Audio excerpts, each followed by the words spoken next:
Hi guys, Shay back with another video, and we're back. We're gonna do 3.3 content.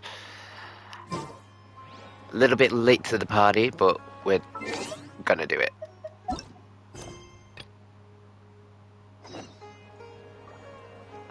So you could say that this is a catch-up video, but it'll be good.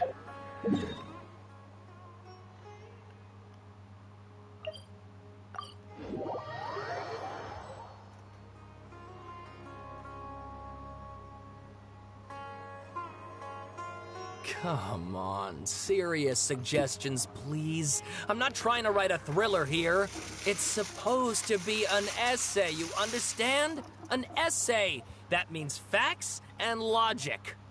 Well, if it's facts and logic you're after, you shot yourself in the foot with your choice of research topic, didn't you? The Tatara Suna mystery.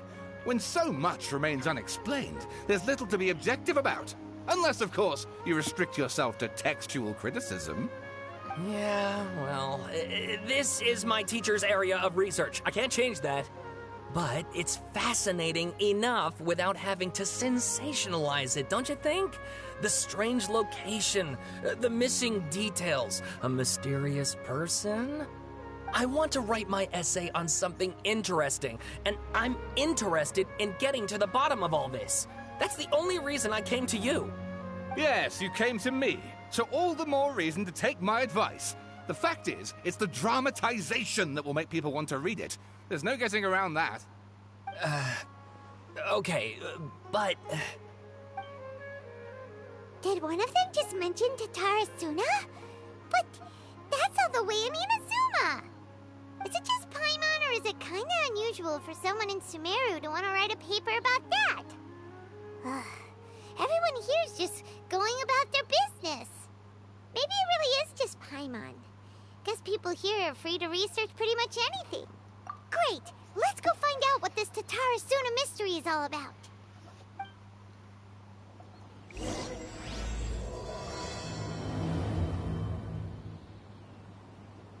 Okay.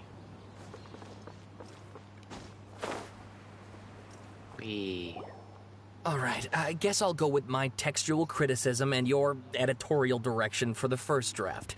I have a feeling that the missing Kabuki Mono will end up being the main focus of this paper.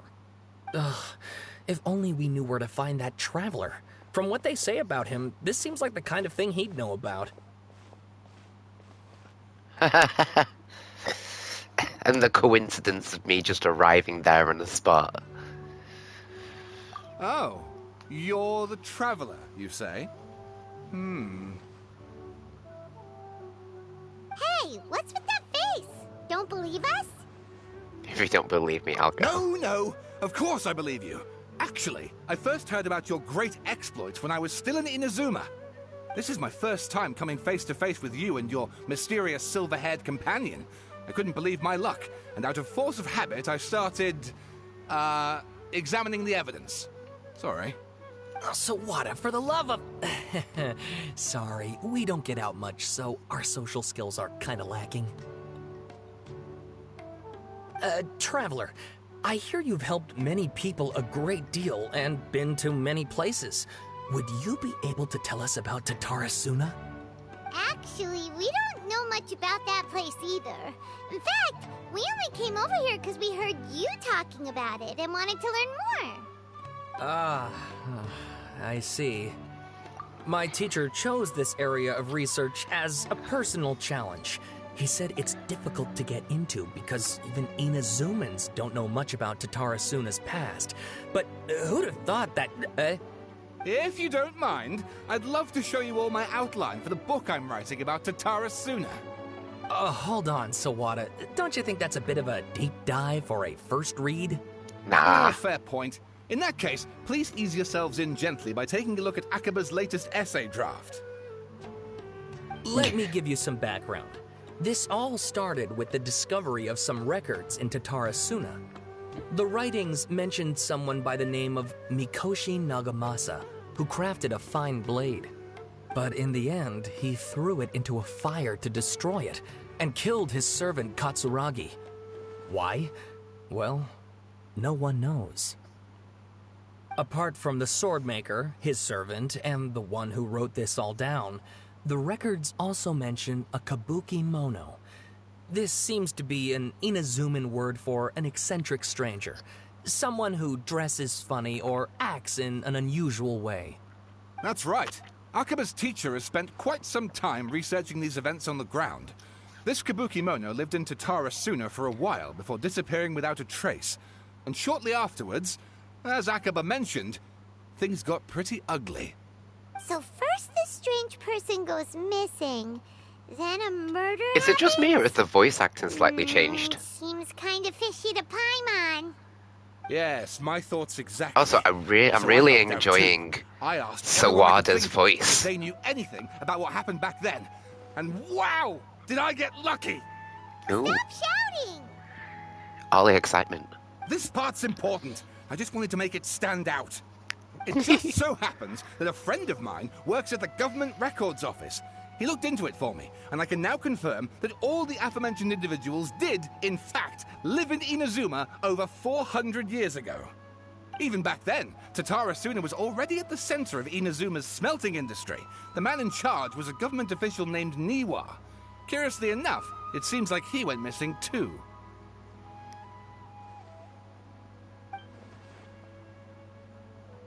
Could it be? Wait, so there are 2 missing people in this story now? That's right! What's more, Niwa is a name with a lot of history to it. Have you ever heard of the great swordsmith clans of Inazuma? Oh, the swordsmiths? Yeah, like Ishin art and so on? Wow, yes. You really know your stuff. That makes things easier. So basically, this Niwa was a distant relative of the Kaidahara clan, the last practitioners of Ishin art. Something then seems to have happened in the Kaidahara clan, leading to their downfall. I don't know the details, but taken in light of everything else going on around that time, it makes you wonder whether it's all connected somehow. The Kaidahara clan? Sawada, you left out the biggest detail of all. Well, there's more. Oh, yes, of course. How could I forget? Brace your minds, ladies and gents, for they are about to be blown. Or maybe you won't believe your ears. I wouldn't blame you, of course, because in all my years as a writer, this is by far the most. Get to the point, for Pete's sake. According to information acquired by Akaba's teacher, the kabuki mono was not a human, but a puppet. Dun dun dun. Puppet?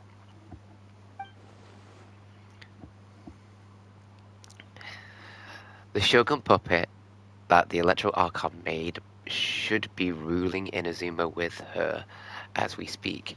It couldn't be her. We all know it's... what's his face now? Kabuki Mono has...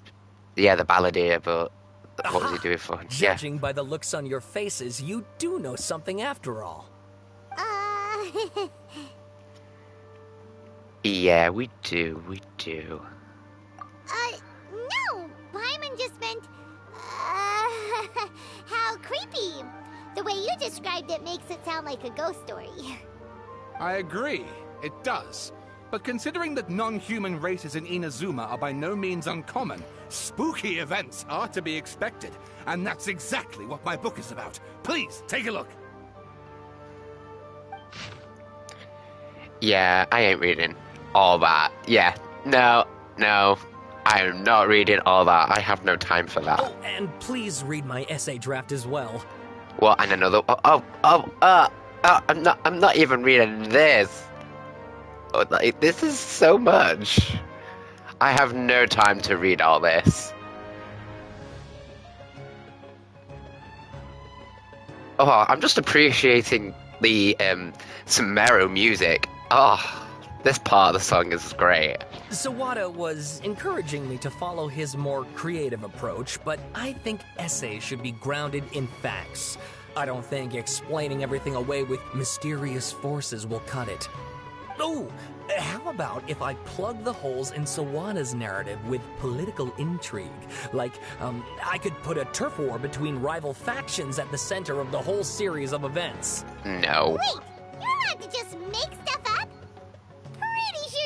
went from essay to guessay there. Ah, I see what you did there. I enjoyed that. Essay to guessay. I might use that.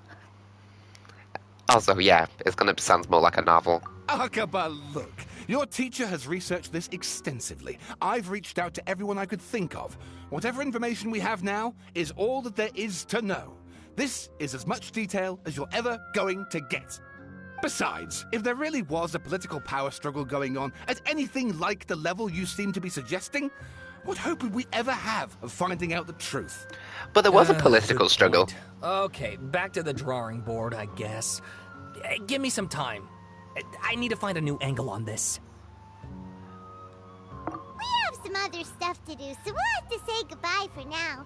Good luck with your essay! All right, thank you. If you find out any more info about all this, please do let me know. Thanks so much.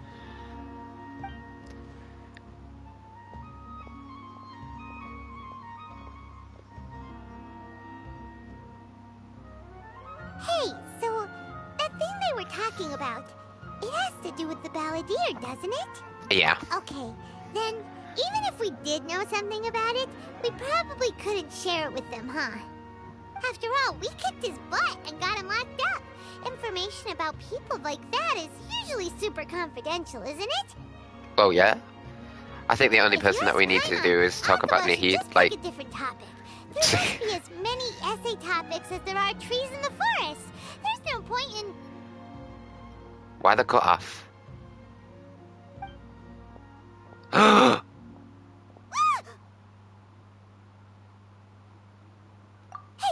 did you see that? He literally just went by, over there. It looked like the balladeer.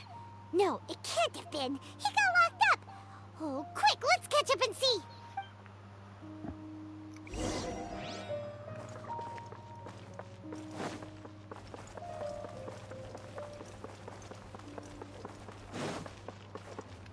Oh, I missed.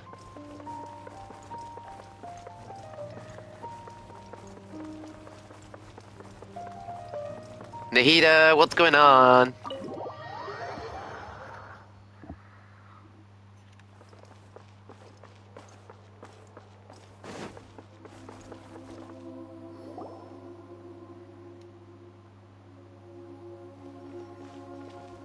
Traveler, Paimon, there you are. Nahida, bad news. We just saw the balladeer strolling around in public. Did he escape or... Ah, it's him! Sure enough, you're here. Hey, what are you doing in the sanctuary of Surastana? Aren't you supposed to be locked up? I know you must have a lot of questions. Please, allow me to explain. It was my idea to set the balladeer free. We made a deal, and he's gonna do some investigation in Irminsul for me. A deal? Huh. You sure you trust this guy? What did you expect? Why do you think Sumeru would keep me around otherwise? Or maybe killing me is all you can think about. But if that's the case, why haven't you done it already? Don't flatter yourself. It was... Nahida said there's still some mysteries in you to figure out. Ah, so if it were up to you, you'd finish the job? Guess I had you all wrong. There I was thinking you were just getting cold feet. Don't test me, Scaramouche. Well, that escalated quickly. Not a good start. Could I ask you all to please calm down? Oh, it was up to me. We'll be doing the Worried about fandango. you, Nahida. Don't let him trick you. It's not every day you see people questioning the God of Wisdom's judgment. Just when you think you've seen it all. Don't you dare try to drive a wedge between us! As long as the terms are reasonable, I don't think there's a problem in making a deal. Even with the balladeer. Well, I for one have no reason to doubt you. Considering you even struck a deal with the doctor. Yes, one in which I gained valuable information. You'll come to understand more about that in the fullness of time. The balladeer's power was all but completely spent after your battle. He's no longer strong enough to be a strategic threat to us. That puts him in quite a precarious position. Plus, he's a former Harbinger with knowledge of many of the Fatui's sensitive secrets. Being stuck here in Sumeru could make him a sitting duck, depending on how the Fatui plan to respond. Wait a second. Farmer? You mean he's not a Harbinger anymore? I take no pleasure in saying this, but it seems as if the doctor had no intention of welcoming back a loser, so... He tossed him out like trash. Oh! Sometimes it's you using them, other times it's them using you. Most human relationships are this way. Certainly all the stable ones are. That's how it was between me and the Fatui, and also between each of the Harbingers. So as long as you have some value to offer, nobody will ever abandon you. But after recent events, even I have to admit that I'm not worth quite what I used to be. It's just the sassiness of what a crying shame. Well, if the Fatui are gonna reevaluate my utility, I need to have a backup plan for myself. As we discussed, I don't like causing harm to living beings, and you said you need protection. So, why not join forces with us? I think these two have made their objection to that idea fairly clear, don't you? And they're your friends, so I guess you'll be siding with them. Yeah, obviously! Nahida, don't listen to him! Then let's put that discussion to the side for now. We still have time. Today can be a trial run. Where we go from here will depend on how well we manage to cooperate today. All right, then I'll do what we agreed. Good. Go now, and keep in touch. Nahida, are you serious about this? Yes. I have my reasons for this decision. In fact, I'm largely doing it for your benefit. Go on. Yes. As I told you once before, there's information about your twin in Irminsul. Oh, yeah. Actually, that's the whole reason we came to see you today. So, you have an update on that? Mm-hmm. You may remember me mentioning that the Fatui had not included your twin's details in the Descender category. This is an extremely important point. Which is like really super interesting, by the way, from like the end of the main story, when we defeated the Balladeer and we saw that massive cutscene with the Doctor and the Nahida talking about the Descenders, which was like being the fourth Descender. Oh mate, I can't wait. It's possible that the Fatui have other information that even I don't know about. And since the Balladeer used to be one of them, he'll be better acquainted with this information than I am. Which is He smart. was granted the power to connect with Irminsul when he almost became the god of a new era. Even though he no longer has the Gnosis, some traces of its power remain in him. He can still connect. The amount of information in Irminsul is vast beyond description. Sifting through all of it without knowing what to look for would take too long, even for me.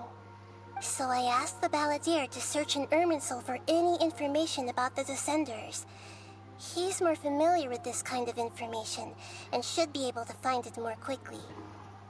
What if he lies? Exactly. Or what if...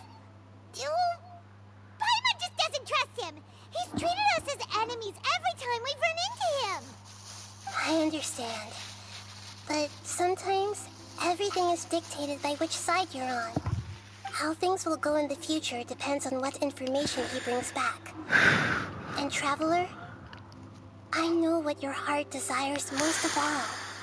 Our minds have connected several times before. There is a corner of your heart reserved for an intense longing.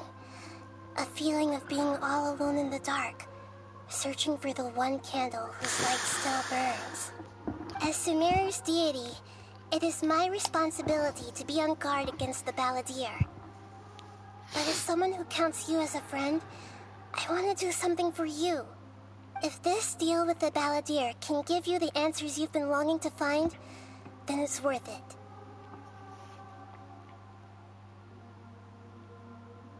That is just so nice. we kind of befriended all of the Archons at the moment, haven't we? It's my pleasure, really. You're Sumeru's hero. You've more than earned it. Paimon's still worried about this idea. Is there anything we can do to help? I was going to contact you about that, but then you suddenly showed up on your own accord. Seems like we have a telepathic connection. In fact, I was going to ask you to supervise the balladeer on my behalf while he carries out the task I assigned. Even though he only has a fraction of his full power left, that's still a fraction of a former Harbinger. If you could accompany him, it would put my mind at ease. Of course, I'll be there to help guide you through Irminsul from the outside. I'm glad to be able to help. I'm just like, Great. got it. Thank you. Prepare yourselves. I'm going to transport you into Irminsul. Whoa, we're just going straight into it now?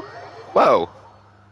Wow, it looks pretty different here compared to last time. The colors are gentler. Guess that must be because Sumeru's at peace now.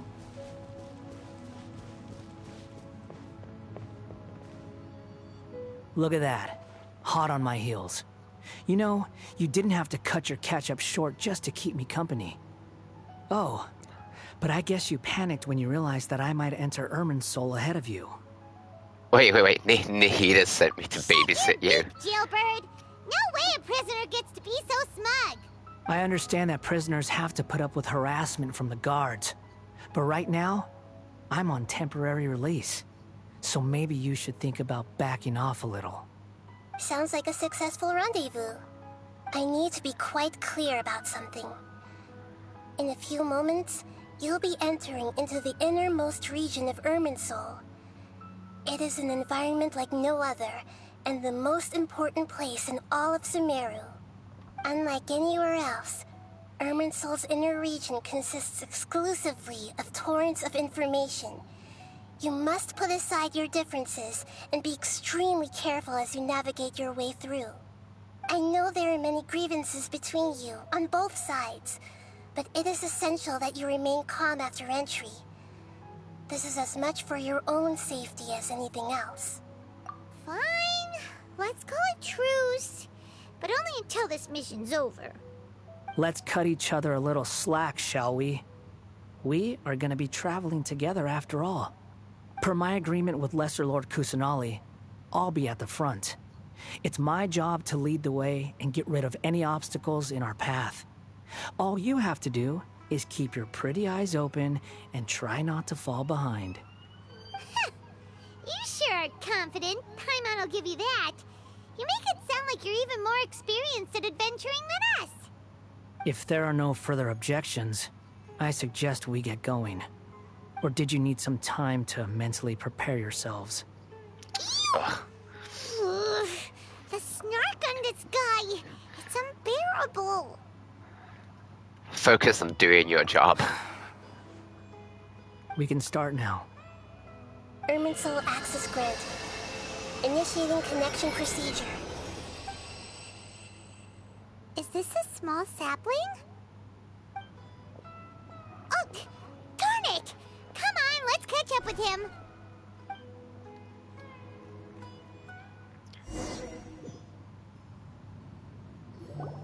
Wow. So this is the inside of Irminsul. Ooh. Whoa. Paimon's never seen anything like this. And it feels like a sacred place. Irminsul is closely intertwined with the entirety of Teyvat. Every bit of information flowing here means something. Pick your jaws up off the floor. It's time to go. Why is it that Paimon just wants to do the opposite of everything he says? Lesser Lord Kusanali, we will now proceed to the heart of Irminsul. Can you still sense where the heart of Irminsul is? Yes. Permission to begin searching for information there? Permission granted. Go ahead. Let's go. Stay close. Don't go running off. Hey, so, say we did go running off in here. What would happen? What are you smirking at? I was just imagining the look on your travel companion's face if you went and got lost. Anything's possible in here. You can't rule anything out. So if you want to stay safe, your best option is to stick close to me.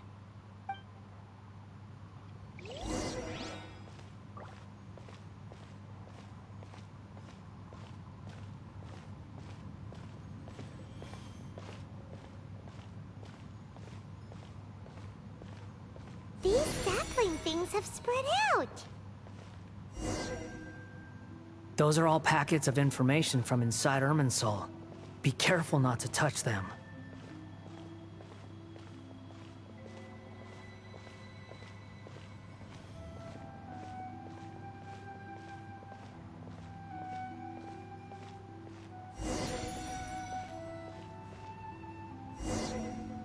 It looks the same in every direction.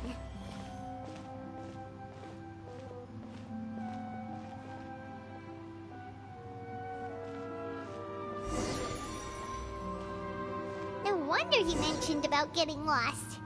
Huh. What do you know? He was actually telling the truth. Is he mocking me again? What is it this time? There's a time and a place to lie, but this definitely isn't it. So why don't you relax your guard a little?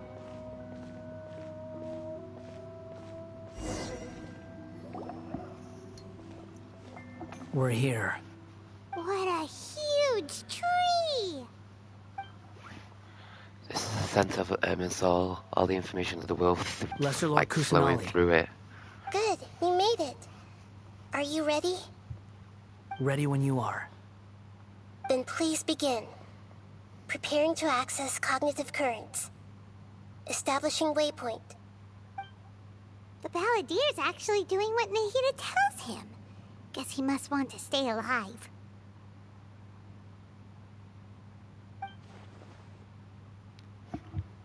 He hasn't put up any resistance and he seems good at working on the front line. Maybe he had a similar role in the Fatui. So what a story. Now this. What a The strange rest individual. is up to you. If you discover anything at all, make sure to share it with us. Will do. Huh. For once, we're the ones with nothing to do. Traveler, Paimon, would you like to talk? Nahida, is this telepathic conversation? Yes. I've also invited Paimon to join. Huh? What the? We can talk to each other inside our heads? I'm guessing that you don't want us to disturb the Balladeer. That's part of it. Plus, we're all friends. There's nothing wrong with us talking like this once in a while. Very true. Paimon's never tried this before. This is great! So, Paimon's been wanting to ask you something. Don't you think the Balladeer's a bit of a walking contradiction? He's always talking back, but he seems to listen to what you say. Yes, and he seems to be excel at doing the odd jobs for As others. I've told you before, there are still some mysteries for him to resolve. Things that are clear as day to me, but that he has yet to understand. Perhaps today will be the day that he finds some answers. Is it all about his past, the betrayals, and the other Well events done. in Inazuna? Smart and attentive as always. Yeah. Actually, I caught a glimpse of a few things when I ran into Hypistures in Pardes Diaz. So, you made contact with that part of his mind. Well, it's true. Betrayal turned the Balladeer into the person he is today. Huh. Paimon thought nothing could get under that guy's skin. Turns out, he can get hurt and angry just like anyone else. Everyone has a history, Paimon. Even if you're a puppet created by the Electro Archon. And then tossed Speaking of aside. puppets, we ran into two people at the Academia today talking about an essay. Turns out their topic was about the Tatara Suna incident. Nahida, do you know anything about that? If you mean the mysterious events, the Kabuki Mono and so on, yes. I I know about all of that. Really? Because from what they were saying, it sounded like lots of Tatara Suna's history is still unexplained. And most of the information we have now is just from people filling the gaps with their imagination. At least that's what they thought. Oh? How interesting. Those two managed to deduce quite a lot through guesswork alone. So the Gesse got it right? The guess, eh? Well, they guessed right about one thing. Tatara Suna was sabotaged. Must be a riveting conversation you three are having. Funny how all the good ones happen when I'm not involved. What makes you think we're talking to each other? Don't insult me. You're having a private conversation without me. Obviously, I must be the topic of said conversation. Oh my gosh. Of course you do. You can't have your prisoner knowing too much. So, have you found anything yet? Straight to the point. Still looking. Don't get your hopes up, though. You and your twin come from outside this world. It wouldn't surprise me if there was nothing on either of you in Irminsul at all. Wait, how did you know about that? Did Nahida tell you? It's not like we've never met before. And anyway, you're world famous. It'd be more surprising if I didn't know a few things about you. But your attitude is better than I thought. Right I'm now, gonna put that. we have to keep the peace. I'm not interested in creating more misery for myself. And making cordial conversation is something I can manage. Huh? Wait. Wait. This light. It looks similar to those saplings. What could it be? Anonymous data. Hey, don't you forget the agreement. You have to share it with us. Shh. Just wait. Mr. Niwa, are you certain this is worth the risk? We are talking about Tatara Suna's furnace, after all. It may not pay to act rashly. There's no one else who can enter the furnace. It has to be me. Is that so? Well, since you insist. It's... That name, Niwa, was the man in charge of Tatarasuna. Plus, he belongs to a lineage of Asian art. Whoa!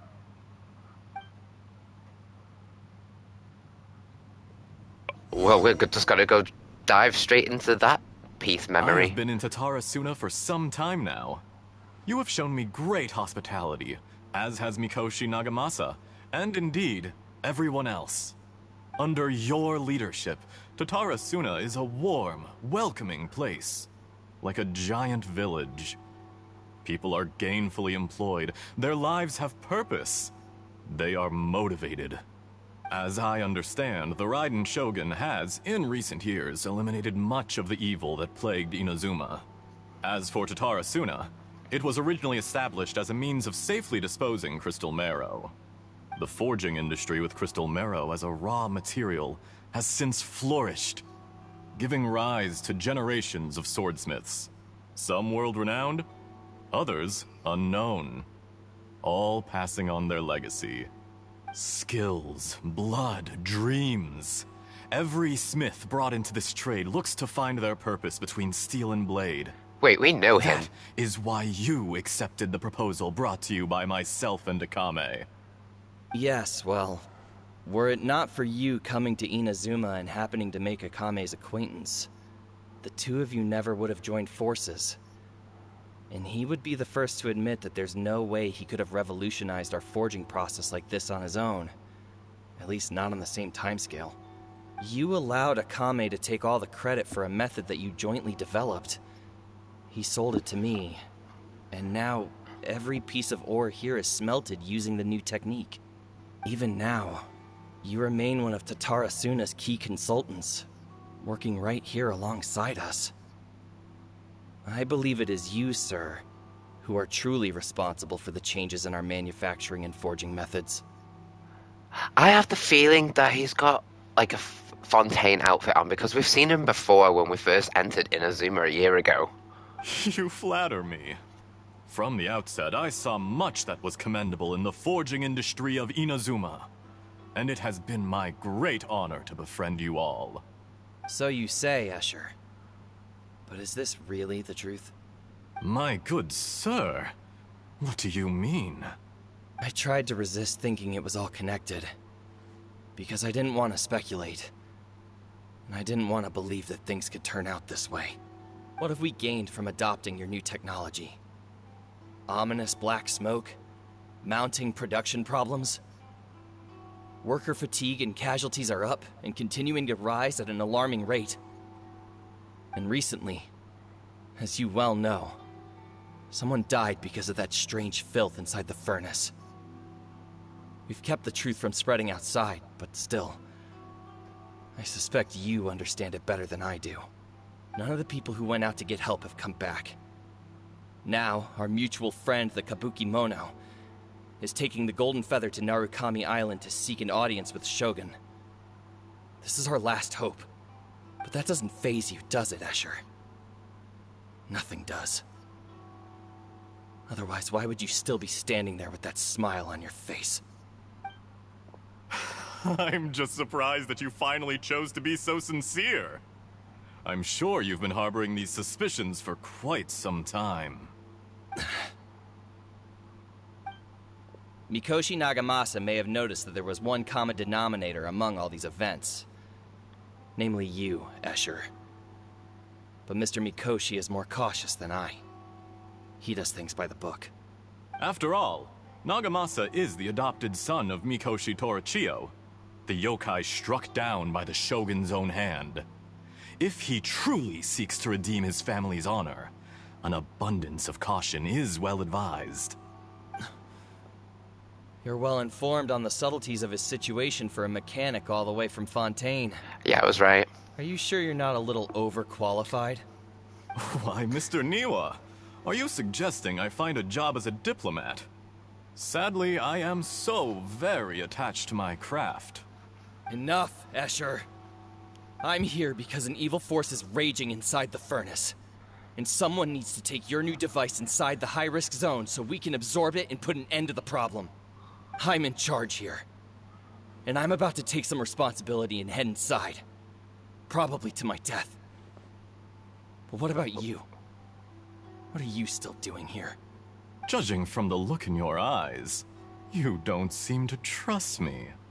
Drop the act! We're past that now. Whoever you are, it looks like your plan to destroy Tatara Suna has worked. I just want to know what you're still doing here. What's left?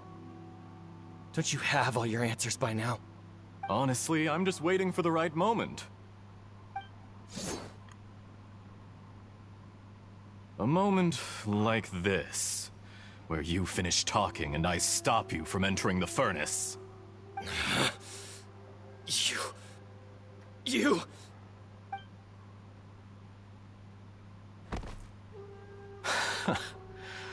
You're a little smarter than I initially gave you credit for. I thought I'd disguised myself exceptionally well, at least for the first few days. But to my surprise, you had your people look into my background right from the start. It's a long journey from Inazuma to Fontaine, but that didn't stop them. Eventually, they managed to confirm that Escher was an alias, and that I was not from Fontaine at all. And yet, despite all of that, the you doctor? still fail to realize my true identity, and what I seek in Tatara Suna. Did you really think you would be able to see through my plan? Yes. If you kill me, there's no one who can get inside the furnace. So you're really going to destroy this place? Is that it? Oh, but you're quite wrong. There is one other person. Some may not see him as a person, but you told him yourself. You're not a puppet. You're a human. You're just missing a heart. Whoever you're working for won't get away with this. They'll be found out. This makes no sense. What are you really trying to accomplish by all this? Why go to all this trouble? It's no trouble at all. Patience is a virtue which I have in abundance. This is all part of a carefully controlled experiment.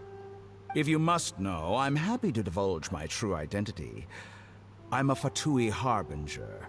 Call me the Doctor. The Fatui? Who? What do you want? Just to create a minor inconvenience for your nation. That's it? That's why you gave us your cursed technology? Just to let loose the evil energy from the crystal marrow? Look how even the righteous soul is filled with venom when faced with its demise. My device functions precisely as you say. It is the only chance you have of preventing a catastrophe and keeping the truth from the outside world. However, I did not make it with you in mind. It is easier for a person to be possessed by evil spirits when they are filled with hate. So give in to your fury. I want to see what happens when a malevolent heart is placed into an unsuspecting puppet. Make no mistake, even without you, that pure, innocent puppet would only end up being used by someone else instead. What other reason would a human have for befriending one who is not of our kind?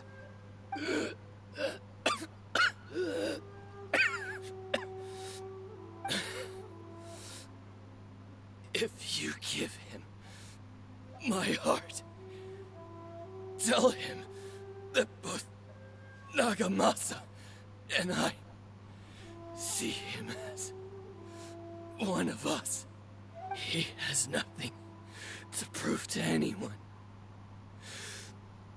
Because not everyone just wants to use other people. The only ones who think like that are people like you. What a beautiful way to see the world. It almost makes me feel a little guilty. Then out of respect for you, I shall redefine myself. Think of me as a monster or a demon, if you wish. At least this way your death is not a consequence of your own folly turning you into an easy target. You simply lost to something more powerful than you could ever hope to defeat. I say, Mr. Niwa, let's see what happens. Will your puppet friend become a human? No, that will prove quite impossible. Mr. Niwa? Already dead. What a pity. Oh my gosh. Jester, I have completed the task you gave me. Creating a gap and infiltrating Inazuma's inner workings. What fun it was. I'd like to introduce a puppet to you. If he proves useful, let's make him our newest comrade. And if not, let's turn him to dust.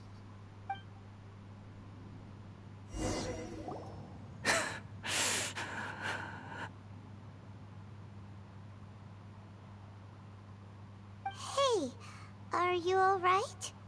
Dottore.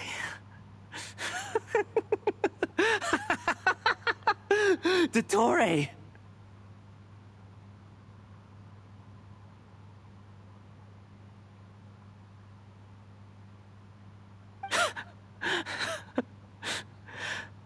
Good. Good. Was that the doctor? Did he turn into a mechanic from Fontaine? He was behind the Tatsursuna But incident. why did we see things from his perspective? When I touched the doctor to confirm whether he'd eliminated all his segments, I read this memory in his mind. You have to admit, it must be the truth. Maybe so, but it means nothing. Does it? But this memory shows that Niwa didn't betray you. He never meant for you to be the one to take the device into the furnace. You know very well what that means. Even more so than I.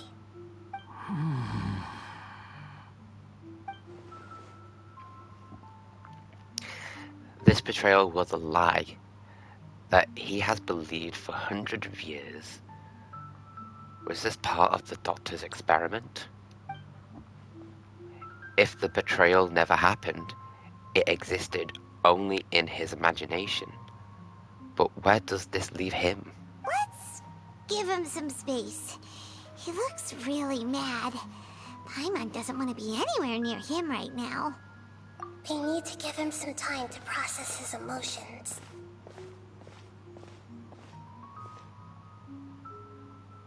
Paimon's still confused about the Tatarasuna incident.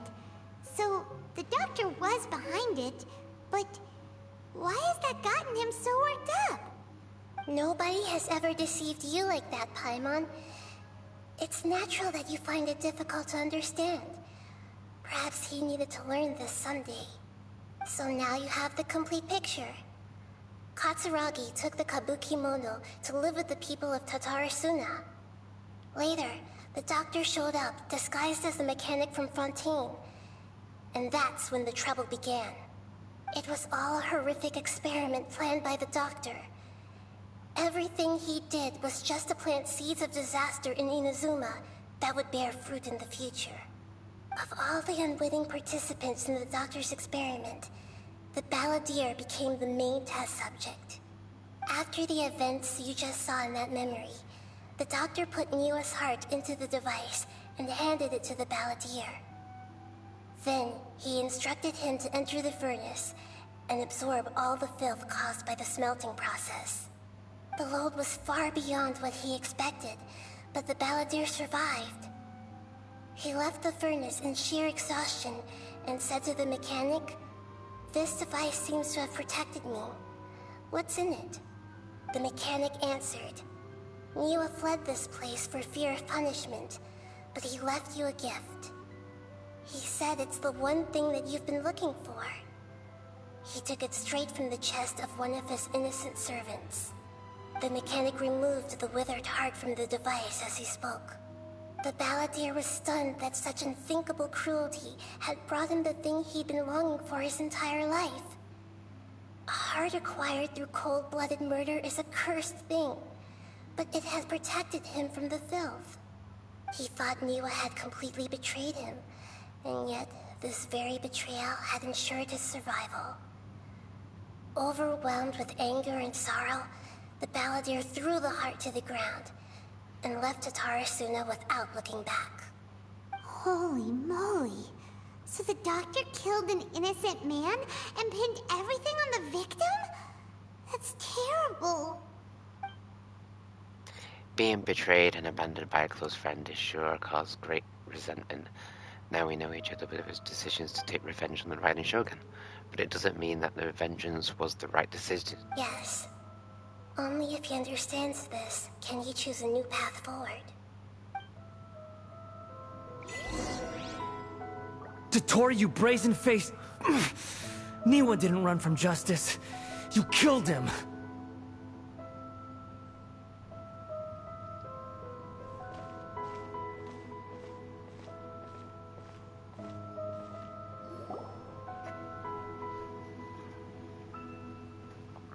Shall we see how he's doing?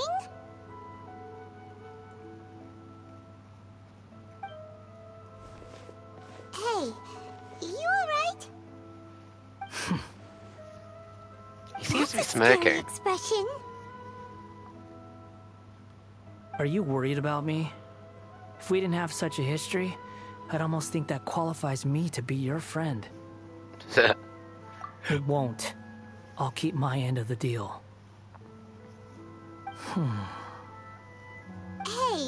are you investigating the stuff we want to know about? That's why we're here. But unfortunately, there's no information about the Descenders in Irminsul. Even if you can't find anything, that seems to confirm it. Irminsul does not keep records on the Descenders. Anyone who comes from beyond this world is not counted as part of Tevat. Oh, does that mean we have to leave empty-handed? Well, we didn't leave empty-handed. Don't thank me just yet. You look really upset. Well, since Irminsul was a dead end, I guess I can share some other info that might interest you. Huh? About what? The reason why there are records about your sister in Irminsul. It might have something to do with Conria. Apparently, Conria was her first destination when she arrived in this world. Plus, she only came to this world because the heavens responded to the summoning. The heavens responded? The Jester told me this himself. You can take his word on this. He was a royal mage in Conria, and lived with your sister for a time. Whoa, the Jester is 400 years old? He was in the Conria? A Conrian royal mage? I don't know the details. It's up to you whether you want to believe me. All I can say is, I wouldn't lie to you about this. Did you get all that, Lesser Lord Kusanali? Yes. Astonishing news. Does this info count towards my mission? It wasn't from Irminsul, but was it valuable? Very valuable. Good. In that case, I'll take some time for myself now. Huh? What have you done? Lesser Lord Kusanali was right. My power's all but completely spent. Even if I use all of the divine power left in me, I can't sustain this shield for very long. I shared a secret with you, and now you owe me. So in return, I'd like you to answer a question for me. Oh, what do you want to Give me know? your hand. Oh.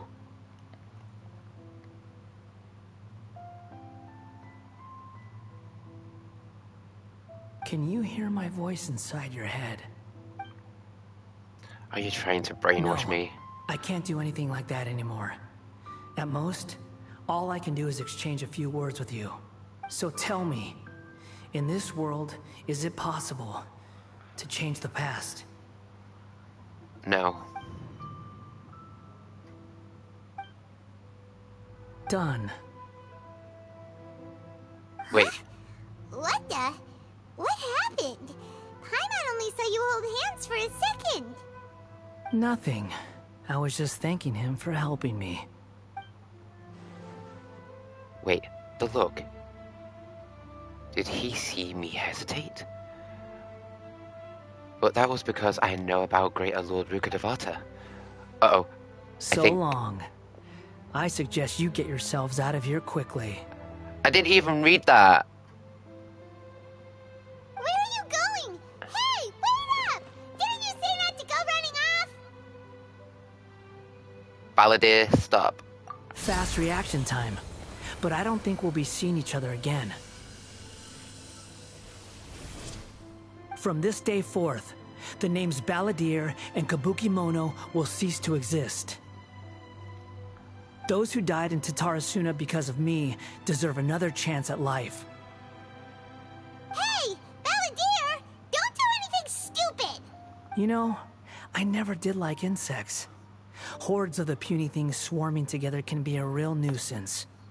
And I enjoy nothing more than to stamp them out like the pests they are. But if a colony of harmless ants isn't threatening anyone, I guess they deserve to be left alone. Luckily, everything can be set right.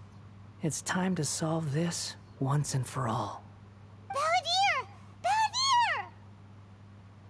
Uh-oh, he disappeared. Come on, we gotta find him somehow.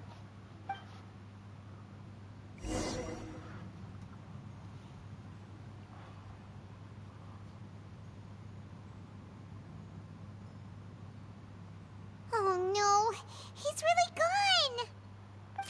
Oh, can you hear me?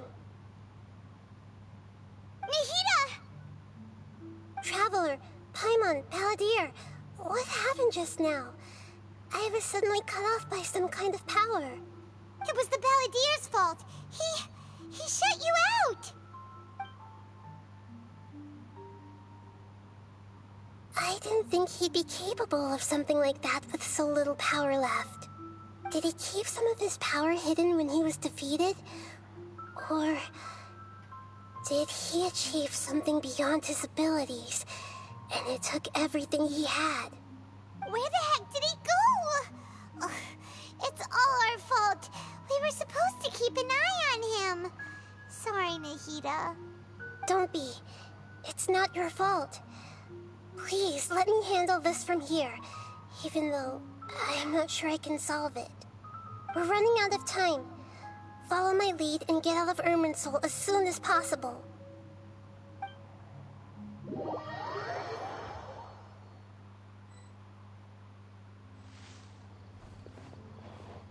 We're out! And we're at, an inn or something? This is an emergency. I'll have to ask you to stay here for now. Everything's arranged, and nobody will disturb you. Wait, no, I want to help you. I'm sorry, but this isn't something I need your help with. Leave this one to me. An emergency? How bad is it? Nahida, will you be okay? Don't worry. If my assessment is correct, though there may be some minor disturbances, it won't lead to a disaster. Please rest and recover your strength here until I say it's safe. Her voice has gone. Paimon can't shake the feeling that something really big has happened. What do you think the Balladeer meant? And why did he suddenly grab onto you before? Paimon doesn't remember Greater Lord Rukkhadevata, and the Balladier's question was a strange one. It's hard to explain in full, and the truth might be very distressing for Paimon. I'll skip the part about Greater Lord Rukkhadevata for now and focus on the Balladeer. He wants to change the past? But surely that's impossible! Right! You can't just rewrite history! All that stuff happened already in real life! And a few hundred years ago, in fact. Imagine Paimon drank all the water in this inn. Even if no one was there to see it, Paimon would sure as heck remember drinking it. That's a good example. So, why does Paimon still have a bad feeling about this? Paimon can't help but feel scared about what he might do. Paimon's so confused. Maybe he wants to erase him from history. Sorry, Paimon accidentally... It's the Balladier's fault for causing Paimon all this mental stress. But erasing yourself from history? It's unthinkable. Is that really possible in Irminsul? I'm just guessing here. Uh-oh. Paimon's head is overheating from trying to understand what he's up to. And it's still not working. Ugh. Paimon's had it with that little brat. He's been nothing but trouble ever since we met him. There's no way he'll actually succeed, right? Otherwise, won't everyone who's connected to him be affected too? Indeed, if the Balladeer does erase himself from Irminsul, many people, worst case scenario, will affect anyone in connection with the riding Gokuden. There's nothing we can do about it at this point. Hey, have you got any ideas on what we should do next? Nope. Seems like now there's nothing left for us to do but to go to sleep.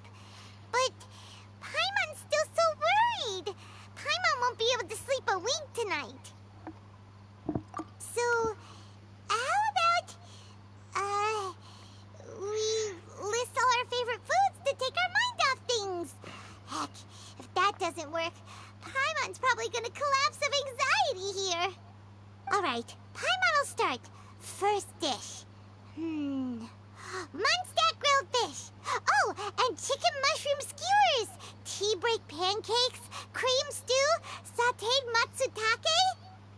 Mediterranean chili chicken, almond tofu, satisfying salad. Also Adeptus Temptation, golden shrimp balls, triple layered consomme, lotus seed and bird egg soup, and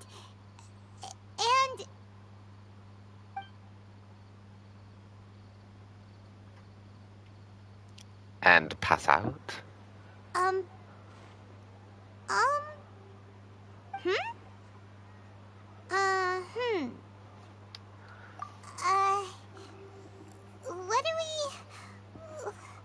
What was Paimon supposed to be doing just now? Paimon was, talking? Huh. Paimon suddenly can't remember what she was talking about. What was it again? Yeah, you started listing foods. The balladeer? Is that a food too? Huh. Weird name, though. Whoa.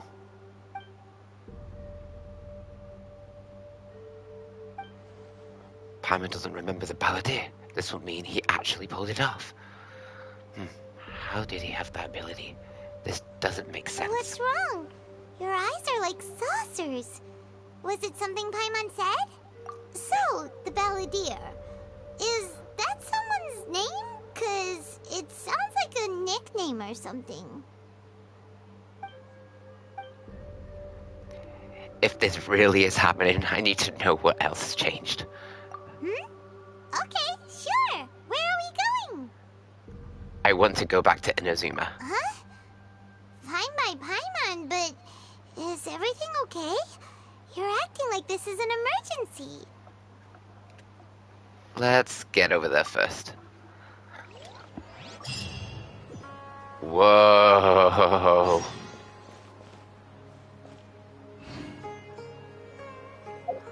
That was kind of surprising. Oh yeah, I kind of need to do all these.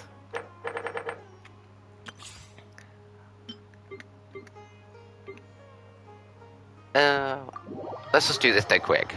It's 20 primos. I thought I already did it. Can't catch me. Attaboy!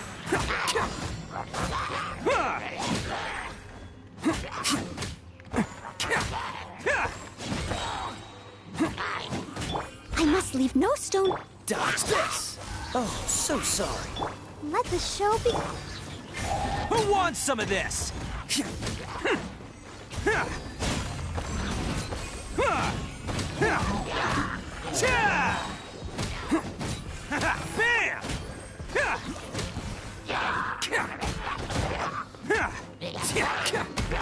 Don't get frostbite. Freeze.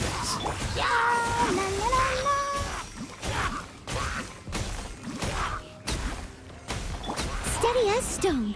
Let's roll!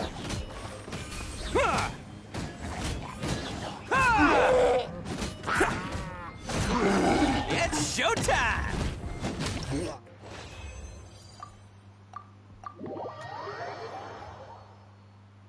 Coolies.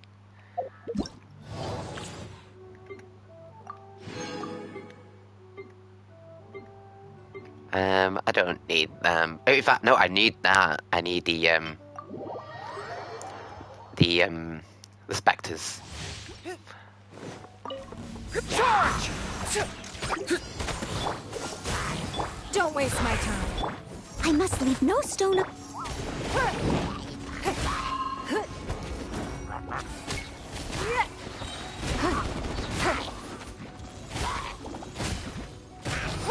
This moment will be frozen.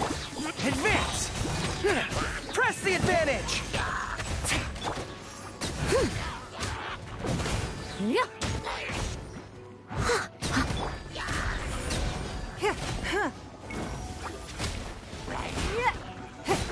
Your life is mine. As a good knight should.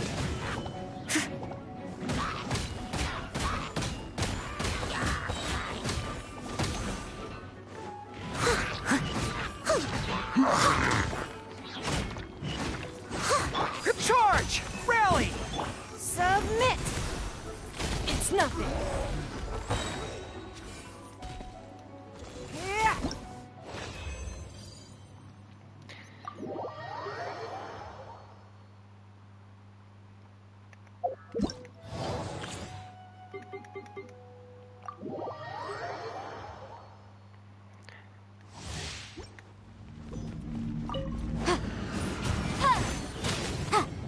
motion to compel. Ja. Ja. Ta. Ha. Ta. Ha. Inadmissible evidence. Ja. Ja. Ja. Ta. Ta. Ha.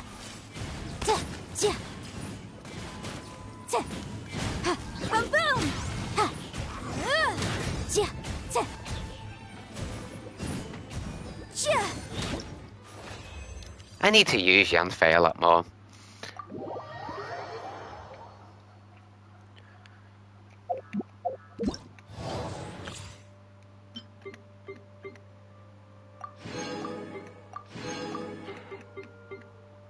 In fact, I do want to... I don't know if I'll even get hers, but I may as well, like, play with her a little bit. Nice and spicy. Too late for regrets. Tough ears of the storm.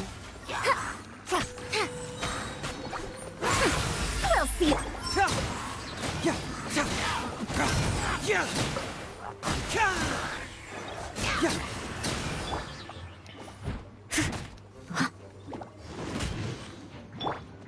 Oh, Leave it all to me, as a dutiful maid would. I messed up rotation. Boba, get them.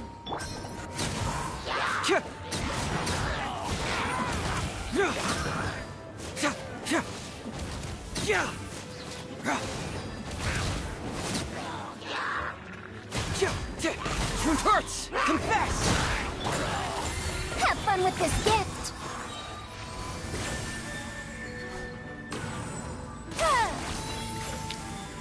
Well, it still baffles me. It's so cool.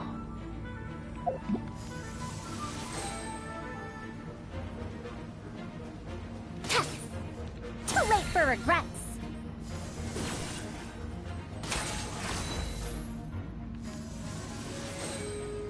Wow, wait. We'll see about that.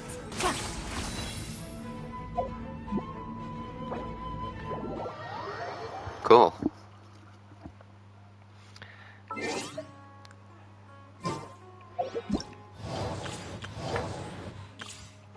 Oh well, let's do this as well. The wind rises.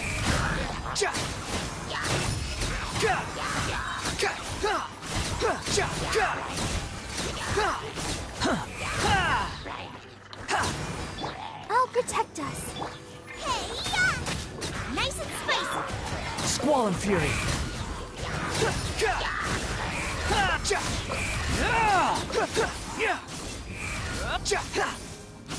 I didn't even use his Know ulti. your place.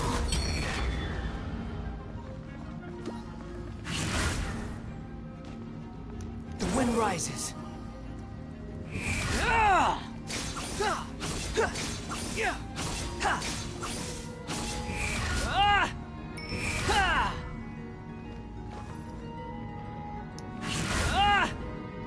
Wait, his hat just disappeared. Hold on. Behold. Oh, that's cool.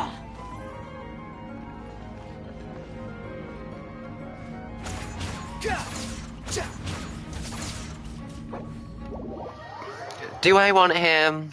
Do I want him? Do I want him? Do I want him?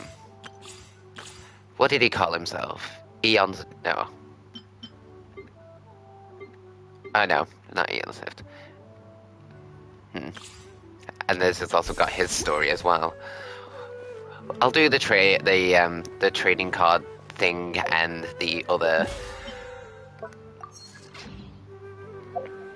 I'll say the trials in a separate stream.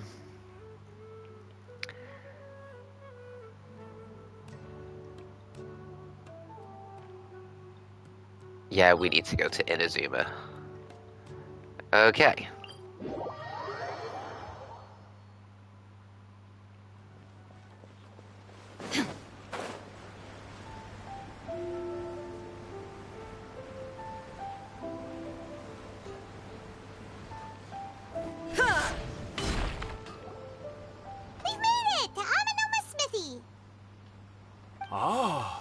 It's been a while. Of course. Go ahead. The riding Gokuden. Oh. Now there's a question I wasn't expecting. Very well. I'll tell you what I know once more. The once renowned Raiden Gokuden, comprised of 5 branches. Amenoma, Futsu, Ishin, Hyakume, and Senju. The art of forging practiced by these 5 clans was first taught to them personally by the almighty Shogun. Over time, the 5 branches diverged from one another as generations of bladesmiths honed and perfected their craft until they became 5 distinct traditions. Most of the great swordsmith clans of old have since fallen into decline, and for a long time, only the Amenoma branch kept its art alive. But fortunately, Kaedehara Kazuha recently returned to Inazuma and took up the mantle of the Ishin art. Now, 2 clans remain of the original Gokuden 5. If my memory serves me right, you yourself were present when he forged the Ishin blade. Oh, yeah, we were! Paimon remembers that now. They learned a bit about the decline of the Raiden Gokuden then, too. It seems like such a shame. What was the reason behind that decline? That, my friends, is a tragic tale indeed. In fact, this was not made known to me for most of my life. All these years, I knew of those great clans' demise, but never the cause. Only recently, when the question was on my mind, did I ask Kaedehara Kazuha about this. He told me that, as we are both heirs to a branch of the Raiden Gokuden, it was right that I should know the truth. There is no harm in telling you, but I must warn you. It is a dark and sorrowful tale. Well, we know The the Raiden true Gokuden story. were the targets of a murderous rampage by a vengeful bladesmith. Vengeful? Why? 400 years ago, so I'm told, there was a catastrophic malfunction in Tatarasuna's furnace. Yeah?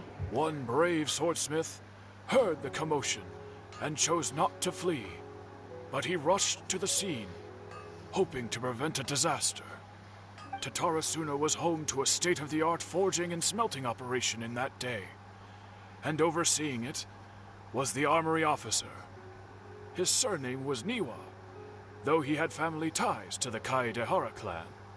Knowing that they had just one chance to save countless lives, Mr. Niwa and the swordsmith leaped together into the furnace. The furnace quickly stabilized, but neither of them made it out. The smith's death, though heroic, dealt a devastating blow to his family's fortunes. His orphaned son was left to fend for himself, and grew up deeply resentful at the world. In his heart, the whole of Inazuma was culpable in his tragedy. He hated the almighty Shogun for her apparent indifference towards his father's death, and he hated everyone who had done nothing to try and save him. Powerless and destitute, the only legacy he had to pass on to his children was his hatred. Generation after generation bore this grudge, living in utter misery. Alas, if only the story could have ended there. But 100 years ago, the then head of this family reached the end of his wits. He could bear their fate no longer, and yet he could do nothing to change it. Finally, he made a drastic decision to take revenge on the Raiden Gokuden. In doing so, he sought to vent his pent up anger and shake the very foundations of Inazuma's forging industry. In his fury, he murdered indiscriminately, killing even bladesmiths from the Hyakume clan which he belonged to. His goal was absolute, the devastation of all of the Raiden Gokuden.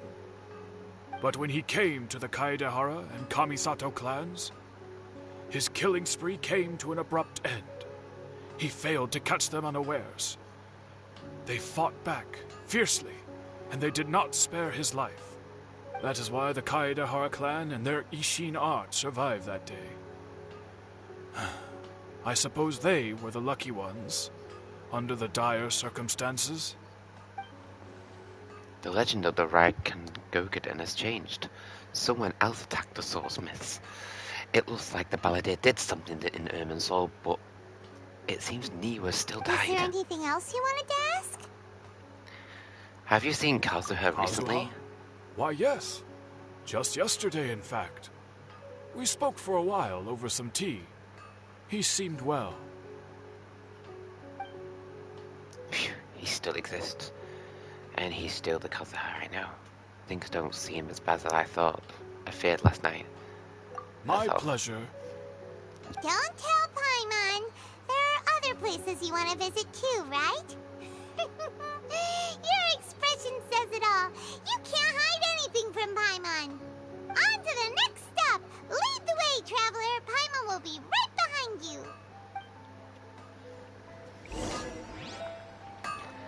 The Yashiro Commission.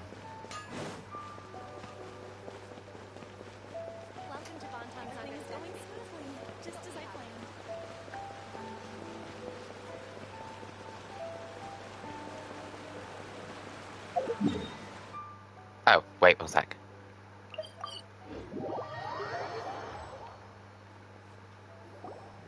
We're here!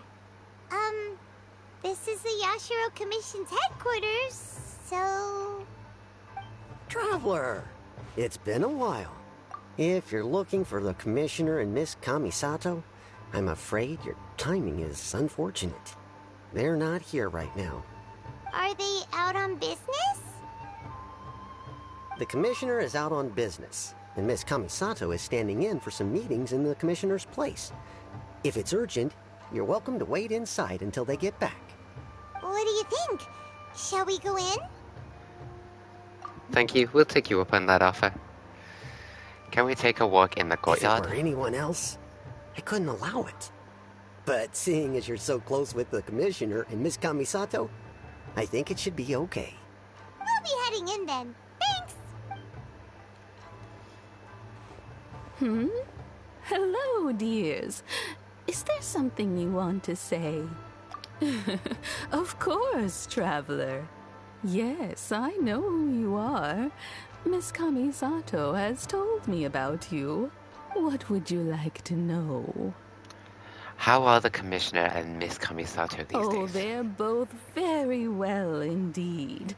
Lately, Miss Kamisato has been rather busy attending all kinds of meetings and occasionally paying visits to some local organizations on the Commissioner's behalf. As for the Commissioner himself, well, you know, busy as ever. That much hasn't changed. Although, he does seem to be in a rather good mood these days. So pretty much business as usual in the Yashiro Commission, huh? Very much so. Ayato is still the Yashiro Commissioner. Ayaka is still the lady of the house. No changes there.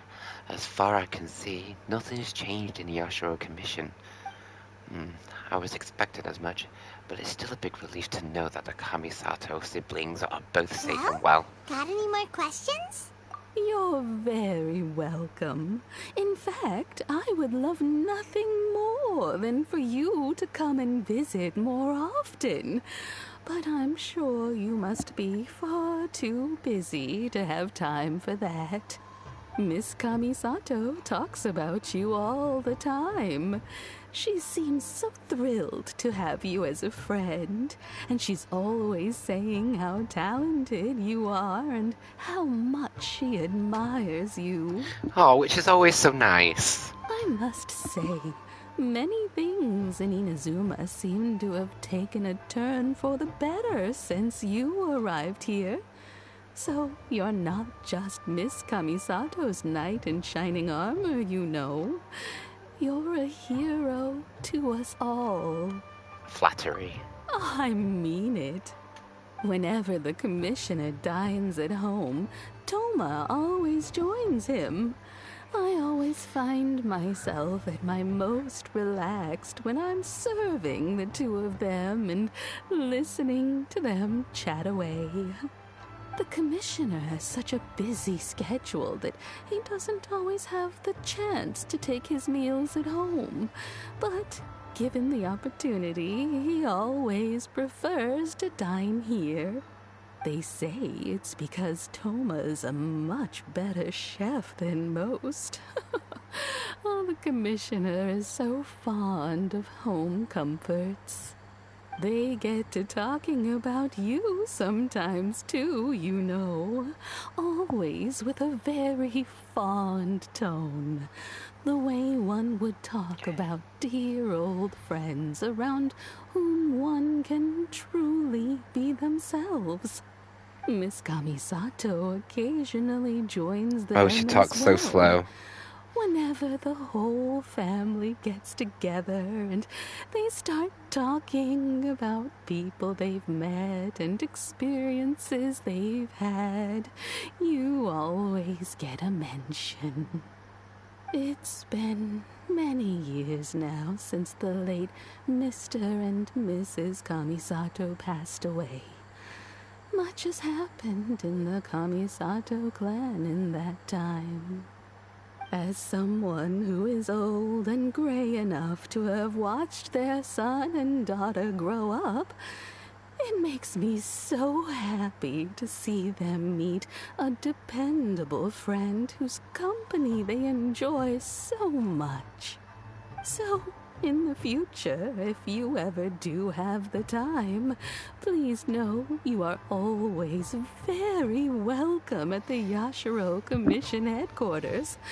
There will always be at least one old lady who would be delighted to have the pleasure of your company. Wonderful. Thank you. Paimon likes it here too. Also, you were saying something about the food here being really great. Paimon's itching to try it. We may just have to invite ourselves around for dinner sometime. Paimon meant we should come pay a visit again real soon. Ideally around dinner time. Of course. You're always welcome. Alright, goodbye for now. We're, But it also sounds like Paimon forgot about being in Inazuma slightly. Great! Goodbye, ma'am! Don't worry, we'll see ourselves out. All right, then. Take care now. Hope to see you soon. Oh, are you two leaving already? Yep, everything's taken care of now. Don't worry. Very well. Safe travels. Goodbye. Bye-bye now. Bye-bye. Trixie Mattel. It's that sarcastic bye-bye.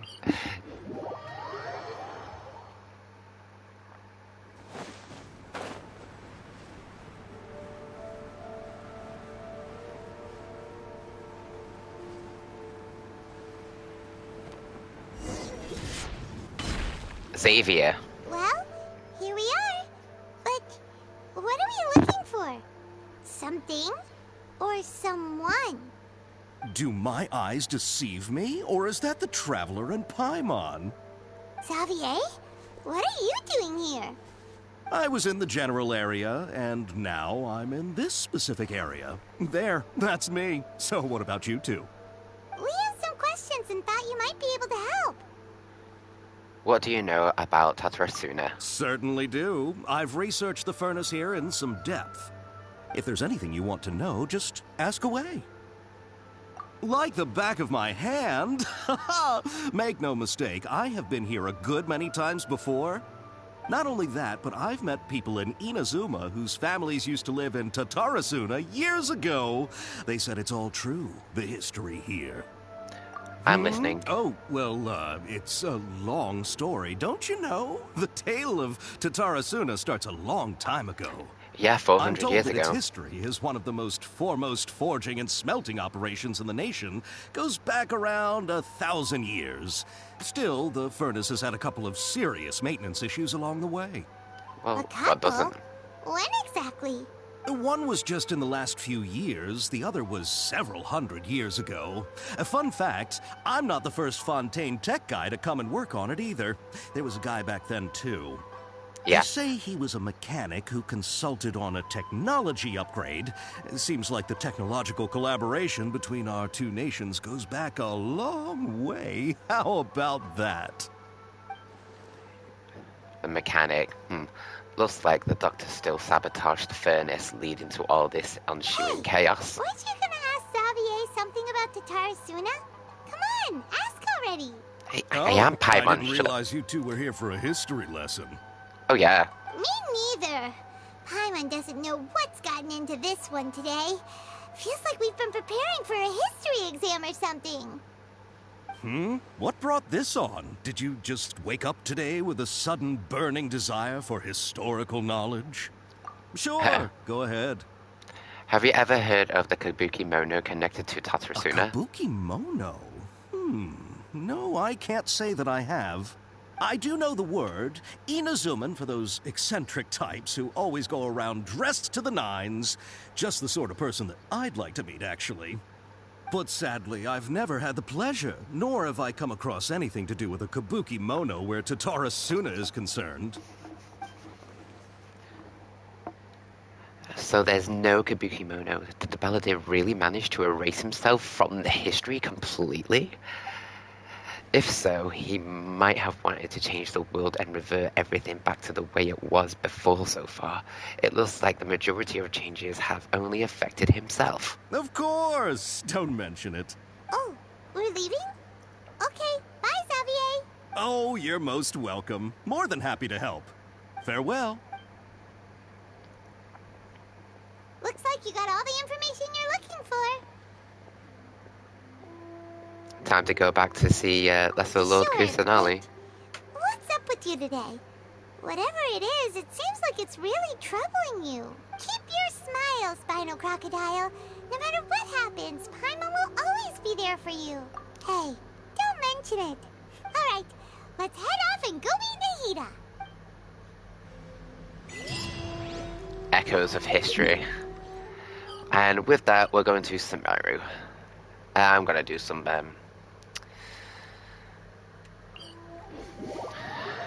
commissions before I continue that. You know when you have the thirst for action?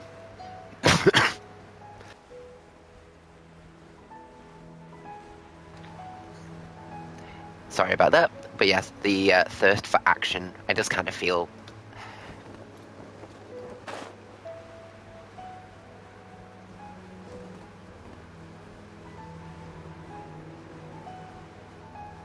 Ah, there it is. Mushroom knocking.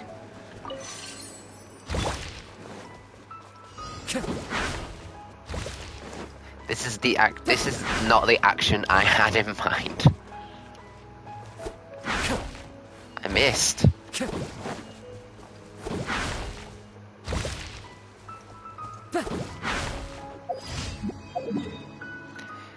Right.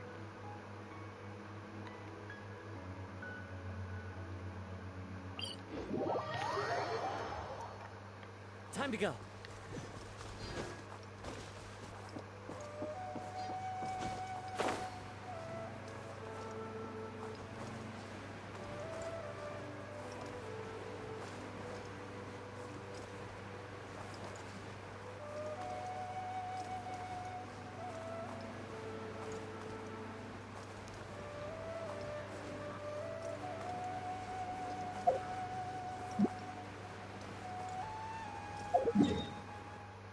Oh, it's further than I thought.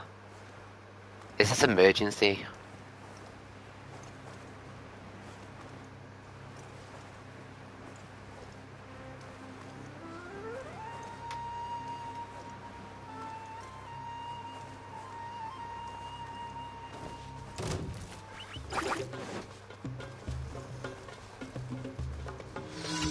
Yes, it is.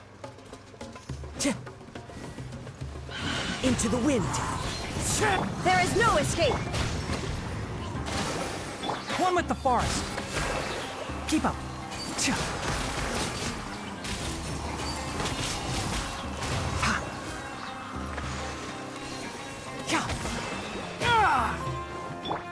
One with nature.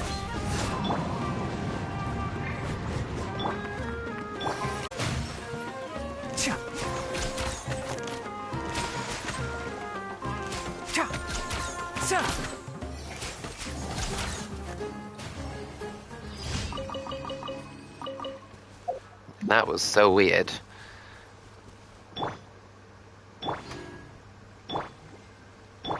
I can change alright now, but that was so weird. I couldn't change characters properly. I thought my internet was gonna go, then I was like, no, please, no. Time to go. Wi-Fi, please be stable.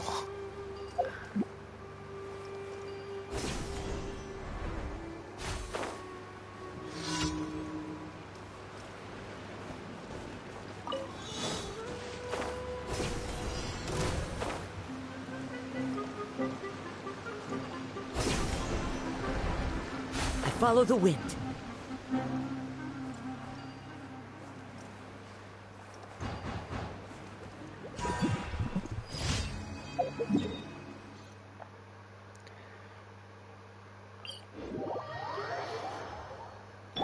Oh yeah, while I've not been streaming, I finally got the wings. The wings look so beautiful.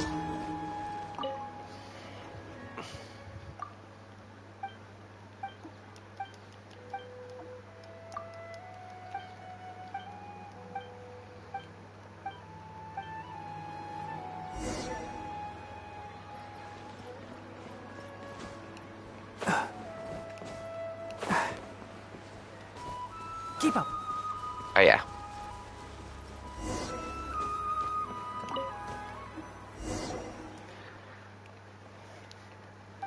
Yeah, it's to do with the yeah, I've seen this before.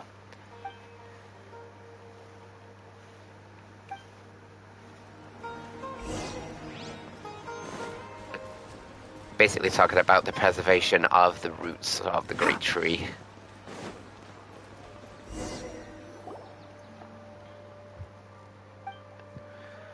The roots look perfectly fine.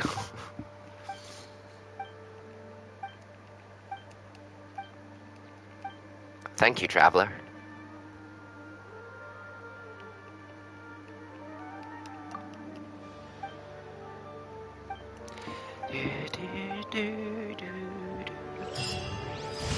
Okay, cool.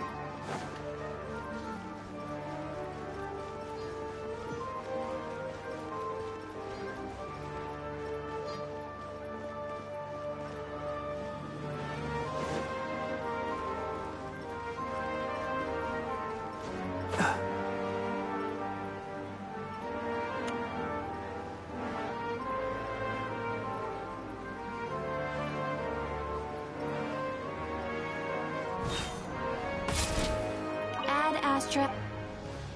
Thank you for coming. Ad Astra.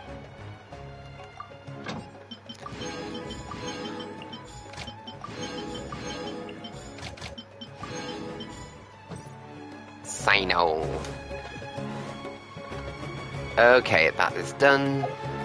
Alright, let's continue this.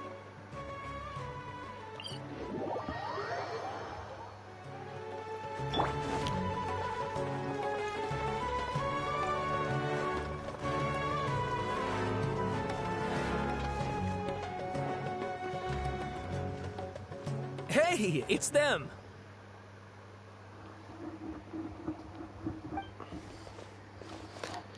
Akaba, Sawada, you're still here?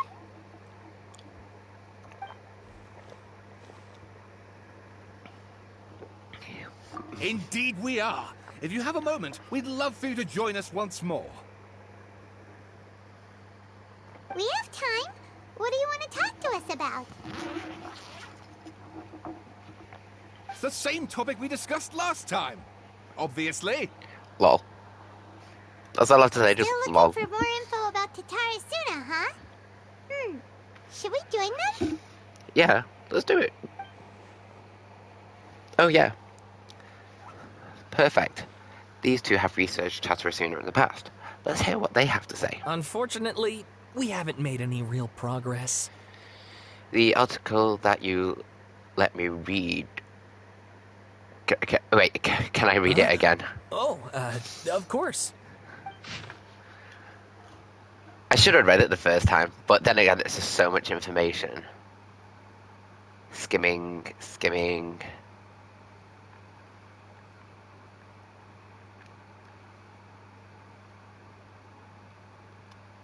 But this part's new.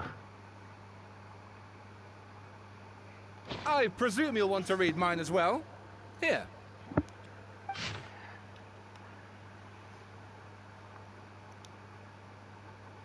Yeah, some of the blanks have been filled in.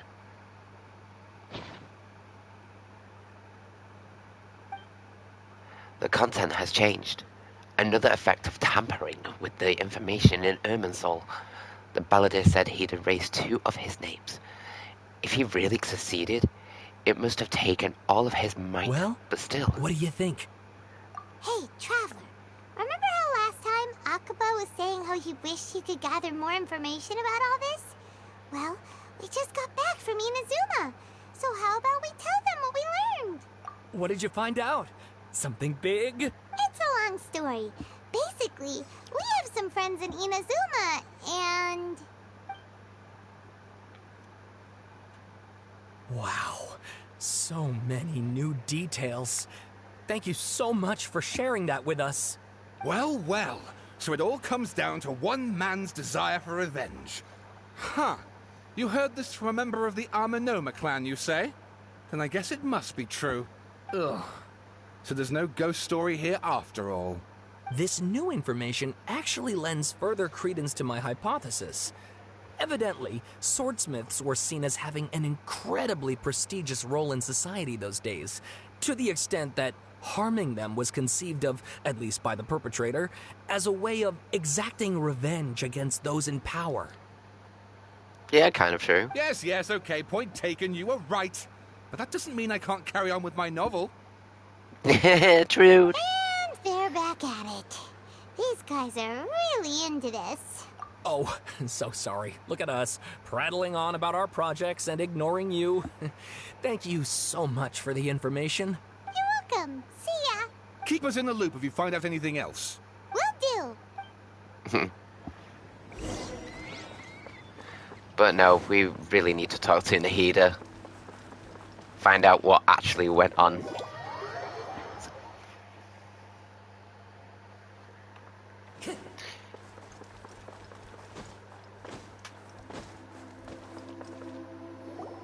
Nahida, we're here!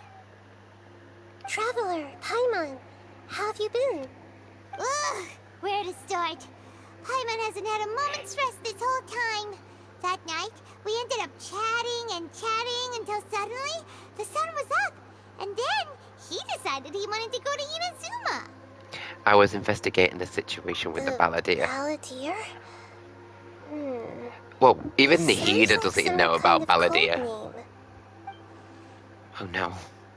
You look troubled. Is there something you need to tell me? Even Nahida doesn't remember. Just like the last time, any changes in Irmis will affect her as well. The balladeer acted quickly. He finished erasing himself before Nahida could stop him. Oh no! I'm the only one who still remembers the thing we erased. Once again, I am the record keeper. Once again, I am the record keeper. Hey, what's wrong? You look so upset. There are things that have happened that only I can remember. I have to tell you the truth. With a heavy heart, you piece back together the story that was broken and scattered across time.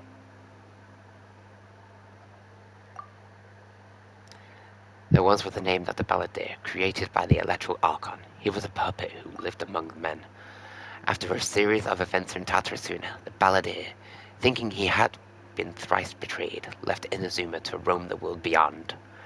With no trust for humans and only loathing for the gods, he bore his grudge for years as he grew in strength, then returned to Inazuma to take his revenge. He tried in vain to become a deity with a gnosis, and ended up losing everything. Finally, he entered Irminsul and learned the truth behind his betrayal. Knowing now that his entire life was built on lies, he did the unthinkable in an attempt to reverse his tragic fate. That's quite a story.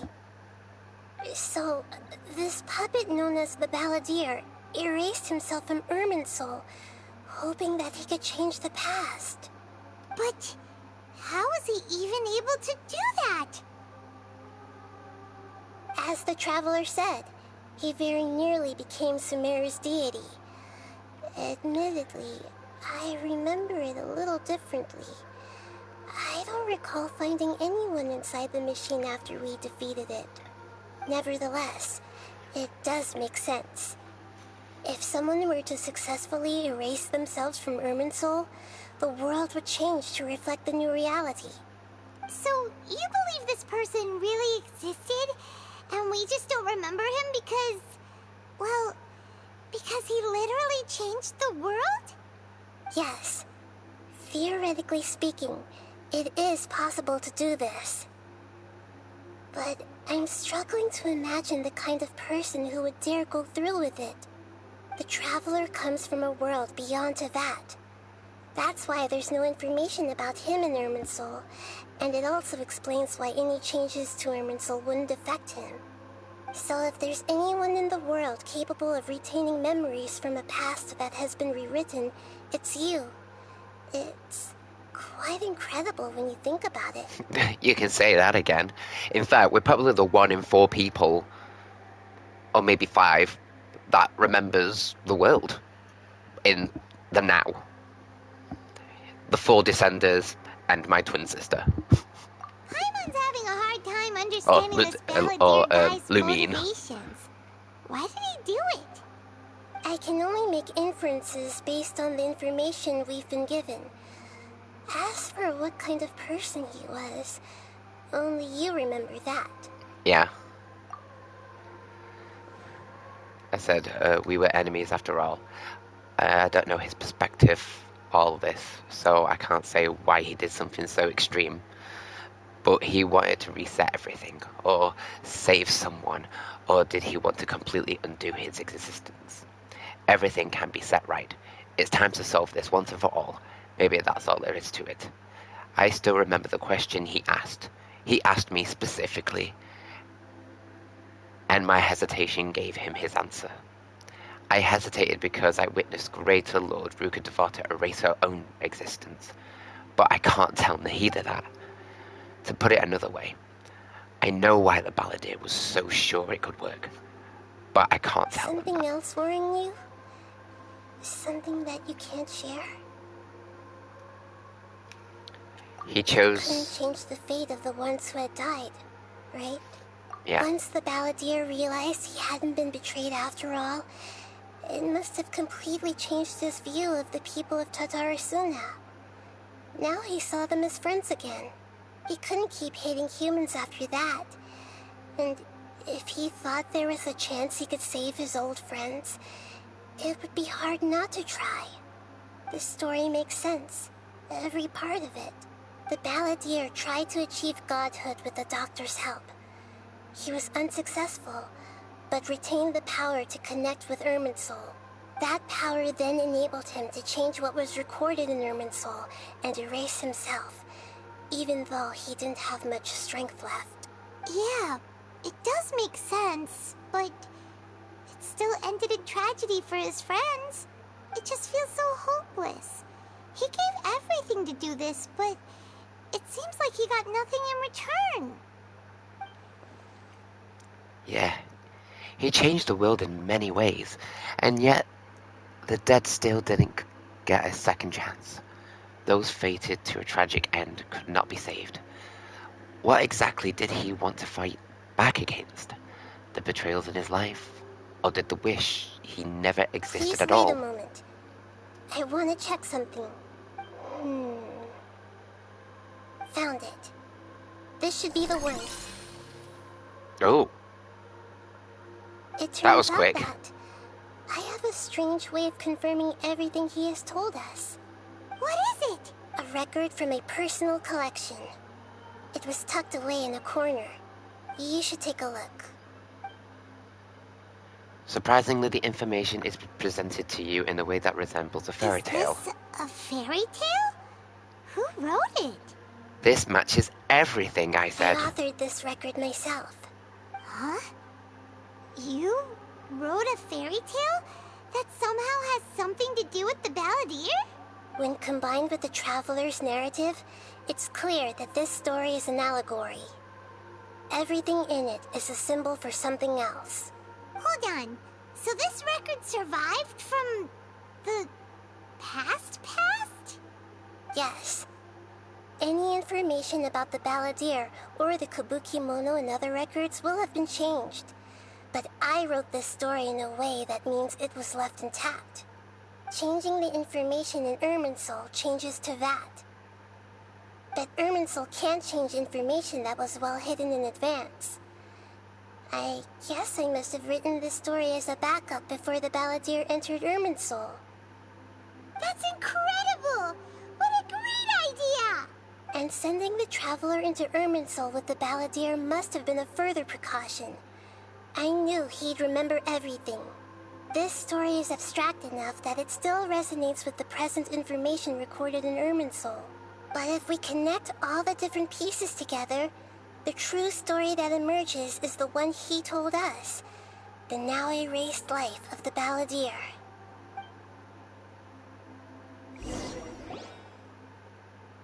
There was once a lone monster draped in fox fur.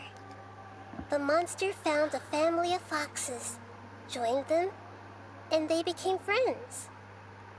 The monster lived with the family day and night, and everyone treated it as one of their own. Once in a while, the monster would take off its fox fur at night and lament to itself as it gazed at its reflection in the water. I am a monstrosity, yet they are too foolish to see it. I pity them. But the monster soon found solace when another came to live among the foxes who was not their kin. A kitten, carved from the wood of a white tree, who had been abandoned by the humans. The kitten too wished to become a fox, but its tail was too slender and it could not grow a coat of richly colored fur. Yet when the other foxes saw this, they spoke words of comfort to the kitten. Even without a tail and fur like ours, you are still one of us. Furious at this happy resolution, the monster lit a fire on the mountain. The terrified animals panicked as the fire spread. The only way to extinguish the flames was to make a sacrifice. A gray fox stood up and addressed the monster. It said, "You are the cleverest among us. Surely you can help us find a way to solve this." The monster smiled, led the fox toward the fire, and murdered it. The gray fox's heart was turned into a beautiful drop of water, clear, spotless, and pure. The monster gave the heart of water to the kitten, telling him, "The foxes have decided. You are the one who must be sacrificed. Take this, quench the flames, and die for your fox kin." The fire was extinguished, but the kitten lived. It left that side of the mountain and found a little bird who had a broken wing. The two promised they would spend their whole lives together, but the little bird did not have long left to live. It passed away soon after. After burying the bird, the kitten left the mountain for good. Never again would it cherish a single creature, nor a single blade of grass that stood on that mountain. The kitten spent the nights wandering aimlessly, gnashing its teeth at the moon.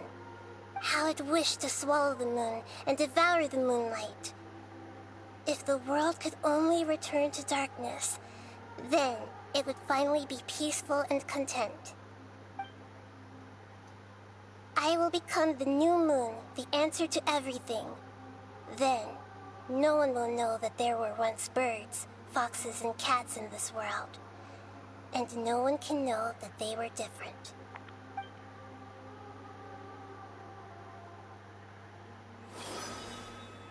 We solved it!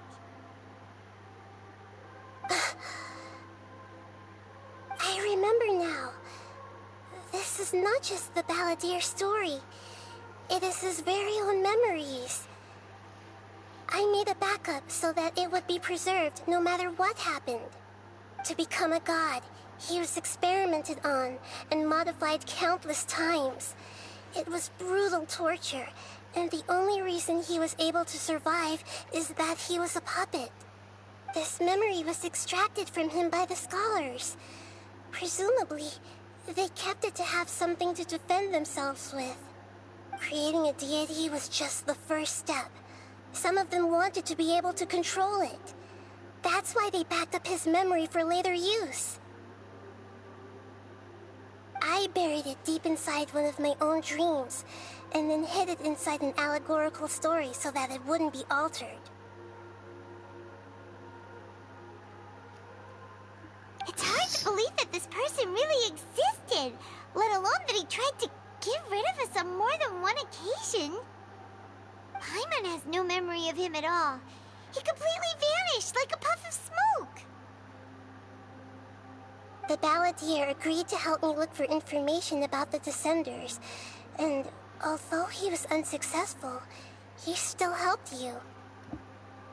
Before he vanished, he confirmed an important detail, that Conria was where your twin first came into this world. We still don't know how the change to Irminsul will affect the senior ranks of the Fatui, but in all likelihood, they won't even remember their own Harbinger. It feels like as insignificant as a feather. It sounds like Paimon wouldn't like this guy a whole lot if he was still around. But still, Paimon doesn't like the way it all ended that much better. This is why wisdom alone cannot answer all our questions. We look, we see, and we comprehend, but the question still troubles us. So the answer is not everything. People yearn to find the truth and then conquer the troubles they face. When you give someone the truth, you give them a chance to choose their own destiny. To others looking on, this may seem like a pointless endeavor, but for him, the chance to act on his desire to disappear must have meant a lot. Never forget that even when we walk beneath dark clouds along a road filled with suffering, the light of wisdom is always there, guiding us toward a better destination. And that is what you have been doing all along. Yeah, Nahita's right. Cheer up. How about we go get something to eat? We can pick up this heavy conversation again later. Good idea. Paimon, why don't you take him out for a walk to clear his head? You got it. Come on, Traveler. You need to get out of your head for a while. You'll feel much better after taking a walk. Let's go get a snack from one of the stalls in the Grand Bazaar. That'll be sure to lift our spirits. It must be really tough being the only one who remembers all that. But Paimon's always here to help cheer you up.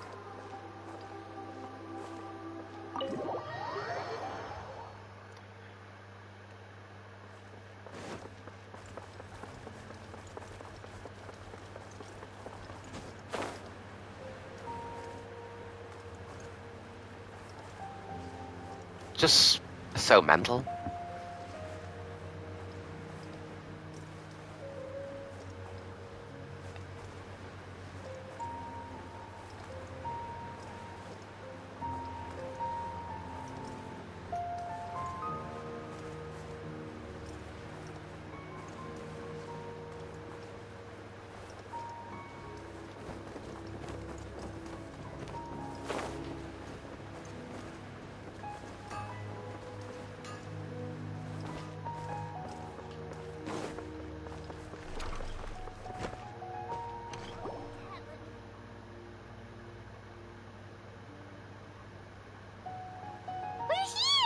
What should we eat first?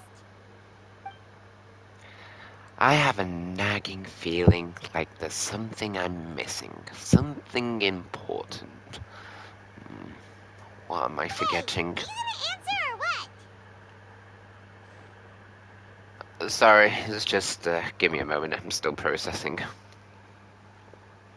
Alright, whatever you want. Well, Paimon will be right here when you figured stuff out. Then we can get something to eat. Come on, brain. Let's dig this out. It's gotta be in there somewhere. It was something about Irmin's soul and deleting oneself. Greater Lord Rukadevata, forbidden knowledge, Nishida. Have you figured it all out? Yes, that was it. Greater Lord Rukadevata said she said that no one can erase themselves from existence, not even her. Otherwise, why would she need to create her own reincarnation in Lesser Lord Kusanali to do the deletion for her? That would be no point. Why'd you jump up all of a sudden? No, I can't tell Paimon. She doesn't even know about Greater Lord Rukadevata. But this is a crucially important detail. It's simply not possible for the Balladeer to completely erase his own existence, in which case the question is, what Excuse me, happened to boss. him? There seems to be a small problem with the last bill. Look, here. He figured it out. Hey! Hey, wait! You mean me? No, not you. That kid. Didn't you see? Little rascal grabbed my last 2 fresh Sunsettias and ran off. Look, if you're gonna help out here, you can't keep spacing out, okay? What is it? The work's too boring for you? Or has the big city got too many distractions? I wasn't paying close enough attention. Sorry, boss. I think you're right. Maybe it's the city. It's so exciting. It can be hard to focus. Who's that guy? You know him or something? That guy is the Balladeer. Who? You're a strange one, kiddo. You say you don't want any money for helping out here, and then when I actually give you some work to do, you keep letting yourself get distracted. I don't want to take advantage, so I'm happy to pay you what I'd pay anyone else. But if you keep acting like this, pretty soon I won't be able to afford to. No, please. I mean it. You don't need to pay me anything. I'm just so thankful you agreed to take on an outsider like me. You're welcome, I guess. But I got bigger things to worry about. Look, we're all out of Sunsettias, and I promised the lady down the street I'd deliver a fruit bowl this evening. Leave it to me. I'll find some more. Just a moment. I'll be right back. Stop. I'm gonna level with you, kiddo. I've never met a worker who said they didn't want a wage before. And at first, I got greedy. Couldn't believe my luck. But I figured you'd start asking for something in return eventually. You don't want money. You don't take days off. And in your free time, all I see you do is wander around, taking in the sights. Are you a drifter or something? That's right, I am. We can talk more about that later. First, let me get those fruits you needed. Sunsettias, was it? I'll be right back. Hey, what do we do now? Okay, stay out of sight. Don't let him see you. Yeah.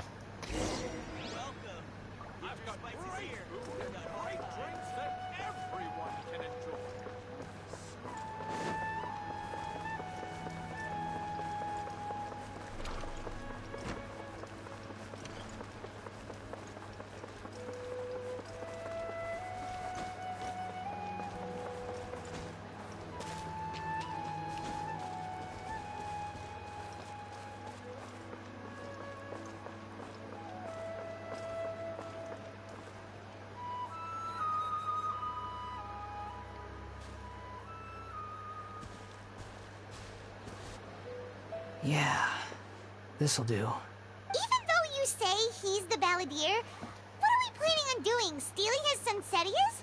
Isn't that a bit too cruel? Oh, shush, Paimon. Right. This should be enough. Guess I should wash them before I take them back. If I wasn't seeing this with my own eyes, I would never believed it. You two over there. Is there something I can help you with? He spotted us! You've been following me all the way from the city. I'd have to be blind not to notice. You're right, we were following you. Have we met before? No, we haven't met.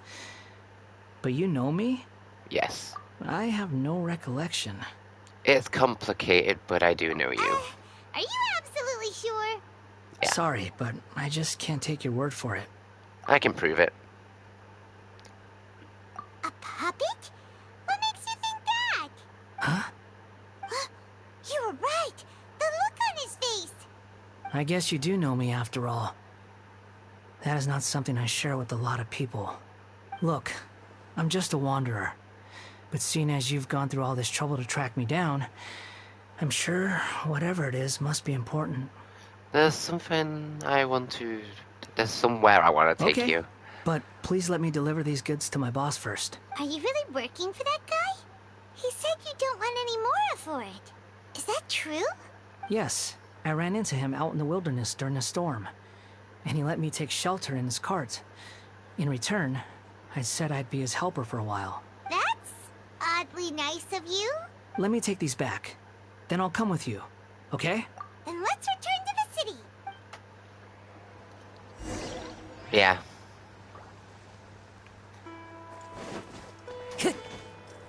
When the Traveler was thinking about what happened with Greater Lord Rugudavata and that she didn't really erase herself, she more of reincarnated herself into Lesser Lord Kusanali. I wouldn't even think that it was possible for someone to actually just erase themselves, but now the Traveler deducted skill is just so good. Nice little Here you go, boss. plot I'll leave twist. them right here. Oh, you really went and picked some more. Who are these two? Something's come up, and they need to borrow me. Sorry, boss. I'm afraid I'll be away from the stall for a while. I was just about to pay you anyway. Go wherever you want, kid. Don't waste your time here. What? I get it, okay? You just wanted to help me out, to thank me for giving you shelter from the rain that day. Even then, I don't understand why you're so adamant that you don't want any pay for it. But look, it was pouring down, and there you were, sauntering along without a care in the world, like you had nowhere to be and didn't even care that it was raining. Imagine you were me for a second. It's a little weird, right? Why's this guy traveling during a rainstorm if he's not trying to get somewhere? And why's he taking a shortcut through the open country if he's not even in a hurry? But anyway, taking you in didn't put me out even slightly. You don't owe me a thing for it. Certainly not all this. Your time is valuable. You know, you should go live your life. But I don't...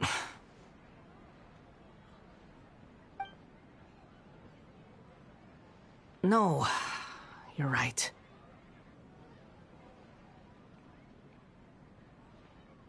Then I suppose this is where we say goodbye. Thank you again for taking me into the city. Don't mention it, kiddo. I've run into all kinds of characters over the years. I just hope you find your path. Thank you.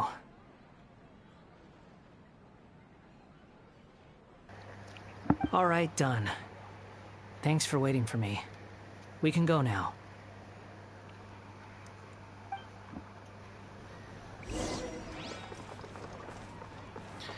Return to the Sanctuary of Sarastana.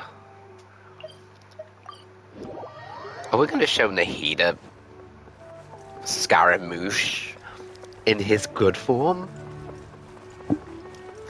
Saying, yo Nahida, we found the balladeer.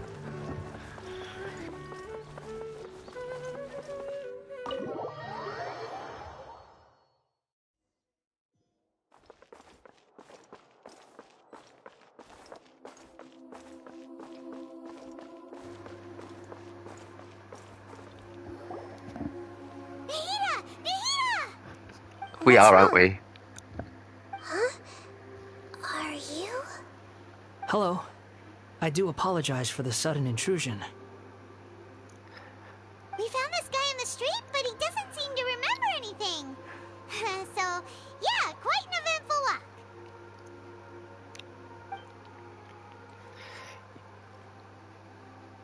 You say that you are trekking across Teyvat to train yourself. Many other Inazumans who describe themselves in this way call themselves Shugenja. Why do you refer to yourself as a wanderer? Well, it seems more relevant in my case. To me, it sounds like a plant with no roots. But these two claim that they know me, and that I have a hidden past unknown even to myself. I wouldn't call it the past, but rather... this is a difficult one to explain. I don't like to rely on using terms like this often, but in your case, it seems that it ought to be called, previous incarnation. Oh, like a past life or something? Yes, something far more distant than the past. So far away that you cannot perceive it. Instead of saying that, I would have used an alternate incarnation, because it's still technically a kind of a present thing, but he's kind of reshaped his reality by using Irminsul. Okay, I have to ask. What was I like in my previous incarnation? Oh, you want to tell me, but you can't bring yourselves to say it. Looks like I didn't have the most wonderful existence in my previous incarnation. If it's that difficult to talk about, I have no doubt it will be just as difficult to hear, but I'll be able to handle it. Please, tell me the truth. Is truth something you care a lot about? Yes. Then I'll be straight with you. In your previous incarnation, you did many things that would be considered evil. You nearly died because of what other people did, and many died because of you. As a non-human being, you hated gods and humans alike. You drifted from place to place, never able to settle, even where you found status and identity. You adamantly believed that you were missing a heart. Actions rooted in persistence sometimes bear bitter fruit. Sometimes, you have to let parts of yourself go, or you'll never be happy. About his past. I gave everything I had, but it barely changed history at all. In terms of the outcome alone, that's true. I don't think I can judge everything I've heard purely in terms of right and wrong. Each choice a person makes belongs to a specific place and time, a chain of cause and effect, a cycle of karma and consequence. That is the nature of truth. If one thing is right, its opposite must be wrong. And yet, dichotomies like this are not enough to explain the world in all of its complexity. It seems like my previous incarnation wasn't the most likable individual. We're not trying to hurt your feelings or anything, but yeah, we weren't your biggest fans. If we were enemies, why are you trying to help me find the truth? This is so frustrating! This guy's supposed to be our arch enemy, but now he's just some random stranger we met on the street! He's got so much to answer for, but we can't make him talk because he doesn't remember anything. What a weird situation. Lesser Lord Kusanali, as the God of Wisdom, I trust that everything you told me must be true. Yes, it's all true. I can even show you the memories themselves, if you're willing. Please, I want to see them for myself. I want to experience my own transgressions.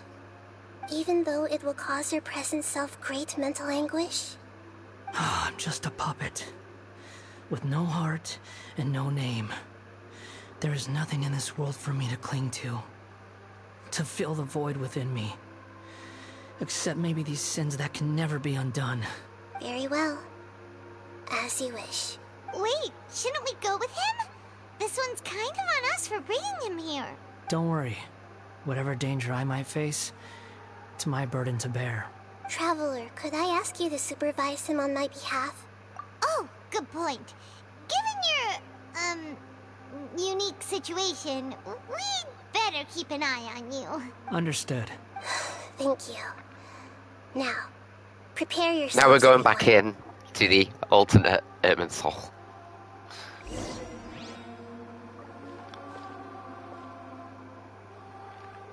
No matter what lies ahead, I'll face it. Whatever it takes. I'm just sorry that you have to join me for the whole thing.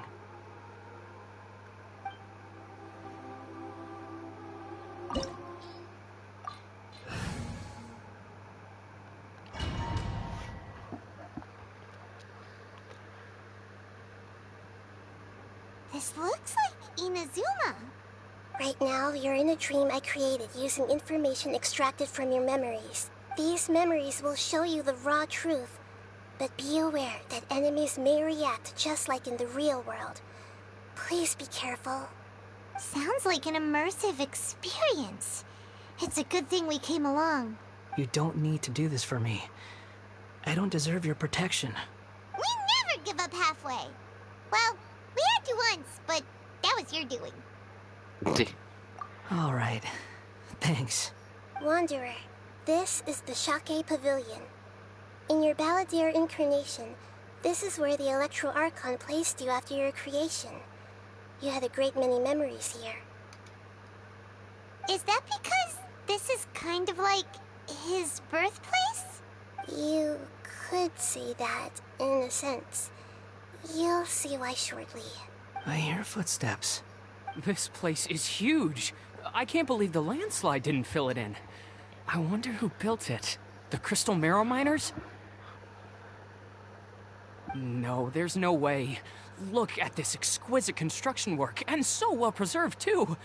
No mining crew would be capable of this. There's someone passed out on the ground. Who are you? You're awake. What happened? How'd you get stuck here? Are you injured? Huh. Not a scratch. And these fine clothes. Who are you? This man is Katsuragi, deputy to Torichiyo's adopted son, Mikoshi Nagamasa. He found the Balladeer in Shake Pavilion and took him back to Tatarasuna. And the rest is history. Well, it used to be. In the original version of events, Katsuragi was ultimately killed by Nagamasa. Let me get you out of here. Our people are nearby. Hang in there. During the Tatarasuna incident, Niwa was murdered by the doctor disguised as a mechanic. The Balladeer, then known as the Kabukimono, disappeared not long after. As the second in command at Tatarasuna, responsibility for what had happened fell to Mikoshi Nagamasa. But Katsuragi had sworn lifelong loyalty to Nagamasa after the latter had once saved his life. At Katsuragi's insistence, Nagamasa killed him to put an end to the Tatarasuna incident.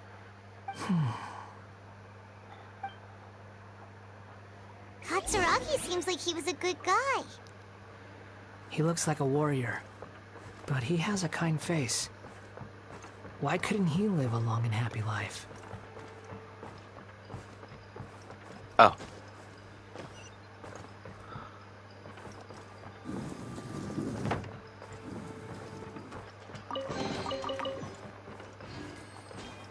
Nagamasa, I found this young guy in a cave sealed off by a landslide.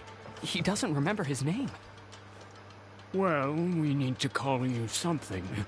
I hear the workers are calling you the Kabukimono.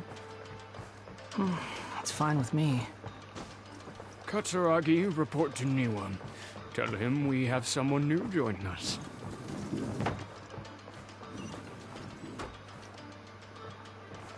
We need to go down. That was close.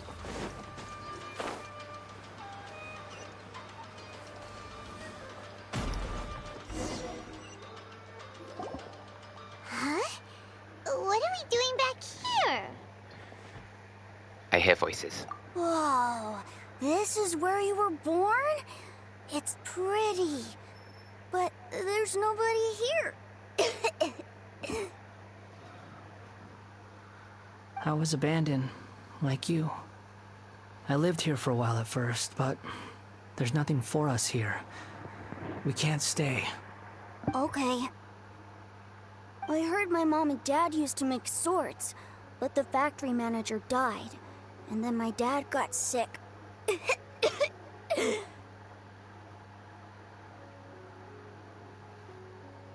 He kept coughing all the time, just like me. Then Mom started coughing too. But you can't. You promised me. Yup, we're family now. We're gonna be together forever and ever. This child didn't have a name. Or rather, the balladeer didn't know what to call him. His father died before he could name him. After his mother died, the child stayed in their straw hut alone. Some of the neighbors helped to raise him. After leaving Tatarasuna, the balladeer ran into this child who didn't have a name, just like him. They made a promise to live together. What happened to the child then? He died from his illness while he was still very young. The balladeer came home one day and found that he had stopped breathing. Hey! What's wrong? Say something! You promised me we could be family! You're no different from Niwa and all the others. You betrayed me too.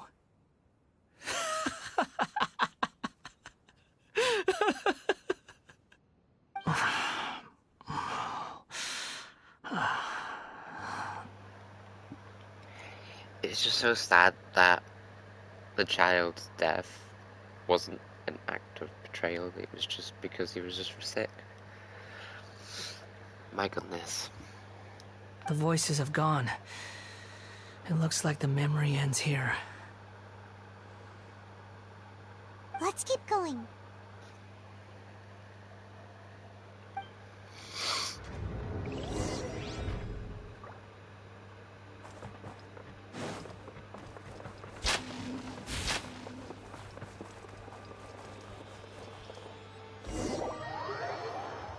You do realize you're blocking my path. I come not to obstruct you. I've been waiting.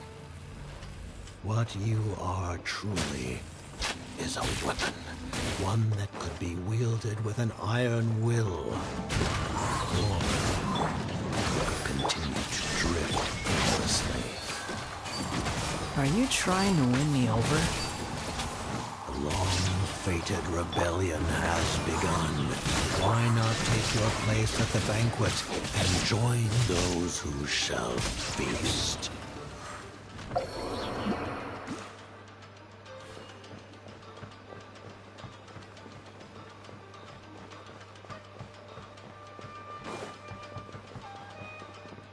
Oh, I can't get the marrow. Oh, wow. This place is dark. Paimon knows this place. It's the delusion factory in Inazuma. In the original version of events, the Traveler once encountered the balladeer here. Such a creepy atmosphere. And so familiar. Yeah. I remember this. It was an unsettling place. Look over there! Well, well, my fair lady. Is this rundown factory and these incompetent fools all for me? Wow. You shouldn't have. Huh. What do you have to gain from belittling Hey, your subordinates? Senora! You might not want to admit it, but you are a part of this plan. Perhaps you find fighting in the abyss to be a more meaningful use of your time? Oh, but of course, even this pales in comparison to being experimented on by the doctor. What a sharp tongue you have. Funny how negotiating never seems to be your strong suit. For the task ahead, I suggest you keep your true feelings to yourself. Save your breath. I know what I have to do. I'm sure you think so, but I still think you need to hear it. Don't start thinking you're invincible, and don't let your emotions get in the way. Surely you're not worried about me. I just can't have you getting in my way. You and Child never fail to find ways to complicate things. I'm merely lighting a little fire in this chaotic nation. But you, being tossed out like trash, must make you want to destroy it completely. Do you remember the last time you were here? That was a lot of swordsmiths you killed. I'm sure the descendants of the Raiden Gokaden are still suffering the consequences now. Look at you. Oh, don't get so sentimental. Now, give that poor little tongue of yours a rest and stop pretending like you're above everyone else. Bye then. See you at the victory feast. Poor little tongue? She's playing with fire talking to me like that. Who does she think she is? Forget it. Someone might find me here any minute now. I should prepare to give them a warm welcome. The plot does not end here. There is more of this story to come. Wanderer, are you able to continue? Yes. Please don't worry about me. Oh, we do. We're giving you really harsh information. Why are you staring at me in silence? Can't you think of a nicer way to express yourself? I'm under no obligation to be nice to you. Besides, I thought nothing mattered to you except results in your own interests. Isn't that right, witch? Muddle-headed puppet. You're only number 6 because you can take more abuse than other humans. Do you really count that as an asset? You're about as much fun to be around as a raging inferno. But before we murder each other, it'd be best if we finish our duties.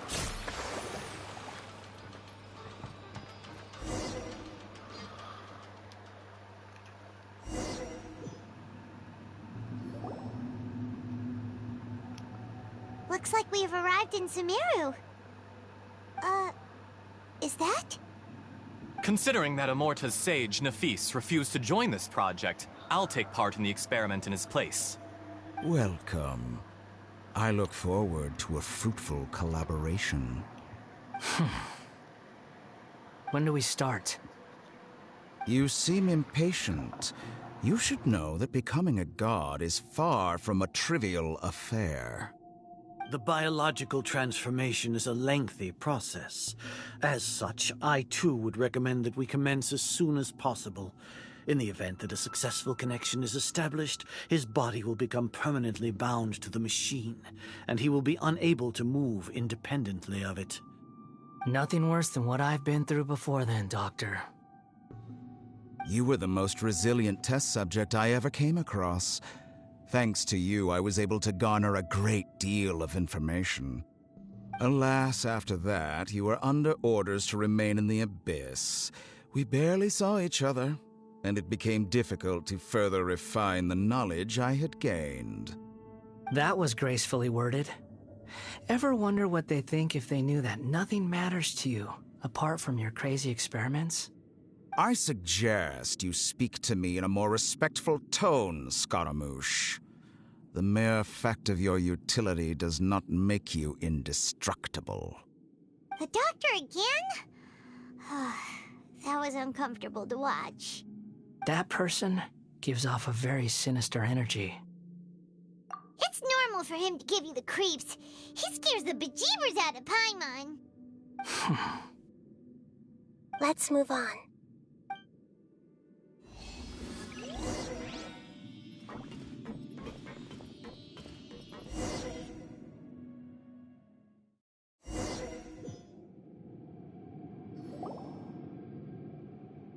You're a god. Do you think I'm evil? If you accept that he is you, just as you are you, then yes, you are evil. In your eyes? Are there any differences between humans and puppets?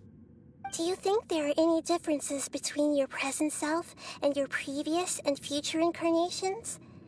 If not, then what are the differences between humans and puppets? Whoever has tasted the joys and sorrows of life in the human realm is human. Whoever has loved and lost, cried with grief, howled with rage at the tragedy of death that eclipses the miracle of life, they are human too. I've seen enough of my past.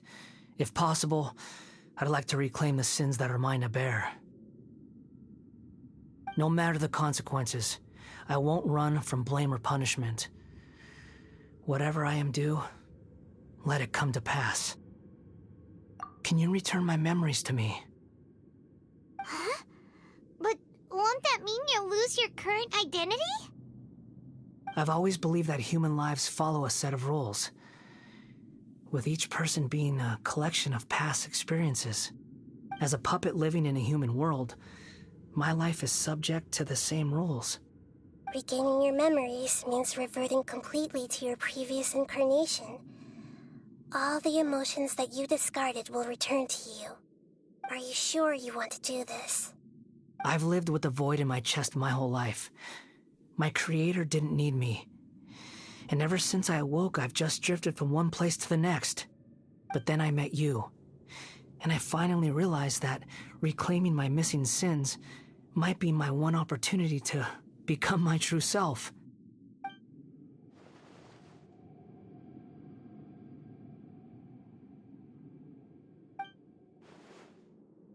I've always felt I have an innate tendency to yearn for something more, in a way that goes deeper than for most people. But for all my soul-searching as a Shugenja, I've never fully understood it. Looking at it now, it seems that I brought this curse upon myself. So I beg you, grant me this opportunity to gain a purpose, to change my destiny, and end my wandering. Very well. Since your mind is made up, I will return to you that which is yours.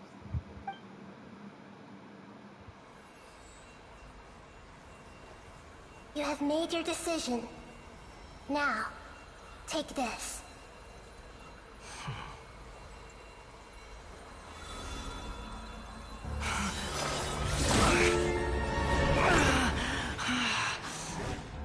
Set him free? A puppet? What's he doing here?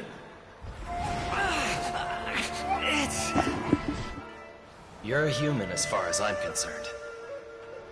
Everyone's here. Wonderful. What a fine blade. Nagamasa will be thrilled.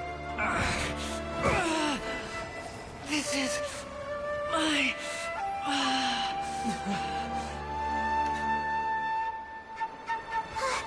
Is he alright? Oh, don't tell me we're fighting this again.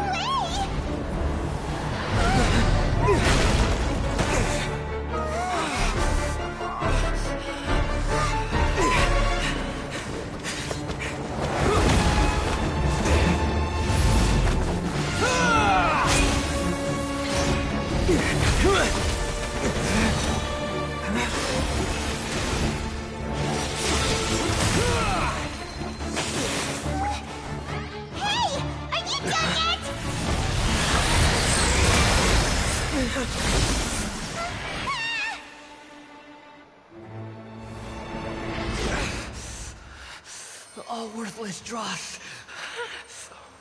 will be purged. That's why this won't be the end.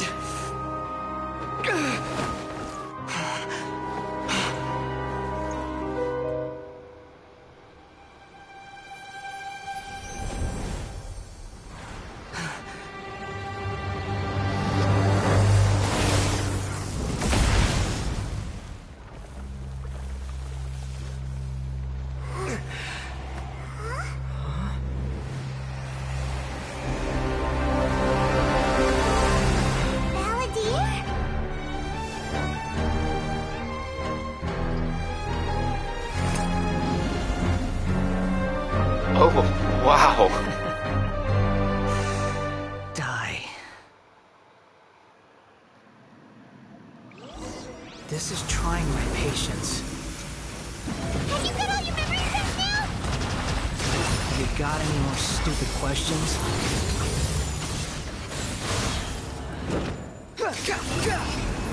Churn!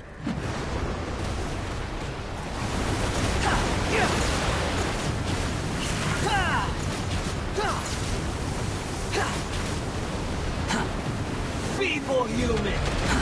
Too slow.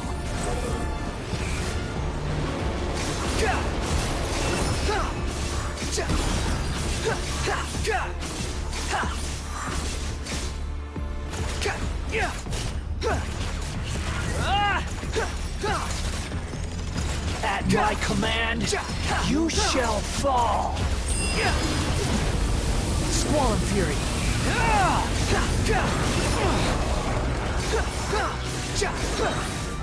You dare to gaze upon me? Insignificant pest! Too slow. Behold! I made it halfway. How amusing.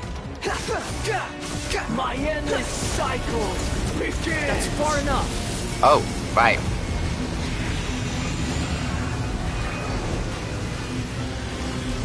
Squall and Fury.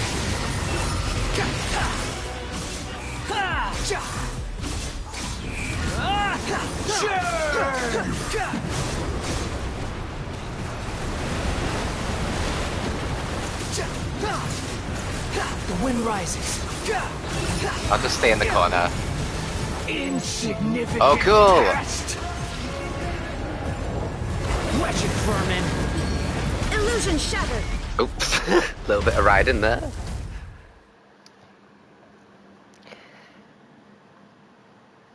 He more of defeated Imbecile. himself. Get out of my sight. It disappeared. Did we win? What did you expect? I'd never lose to that. There's the tone of voice again. You're definitely back to your old self. Wait, but it was you inside that thing too. What have you got to be smug about? Sorry. I'm harsh on myself and everyone else. Just the way I am. Now you've recovered your memories. You sound like you're concerned about me.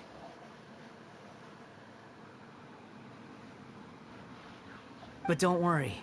Thanks to you, even if I didn't change a thing, at least I now know the truth. The memory recovery seems to have been a success.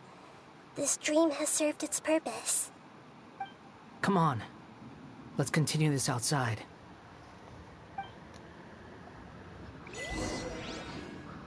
Me, myself.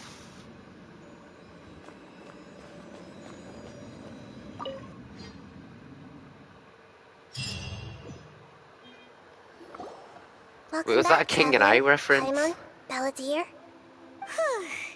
It feels like we just went on a really long journey. Paimon's exhausted. You don't like being addressed by that name? It's fine. But I was just thinking, I should probably change it. After learning about everything the doctor did, there's no way I can carry on using a name connected to him. I'm not planning on returning to the Fatui, and they wouldn't take me back anyway. Recent events will have affected a lot of people, and they might not even remember who the Sixth is. So, you're quitting the Fatui for good? Let's call it a tactical retreat. It's like you said, Lesser Lord Kusanali. Everything may look futile, but it wasn't completely meaningless. At least I made a lot of people forget about me. But that doesn't mean your own past has disappeared. Of course. And your main goal, for which you gave up everything you had, you weren't able to achieve it. I hope you can see and understand that. Changing the world, changing the past, changing the fates of other people, these are not simple things to accomplish. What you are looking for is complete annihilation. But this is just a fantasy. Even if the Balladeer is removed from existence, the world will not heed your will. Indeed. How ridiculous. Do you regret doing all that when you've gotten so little in return? Even if I'm completely worthless, there's nothing in the world worth regretting. Lesser Lord Kusanali, you purposely left that information in Irminsul, didn't you? Yes, and I took pains to make sure that you'd acquire that information naturally. Why would you go to such lengths? You trying to win me over too? In all honesty, your past experiences have made you a useful asset to Sumeru and to me. Winning you over was indeed a part of my plan. But before that, I wanted to tell you the truth about your past. If all I wanted to do was use you, then I'd be no different from the doctor. Very clever. I guess you could say that's one of my virtues. Utility to others is what gives me worth. So if embracing my sins is what it takes to make me useful again, so be it. Nahida doesn't even see you in that way. Oh, right. I almost forgot. You're the good guys. You're into justice and all that. Sorry if I have a slightly different perspective on things, but I don't feel like I've been duped. The wisest leaders are fated to end up with the best helpers. I can live with that. I'm glad you're able to think of it in that way. Traveler, in the future, I'll continue to search Irminsul more deeply and see what secrets can be uncovered, including the beginning of your twins' journey recorded in Irminsul. What exactly happened before and after that point? I want to know as well. Well, we can tell you before that point anyway, because we fought... I want to say the god, but it's not a god. You know, the start of all this journey. I will try. Traveler. After I dove into the information torrents in Irminsul, why did you go to Inazuma? Because I wanted to know what you'd changed. So that's how you found out whose fate had changed. And how? Well, whatever your reasons, you did me a favor. And I'll do everything I can to pay it back. Please don't make it sound like I'm extorting you. I didn't do all this for a reward. Borrowing and returning are the only real relationships between individuals. I'll balance the books one day. Don't you worry. That's not true. A relationship between two people is not simply a ledger that can be reset to zero. I think deep down you realize this. People who show up in your life don't just evaporate like water drops and leave nothing behind. There is no such thing as balancing the books. Some things in this world can never be brought back, and they can never be changed, which is why there is emotion in the human world. Everything that you feel is real and lasting, and whatever is missing in you will not be made whole. To be human is to live with imperfections. You can choose whether or not you want to be human. But humans can't live without a heart, can they? Anyway, I gave up trying to become a human a long time ago. You understand what pain is perfectly well, even without a heart. You're just bearing your feelings. The past is set in stone, but you can keep moving on. And the longer your future lasts, the shorter your past will become, until one day, it is but a tiny fraction of your life. Sounds like you've got a future planned out for me. I hope you can give Nahida a chance. Everything's ended up being pretty darn complicated. Paimon doesn't even know where to start, but the most important thing now is that you need to follow Nahida. Otherwise, all our efforts will have been for nothing.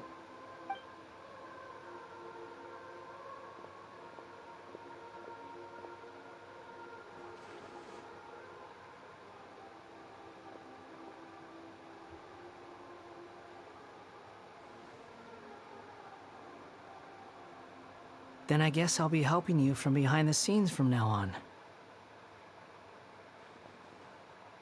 I'm glad that you've accepted our proposal. Why don't you choose a new name to celebrate? Ooh! for you too. Why? Because Paimon still doesn't like you that much. Then I hope we don't see much of each other in the future. A name is life's first gift. You didn't say it out loud, but I know that's what you're thinking. The Traveler and Paimon have helped you a lot. If you can't decide on a new name, maybe you can ask them for ideas. You want us to decide? Paimon only does nicknames. If it's a serious name you're after, it's all yours.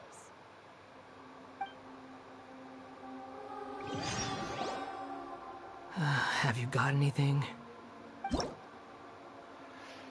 Name change rules. You can obtain an item and stroke from the Archon Quest Interlude Invasion of Genesis, which will allow you to change Eons Adrift, Wanderer Animo's name. Please take note of some names cannot be utilized in this change. Once you have renamed this character, some interfaces in the game going forward will display the name that you have chosen. There is a limit on the number of times you can rename this character, so do so with care. Travelers, please ensure that you follow our terms and services when you're using this function. To create a healthy gaming environment, please read and confirm that you will not instigate or take part in the creation of content or discrimination against any race, gender, religion, or sexual orientation, ethnicity, government, or region. The bullying or insulting of any travelers or a group of travelers, and any content or behavior that violates the terms of service. We may have to restrict your use of gaming service if you do not follow these rules. This may include suspension, restriction, a name reset, forced disconnection, login suspension, or account forfeiture.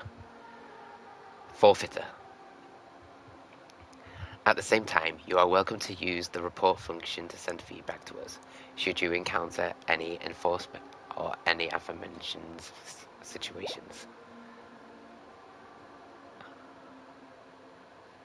What would I call him?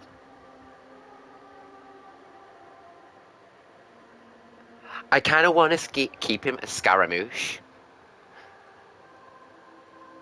But at the same time, Wanderer is the name chosen for him.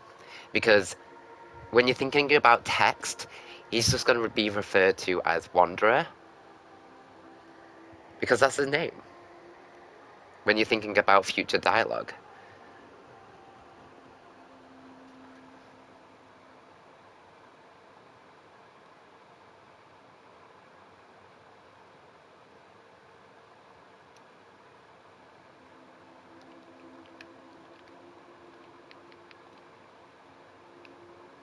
Scaramouche. Is that how you spell his name?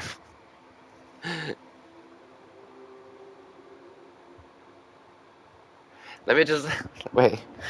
Let me just see if that's the correct spelling. Hold on. Because me and my bad spelling, I know.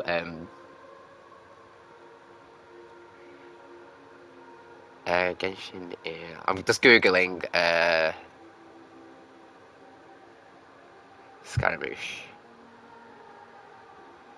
Oh, I'm just missing an E. Scara and MOUCHE.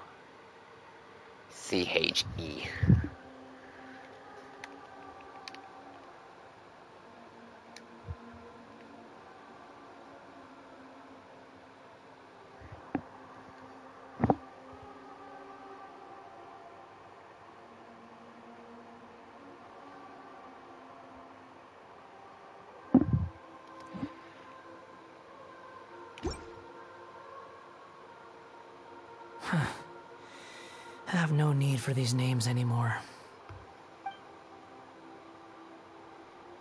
Let me give it one more thought. Okay. Have you got anything? Okay, so Scaramouche is out. Da-da-da.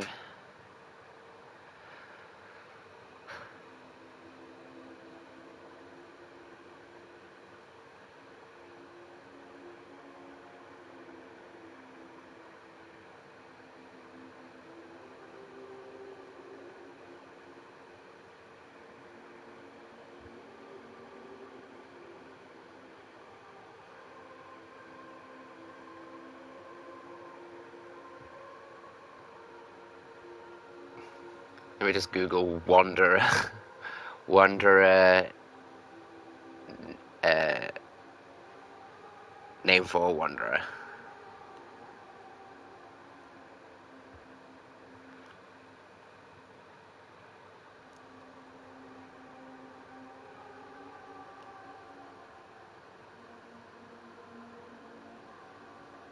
Naming the Wanderer is one of the best details implemented in Genshin Impact. So in order to make it count, here are some naming ideas for the Wanderer. As he now refuses to be called Scaramouche, Kukukumono, or anything similar, but if a goofy and serious name. Everything is valid here. Some suggestions we're going for a second choice.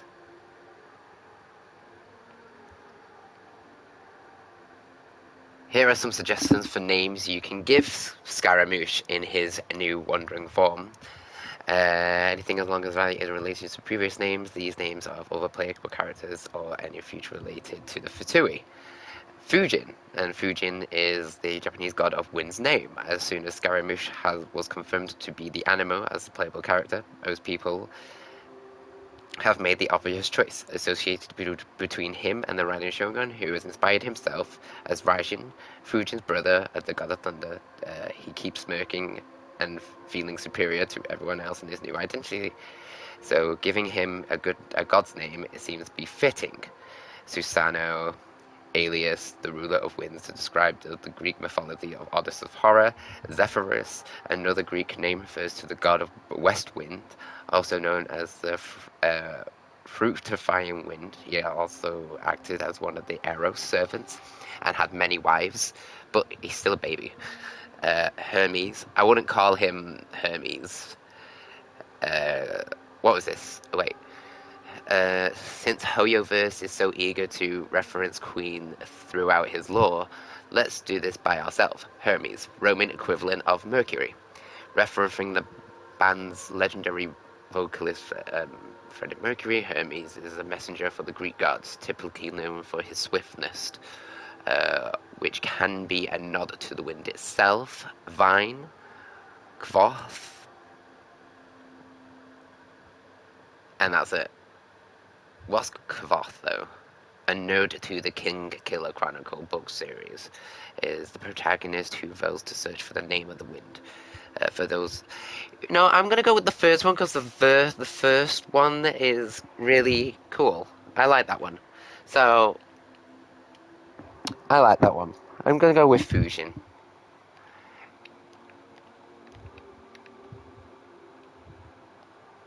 Fujin. Japanese god of wind's name. As soon as Scaramouche was confirmed to be the Anemo as a playable character, people made the now obvious association between him and the Raiden Shogun.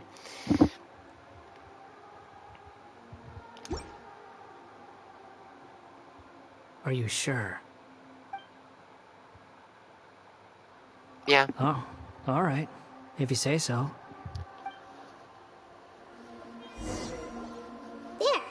Now you have a name of your own. What about a nickname? Are you done yet? Still thinking. Stop rushing me! Take your time. I don't need to see you again until you've thought of one. What do you plan to do next? Everyone who manipulated me and made me suffer will have to pay the price. You mean the Fatui? The doctor, at least. Now that your stance has changed, I believe your future path will change accordingly. But it won't be immediate. You still need some time to compose yourself. You still need some time to compose yourself. One more thing. There are still some descendants of the Raiden Gokuden living in Inazuma. Some of them know. Well, they ought to know about the connection between Raiden Gokuden and myself. I don't plan to leave Sumeru for the time being. If you see them in Inazuma, please tell them that I was the one responsible for the Raiden Gokuden's downfall. Even though the events have been erased from the world, they still deserve to know the truth. I see. That is up to you. Huh? But if we do that, then... It's fine. Let them stab their blades into my chest if they so desire. Maybe that's how it always should have been. No nonsense. I like it. Alright, let's call it a day. Goodbye, wise deity. And you too. He's gone. What he went through today would have been like living an entire lifetime in an instant. He'll need some time to calm down. Yeah. Yeah, true. But even so, after everything that's happened, he doesn't seem quite as fierce anymore. There were some bumps along the way, but it's all over So now. we can finally go eat? Paimon is starving. Oh, Paimon, you're always thinking about food. Thank you both. I hope you will find somewhere nice to go and relax for a while.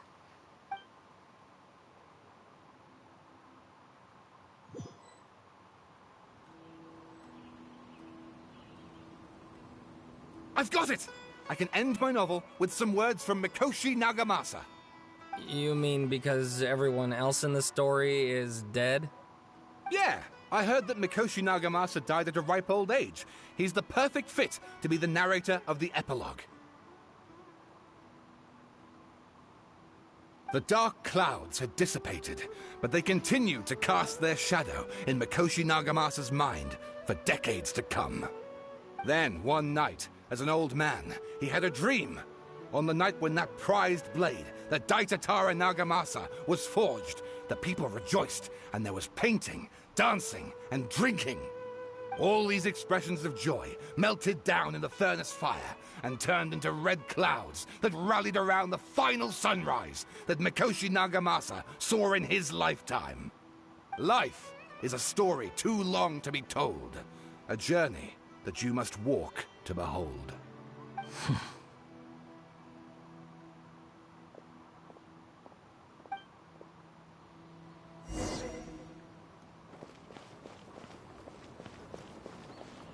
Return to the resting place. Oh, my voice has got a bit croaky now.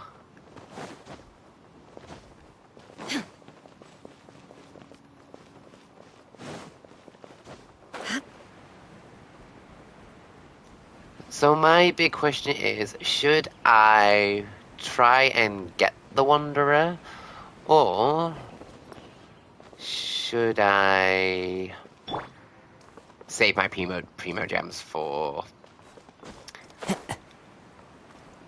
the new character?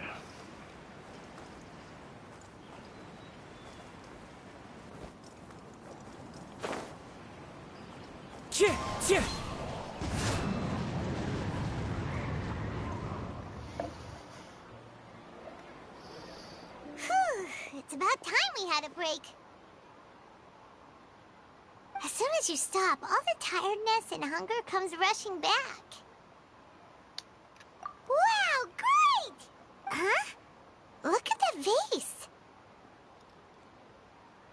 Did someone break it while they were cleaning the room or something? But Paimon doesn't remember there being a cleaner. No, because you broke it.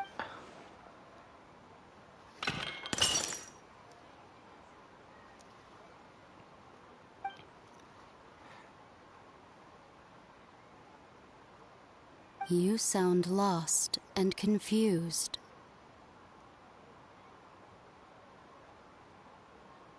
I know why you are troubled. Any who knew of this would find their mind overwhelmed. Huh? Is there someone here talking to us? No shit, Paimon. Unfortunately, the fate of Tevat cannot easily be changed. Perhaps a god may have a slim chance, but for anyone else, who can say? When a small animal runs into a tree trunk, though the tree may sway, it is not displaced. The same is true of fate. Oh my god, who is this? Like a vase that falls to the ground. Whether it is broken by a cat or by a bird, the result is still a broken vase, is it not? Who are you? How do you know about all this? History does not change easily, but human hearts can. Believe your own eyes. Only that which you see is true. What is unseen is but an illusion.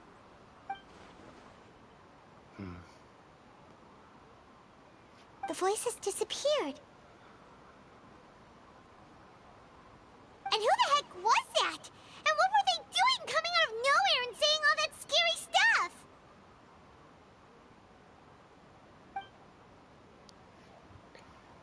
Believe my eyes. Does she mean I should trust my memories? Anyway, that face is still lying there broken on the ground. Should Paimon go get someone to clean it up? You clean it up. You broke it. It feels wrong just leaving it there. Just a moment. Paimon will be right back.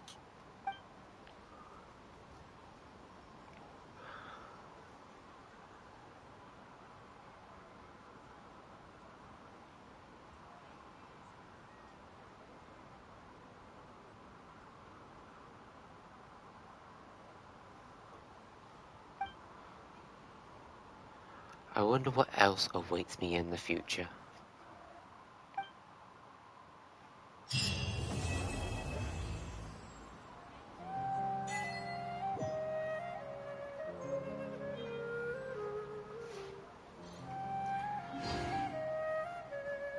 Appellative stroke.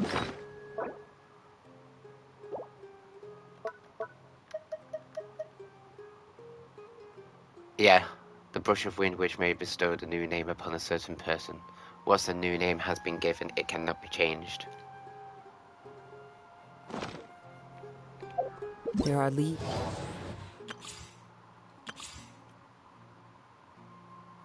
Oh, we did it. Oh, cool. And then there's also this. Around. And I know just the tune to accompany them, if you wish to hear it. What are the achievements that we got from doing all that? Because we got a lot. Invasion of Genesis, defeat the Everlad Lord of Arcane Wisdom within the memory, solve Nahida's hidden riddle and discover the Balladier's past, discover the consequences that have resulted in the Balladeer entering Irminsul, and investigate the memories of Tarazuna. Cool. Wow. And then there's come try the genius invocation of TGC. Go on, we'll do that, we'll do that. Let's try and do some TGC stuff. So we're gonna go all the way to... back to Mondstadt. Okay.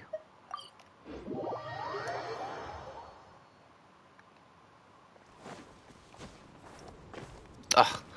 Why did I have a feeling it was going to be sucrose? Sucrose, the package you mentioned that you received before, it's not dangerous, is it? You need to be careful when you're opening packages. I once had a friend mail me some research materials, and all the bouncing around in transit caused a reaction. But then again, with that strange woman voice, I have a feeling that it's the sustainer of Heavenly Principle. It would make so much sense. Sorry, I just had to say that before we continue going on to the TGC. But yeah, because technically we're halfway through the game now. Even though it's been 2-3 years since Genshin first released. And at the start of it, that's where we were introduced to the Sustainer. It would make sense because now we're halfway through the game and obviously there's been this massive twist with trying to alter one's, well, persona. So it would make sense if this god or sustainer of the Heavenly Principle would get in contact with us for that one brief moment to tell us to believe our eyes and our memories for what we see. It's our story. Once I opened it, it let out a stench that could wake the dead. If your package contains anything like that, then maybe you should check with Albedo first and see what he thinks. No, this package didn't contain any hazardous materials. Timaeus! Sucrose! What are you two chatting about? Oh, hey, you two. We're just talking about a strange package that Sucrose received recently. A strange package? Yes. I believe it's from a Sumeru scholar who came here to study in Mondstadt. It's most likely a thank you gift for collaborating on some research together. Huh? A package from an academia scholar? Oh, then there could be anything inside. Well, it is a There thank you wasn't gift. anything dangerous inside. Just a bunch of strange cards. I think I've seen Timaeus with some similar looking cards before, so I came to ask him about what they might be. You've seen me with some cards? Maybe those were the testing cards used for distinguishing reagents. No, they didn't look like test cards. Here, have a look. Oh, you meant these? Huh. Sucrose, have you really never seen these before? No, never. Recently, I've been spending all my time up in the mountains working on cultivating pentatonic sweet flowers. Why?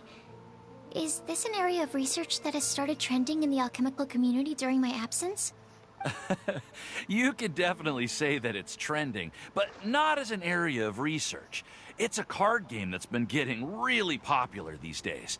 It's called Genius Invocation TCG. Genius Invocation TCG! So this is the game we've been hearing about. We've been hearing about this game all over the place, but this is the first time we've ever actually seen any of the cards. We didn't know it had made it all the way to Mondstadt. Must be pretty popular, huh? That's right. The game's been catching on lately. The Yae publishing house in Inazuma has even published a series of light novels based on the game. The story is really good. It starts with a young guy in Sumeru who finds an ancient casket of tomes in the attic. He opens it and discovers that the soul of an ancient TCG player called the Crocodile King has been captured inside. It turns out that the Crocodile King was King Deshret's viceroy, who battled an opponent named the Ibis King. During the match, the Crocodile King fell prey to his opponent's scheme and was sealed away in the casket of tomes. After being unexpectedly released by the kid, the Crocodile King possesses him and helps him to gradually climb the ranks and become a legendary TCG player. Timaeus. Huh? What's wrong, Sucrose? If you're interested in how the story plays out, I can lend you the novel. I automatically caught on to the reference. It is so Yu-Gi-Oh! And it's just a nice nod that Genshin did, because obviously the director of Yu-Gi-Oh! Has passed away this year. I think it was only about a month or two ago, so it's nice that they've done this. No. I was just thinking about that time you requested an extension on your progress report deadline, citing personal reasons for the delay.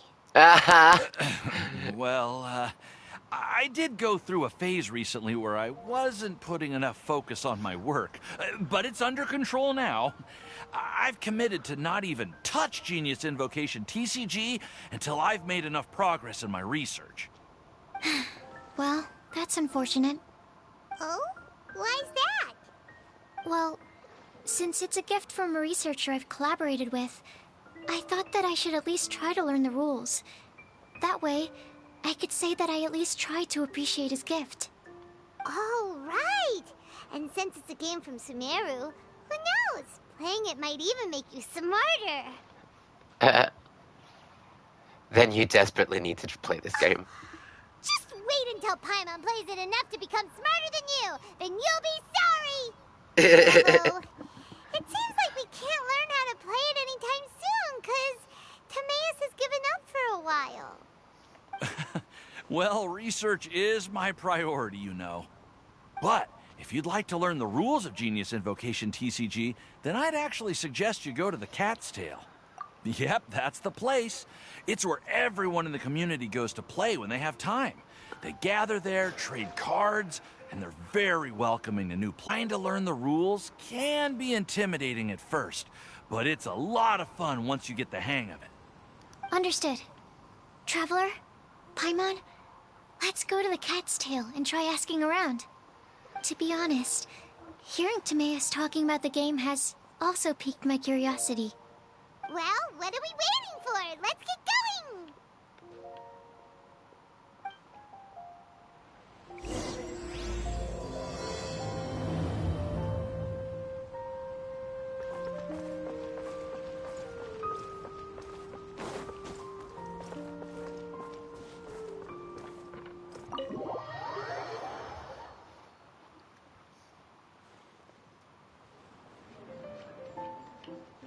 Oh, it's booming.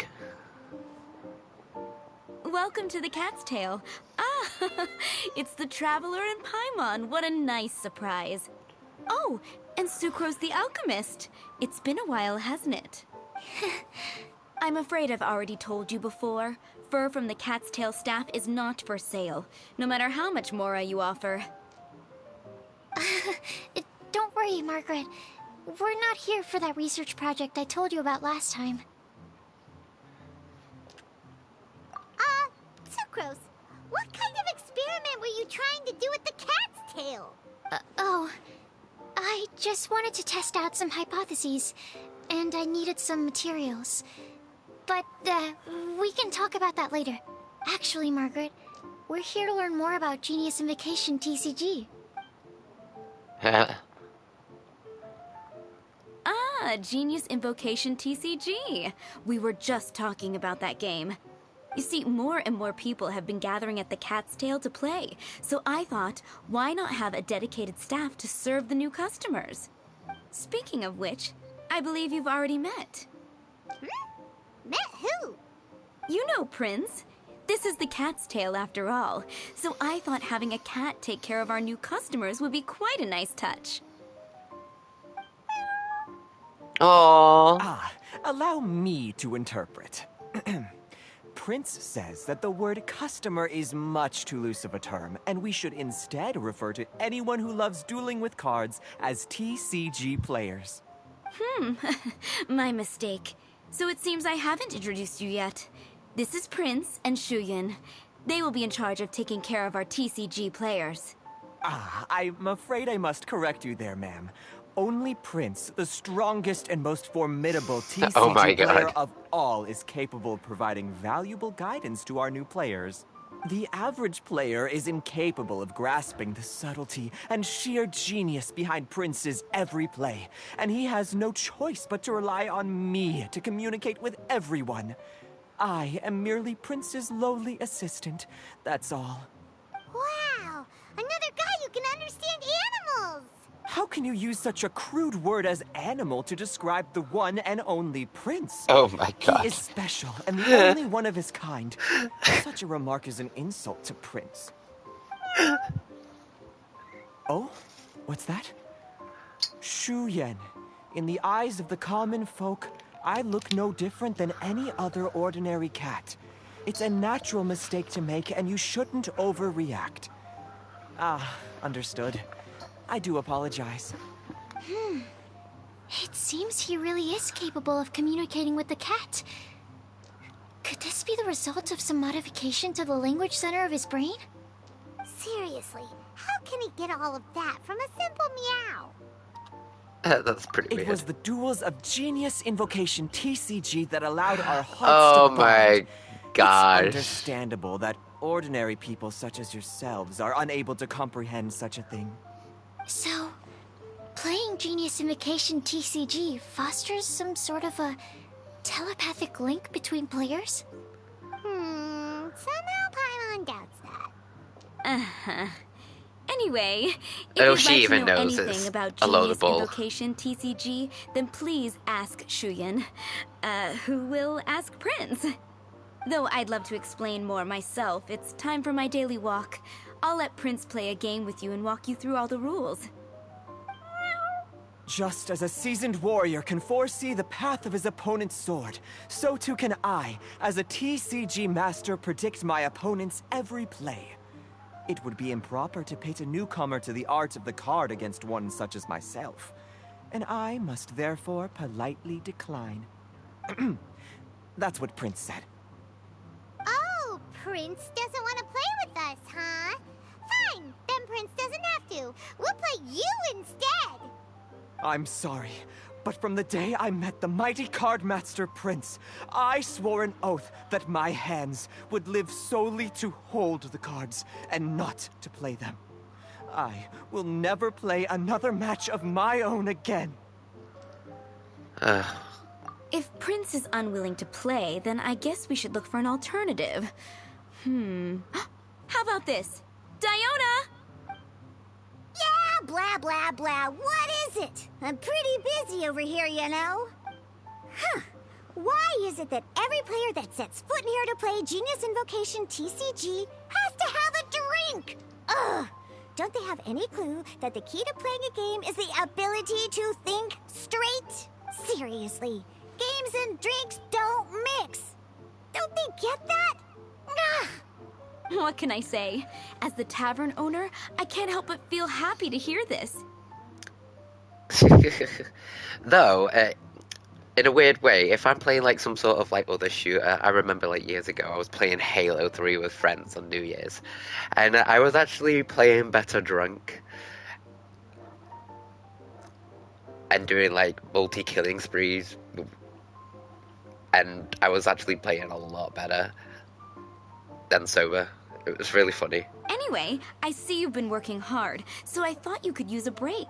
So why not come over here and teach these customers the rules of Genius Invocation? Ha! Yeah, what kind of break is that? Oh. I'd rather Why are not. we letting all these loafers come in here to play Genius Invocation TCG anyway? All it does is encourage more people to come to the bar for a drink. It's a You know, pub. if drink sales keep going up like this, pretty soon Mondstadt's alcohol industry is gonna reach new heights.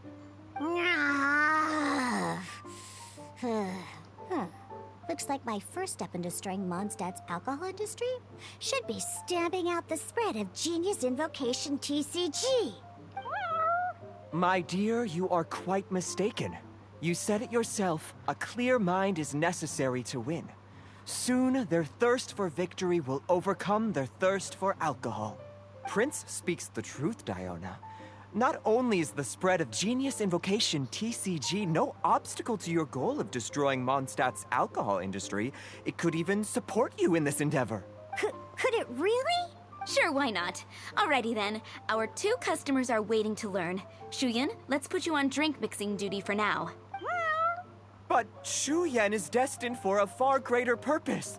Shuyan, drink mixing, now. Okay. Ooh, all right. We'll need some space to learn. Let's go to that empty table over there. I wonder how this is going to turn out. Oh, you're gonna make me walk over there. Okay, let's go through the rules. First things first. You'll be needing your deck, so place that on the table. Deck? Yes. You should have built a deck. You know, a set of cards that meets the bare minimum requirement to play the game.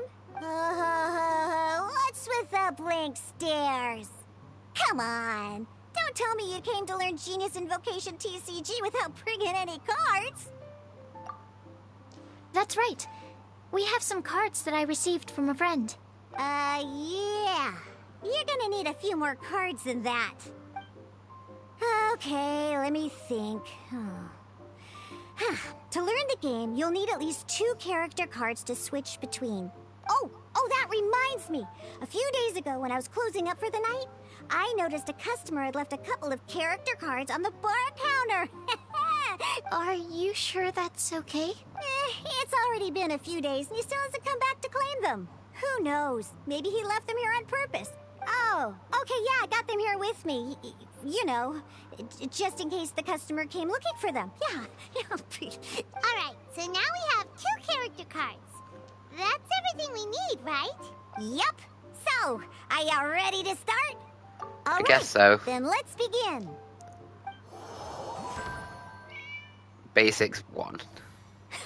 Welcome to the world of Genius Invocation TCG. Simply put, this is a game where you control character cards to duke it out with your opponent. Pew, pew, pew! Once you've defeated all of your opponent's character cards, victory shall be yours. Now then, you're gonna need a character on the field to start with.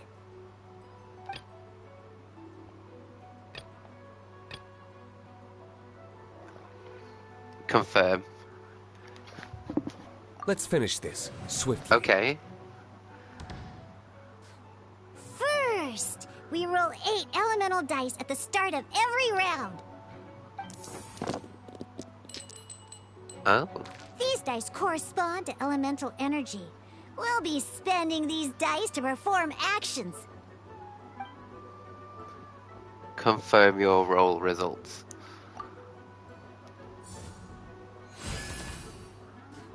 Action phase. Once the roll phase is over, you'll enter the action phase, where the real game starts. During the action phase, you can spend elemental dice to perform various actions. Of course, the most common action is to use character skills.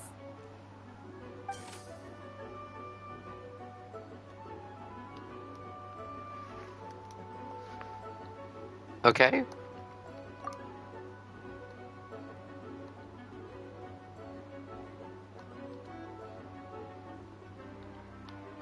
How do I use that?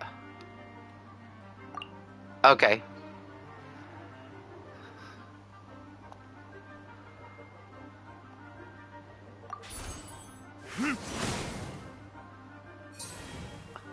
Huh, not bad. You just made your first attack. During the action phase, both sides will take turns making their moves. After you use a skill to attack your opponent, it's their turn to attack. Okay. And as you can see, once the enemy finishes their move, it's our turn again.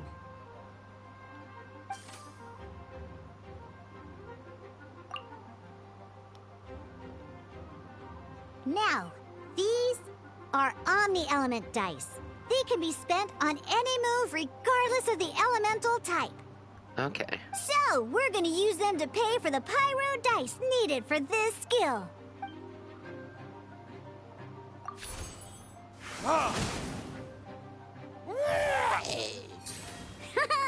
That was pretty good. That's one opponent down for the count.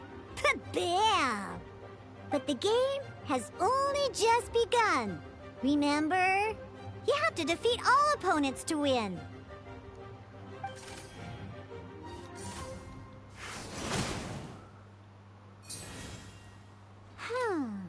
As much as we'd like to attack again, seems like we've run out of usable dice. In that case, let's end this round. After you end round, you won't be able to do anything else this round. And once everyone chooses end round, we can move on to the next round.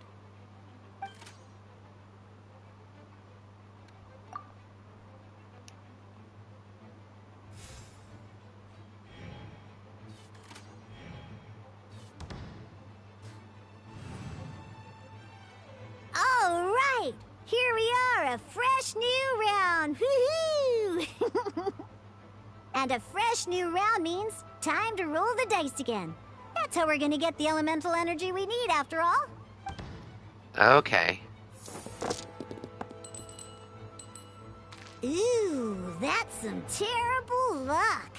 Well, there's no way we'll be able to use D-Luke's skill now. But don't worry, situations like these are why we have the option to reroll. Once per round, you can select all the dice that you don't like and reroll them.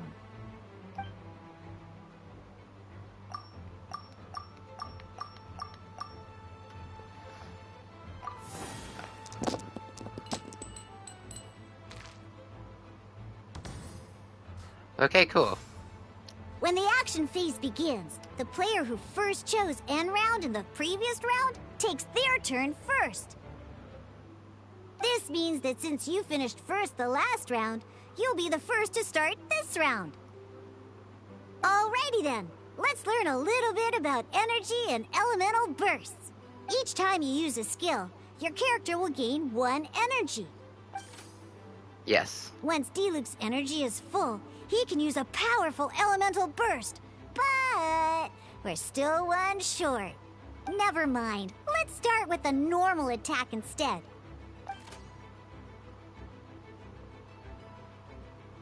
Diluc's normal attack only needs 1 pyro die and 2 other dice of any type. So that's how we get rid of them. In any case, your normal attack needs fewer pyro dice than your elemental skill.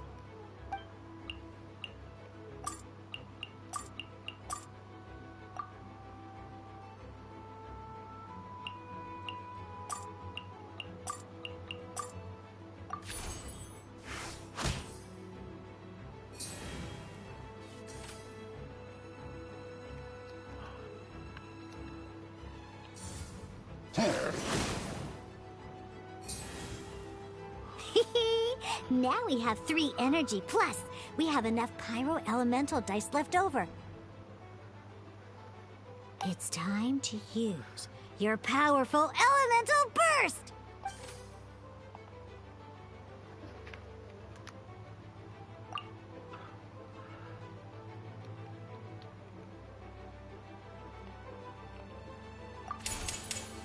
Verdict is...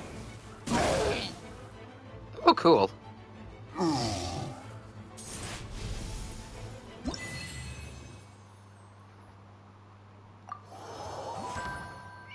Switching characters.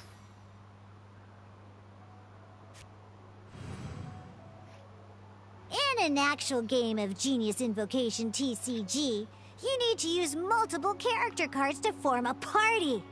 Next up, it's time for your second character card, Kaya, to take the stage.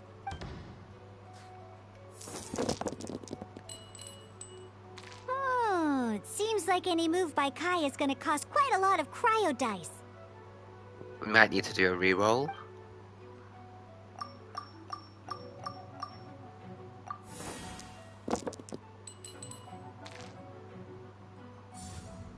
Okay.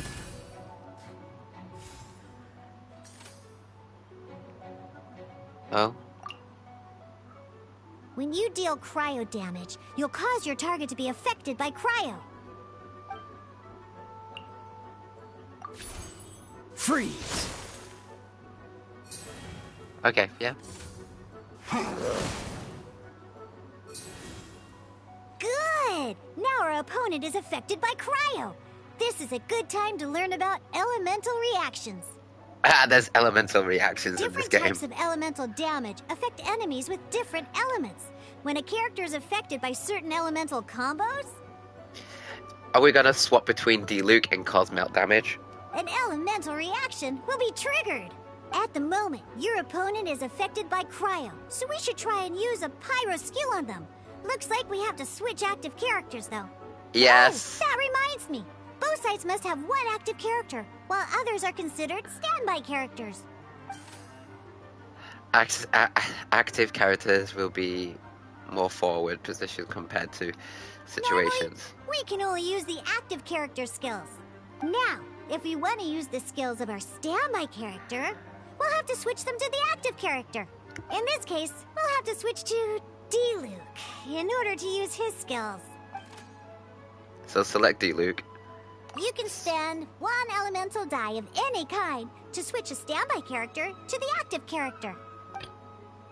Let's finish this swiftly. Switching characters is an action, just like using a skill. So once it's done, it's your opponent's turn. Okay.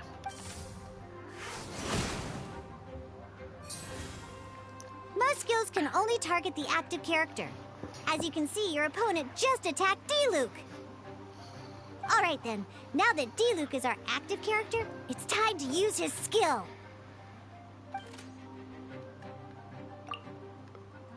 Because the opponent is when triggered, melting, this will allow you to...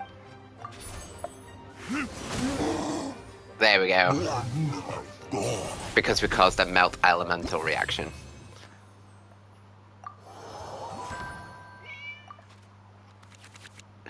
Oh. Right. Next up, let's learn how to use card types other than character cards. These cards are all known as action cards. That's a Paimon card. Each time a match starts, you have to draw 5 action cards to form your starting hand.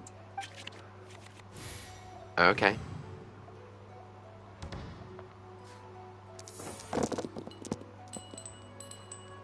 Uh-oh. Looks like we don't have any elemental dice we can spend to make an attack.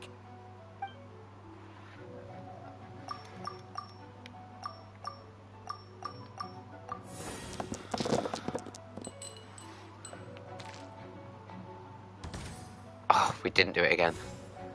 Seriously? We still don't have any usable dice even after that reroll? Well, never mind.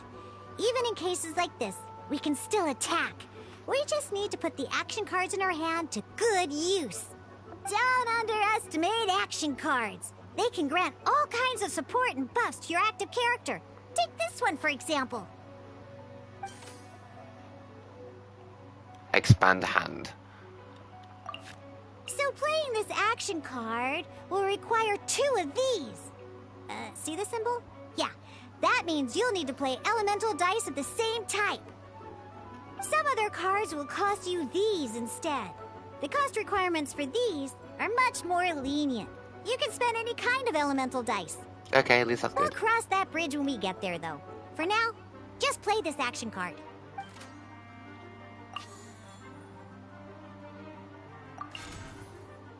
So, playing an action card from your hand is a form of fast action. Fast actions do not end your current turn.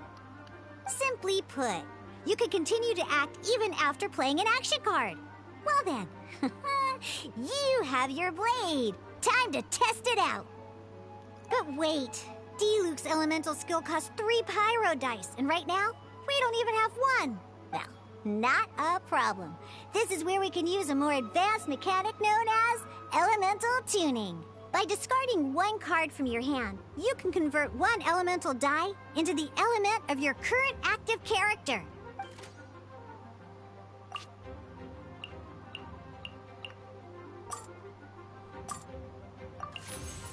Sometimes, you won't be able to perform any actions you want to because you didn't roll the elemental dice you wanted. Oh well. Moving on. Ingenious Invocation TCG.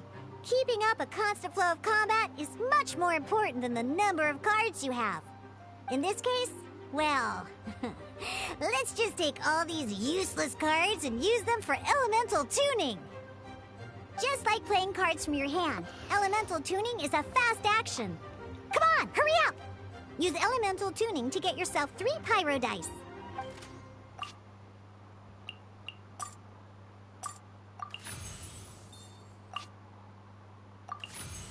Well, would you look at that? Finally, we now have enough elemental dice to use Searing Onslaught.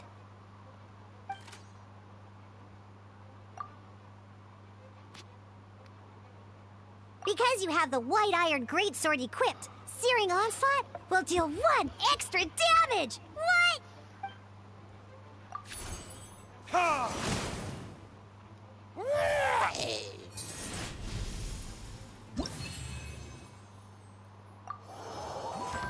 Intense and final test. Now comes the final part. Hoo-yeah! In a real match, you can make adjustments to your initial hand. At this time, we can select any number of cards in our hand to shuffle back into the draw pile, and then draw the same number of new cards. What?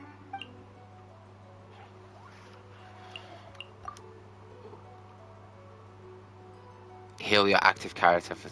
Okay, that's a healer card, and heal by 1. So...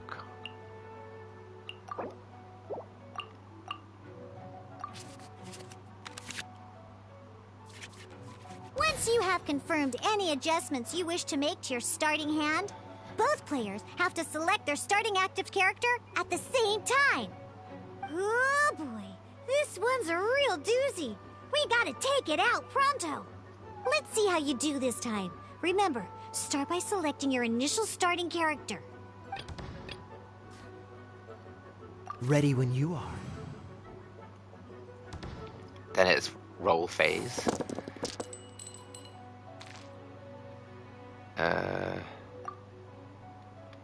Oh. Hey, look at you!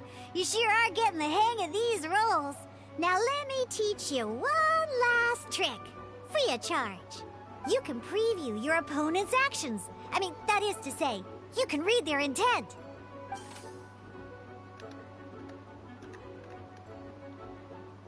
Check it out. So here's where you can see all your opponent's intentions for this round. All your opponent's intended actions for the round will be listed here in order. Reference this to come up with effective countermeasures and easily defeat your opponents. Well then, that's the end of the tutorial. You're on your own from here. May victory be yours. Okay.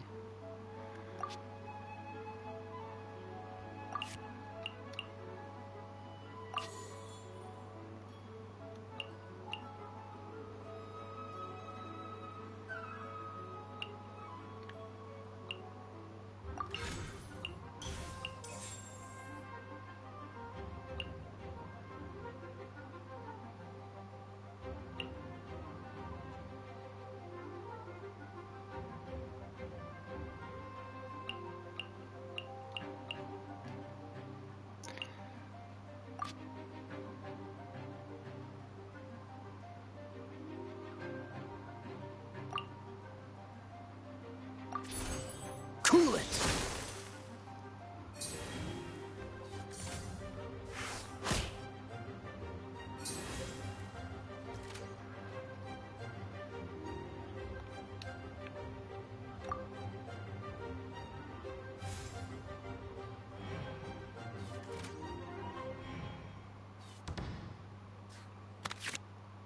Wait. There's one more thing I almost forgot.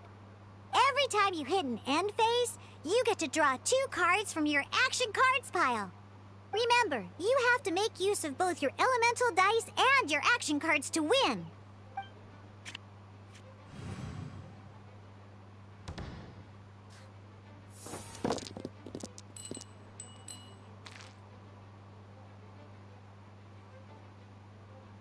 I think I can do this.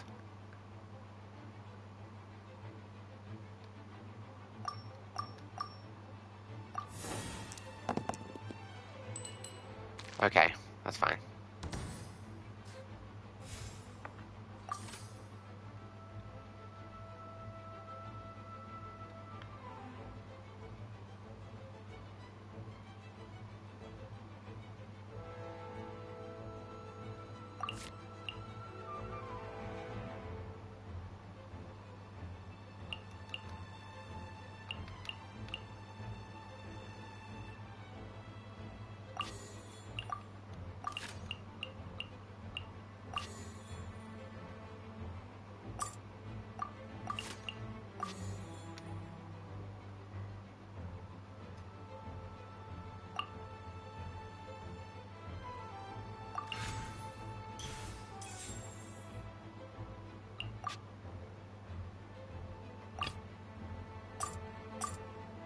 Let's go.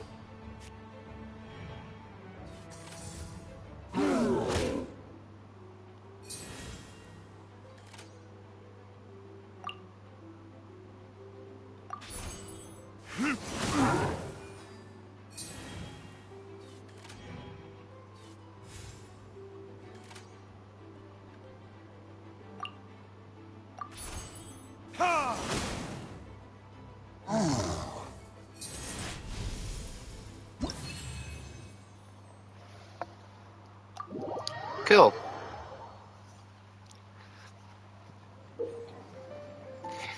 Genius Invocation TCG is tightly paced, heart-stopping tabletop card dueling game. Utilize your deck by constructing them around characters and action cards and go toe-to-toe with various opponents on the table. You will roll 8 elemental dice at the start of each round. You'll have 1 chance to choose your number of elemental dice and reroll. During the phase, you use elemental dice skills.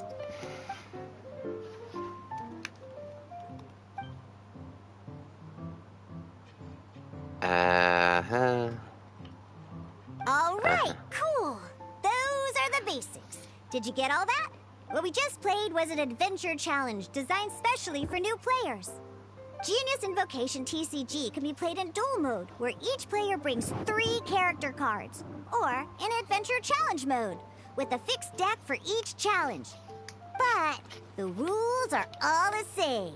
As long as you understand the basics, then you should be able to take on any of those rowdy booze hounds. Although I feel there are still many details to grasp, I think I understand the basic premise of the game now. That was quite the detailed explanation. I didn't know the Cat's Tail's famous mixologist had such an eclectic skill set. What? Oh, when did you get here? I stepped in while you were in the middle of your explanation. I hope I didn't dampen the mood. You snuck in without making a sound. Anyway, what are you doing here? The Cat's Tail is a player in Mondstadt's alcohol industry. Naturally, you have some collaboration with my winery. I'm here today to discuss a few items of business with Margaret. Too bad she just left. But if you head off right now, you might still catch up with her. Never mind, it's nothing urgent. In fact, I think I'm now more interested in this card that you're using to teach them the game. Wait, this card? It's Diluc's character card! Although I have some degree of experience with Genius Invocation TCG, seeing this particular card is a first for me. A customer left it behind a few days ago, but he wasn't even playing the game while he was here. Oh? And what sort of a customer was he? He wasn't wearing an eye patch, okay? He had a light complexion and a super serious look on his face. Kaya. He wasn't much of a talker and looked like he was just drinking his worries away. Never seen him around here before. Eye patch? Ugh, I was trying to give the opposite description, but I just ended up giving it away. Sorry, guard captain. Don't worry. Somehow, I don't think he'll be giving you any trouble over it. So, what about the Diluc character card? I don't mind. It's just a card with my image on it. I didn't expect Diluc to be familiar with Genius Invocation TCG. The game has been catching on lately. It's hard to go anywhere without hearing it mentioned. Every now and then, I'll sit down and play a game with the customers in Angel's Share. I was hoping we could play a game, but this issue of someone leaving a character card with my image at the Cat's Tail it's getting late, and someone has some explaining to do. We'll have to have that duel another time. Good. Then I'll take my leave. You know where the door is. Don't let the door hit you where Lord Barbados split you. Uh-oh. Guard captain. I hope Kaya will be alright. Well, now that we are familiar with the rules, why don't we try playing a game of Genius Invocation TCG? Ooh, 2 new players having their first ever duel. This sounds like fun. But in order to play an official duel, you need to have 3 character cards. Remember, a complete deck has to have 3 character cards and 30 action cards. Then, let's use my cards. These were mixed in with all the others I had received. And I didn't know what they were for at first. But now that we've learned the rules, I can see that this one must be the Sucrose character card. Now, it looks like we each have the Kaya, Diluc, and Sucrose character cards. So why don't we have our first duel? Alright, let's duel. Okay.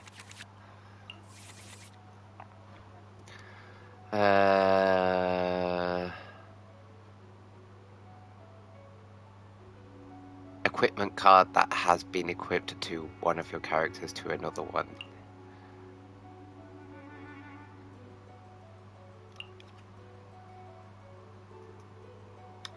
Destroy all summons.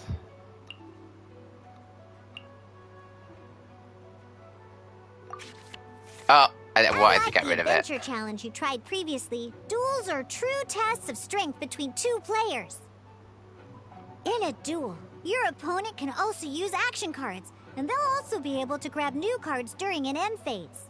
At the same time, your opponent must also spend elemental dice to take actions, so you'll be unable to view their intent. Are you ready? It's time for some exhilarating fights to the bitter end. Musa! I want to help.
Let's finish this, swiftly.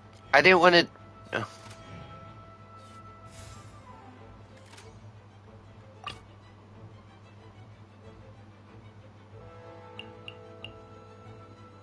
Ready when you are.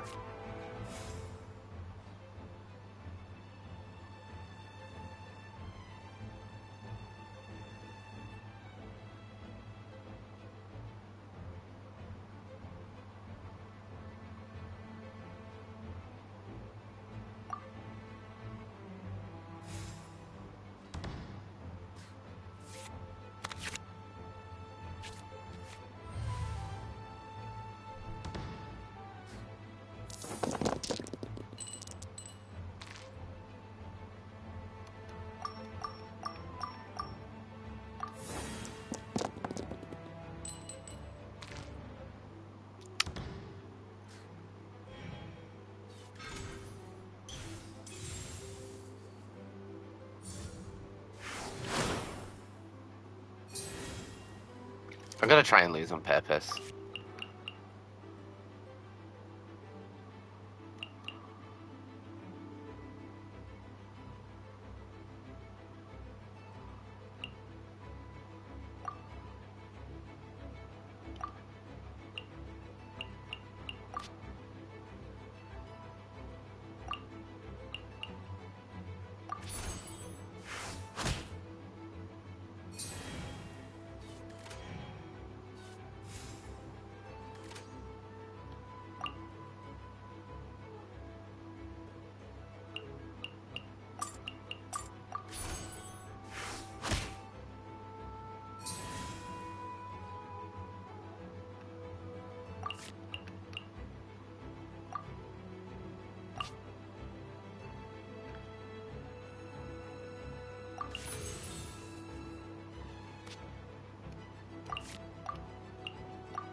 gosh.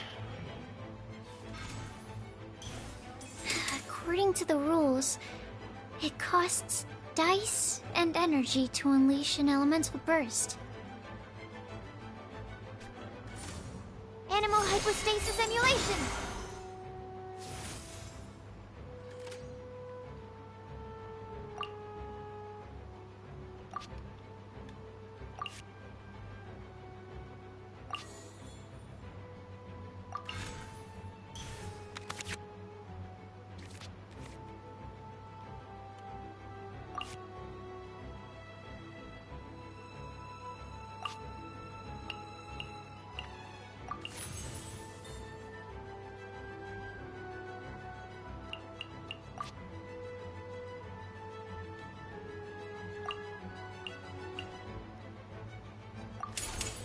This moment will be frozen in time.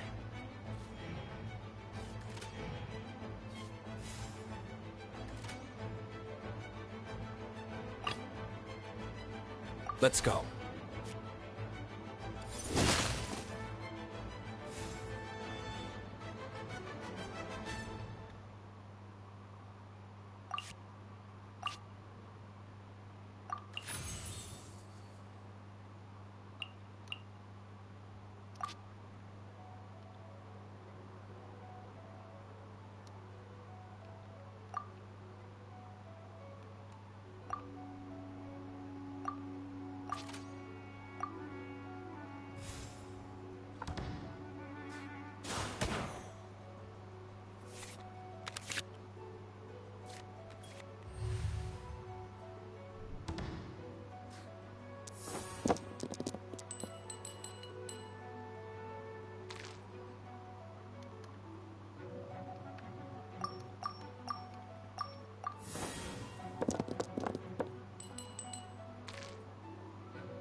Absorption test.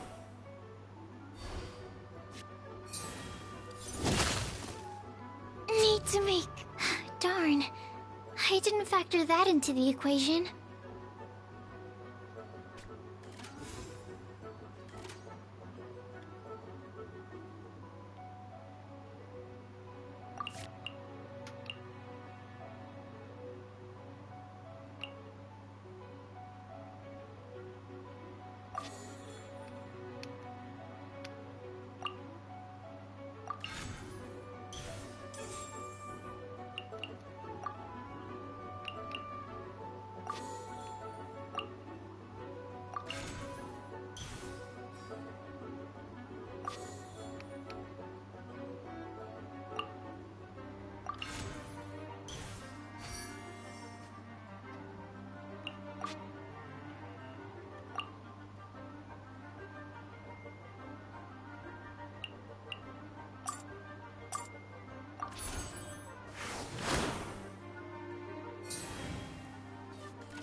This will be interesting.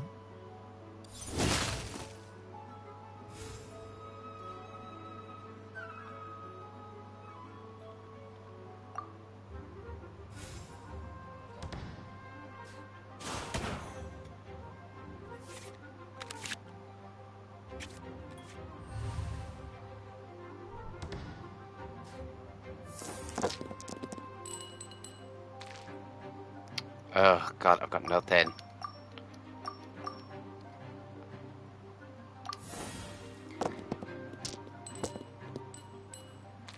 Okay, that's several. Okay, cool.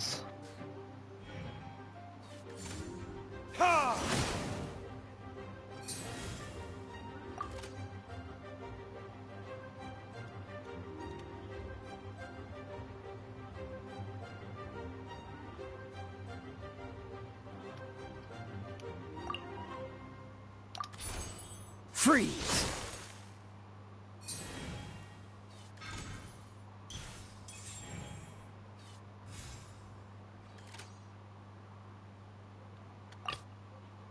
Let's finish this, swiftly.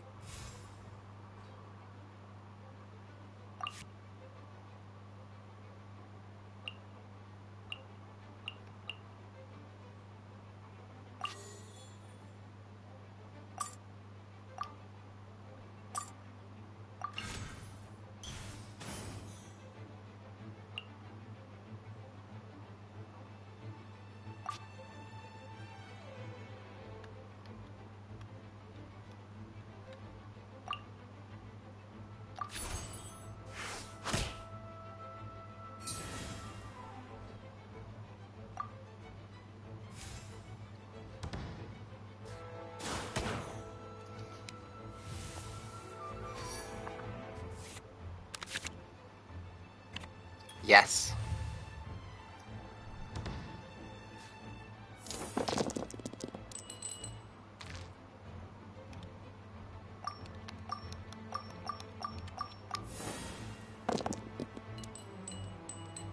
Nice.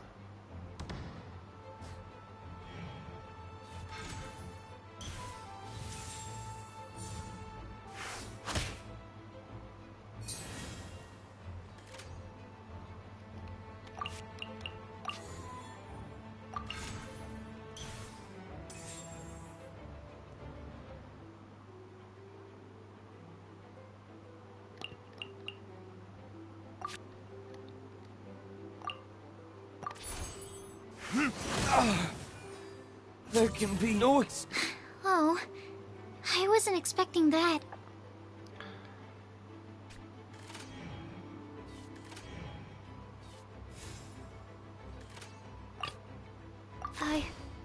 I can do it.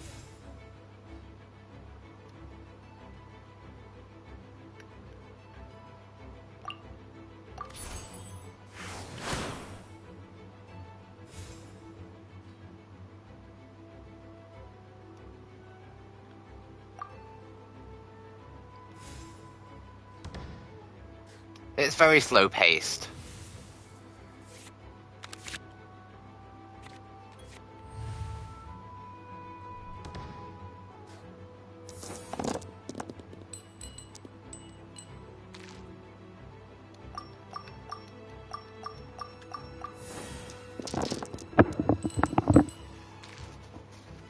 Okay. freeze.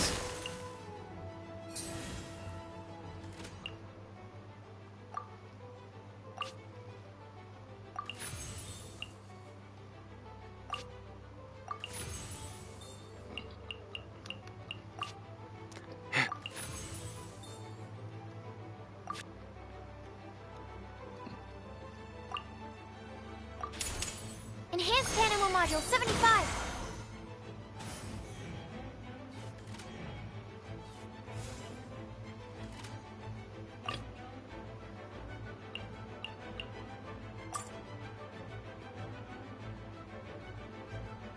Ready when you are.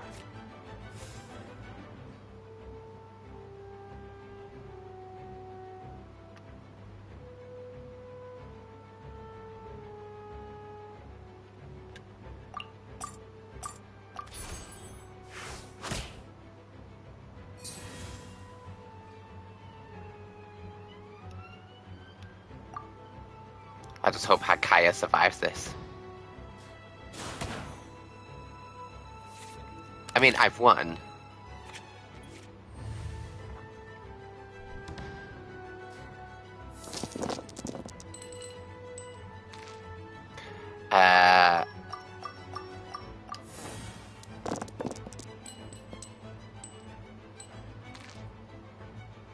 I got nothing. Dodge this! Ah! This doesn't look good. Okay, one character card defeated.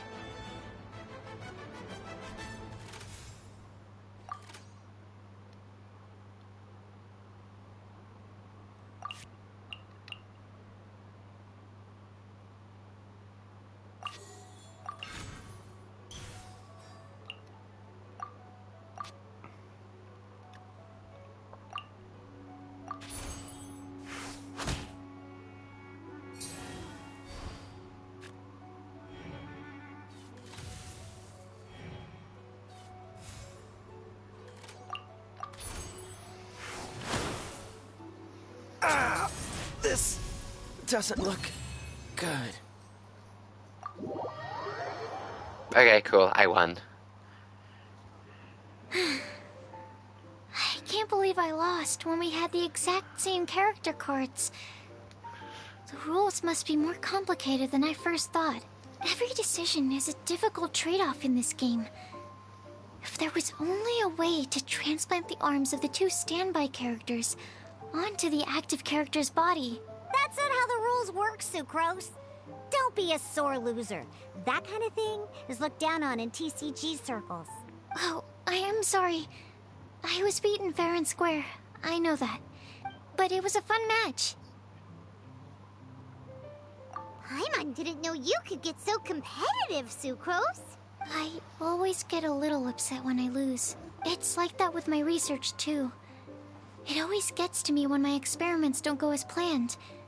Especially when there's an alchemy genius like Albedo around to compare myself to. You lost me at alchemy and experiments. But I'm pretty sure it's normal to feel that way. Playing cards is no different. Each game you lose makes you want to win the next one to settle the score. And the desire to win pushes you to improve your strategy and build a better deck. Seizing victory through a winning combination of luck, skill, and experience is where all the fun of Genius Invocation lies. But what if you keep trying and never win a single game? A losing streak, yeah. That'll definitely get you down. But it's way better to keep trying until you win than to just accept you're a plain old loser and give up. You make a good point, Diona. Besides, Sucrose, you're already making great progress. It'd take at least 8 of our regular booze hounds to match your level. You played well this last match. Thank you. I'm just a little disappointed to lose, that's all.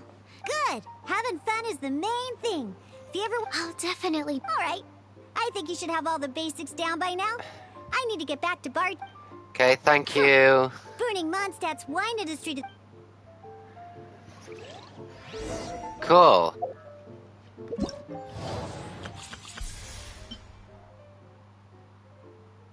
Right. Let's talk to Prince. I see. So you have now grasped the rules of Genius Invocation That's right! The Traveler, Sucrose, Paimon picked it up! Becoming a TCG player is not as... sobering words from Prince there. But I'm afraid he's right. Yes, although to be honest, it's not basically. To become an official and recognized TCG player, you have to best 3 opponents in a duel. So, you have to win 3 duels against 3 different opponents? The duel you just played can count towards this tally. I agree. Although Same way you can hear... A well-trained ear... Sucrose, you may have lost the last duel, but don't be disheartened. I can assure you that winning 3 games is well within your ability. But first things first, Shuyen. Before that, our TCG newcomers should receive their free gift. Ah, yes, my goodness. Completely slipped my mind. I'm lucky to have Prince here to remind me. Everyone who Oh, Timaeus mentioned it, didn't he? Oh, that's right! So the Casket of Tomes... well... Actually... Oh! Paimon can guess what you're gonna say next! That would mean an extraordinary... Darn! What a letdown. Alright, now... All caskets of tomes are issued by Margaret. Probably for the best. Okay, so go and see Margaret to claim your... But even for the Traveler... Excellent plan.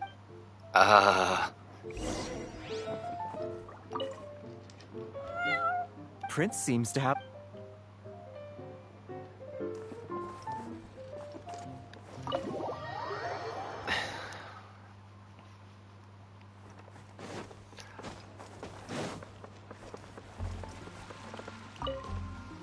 Hello, you 3. I see you're here for your casket of tomes, aren't... Okay. So this is a... That's right. A purpose-built case for your card deck that can even detect when someone else nearby is carrying one. Gosh, whoever invented this must have seriously disliked being alone. Yeah, well... True. So I'm glad that you're not wrong. All right. In that case, I'll go... Thanks. I'll do my best. You can edit your deck using the Casket of Tomes. Okay.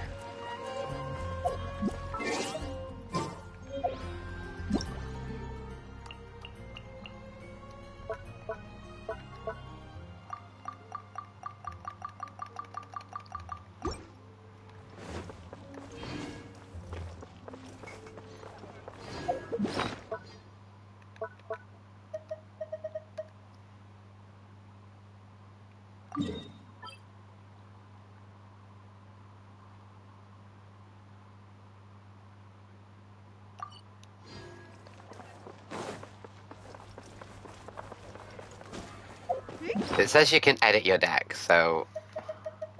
Can I edit my deck?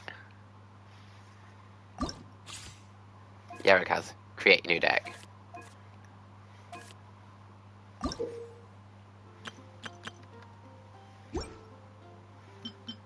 Oh, I only have got the 3 cards.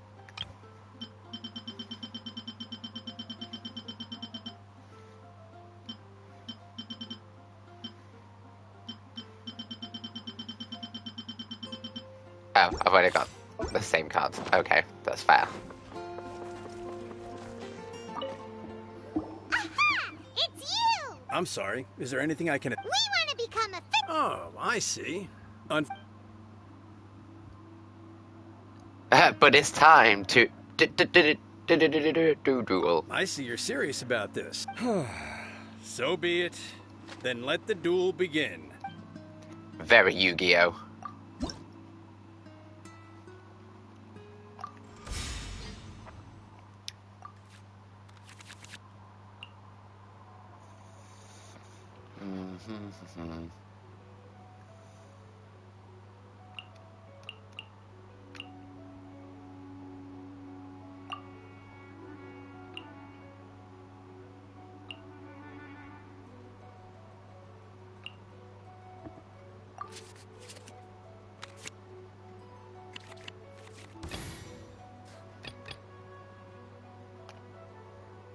I want to help.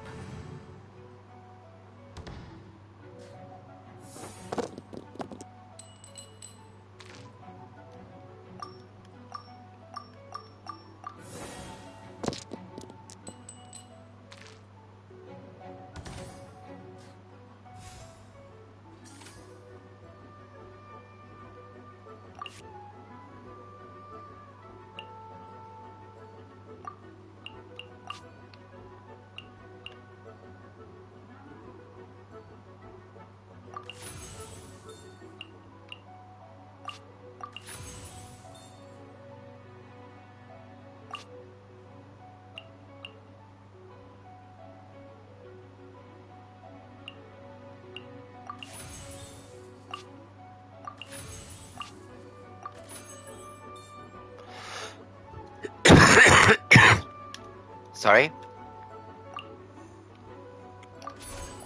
Animal test 6308.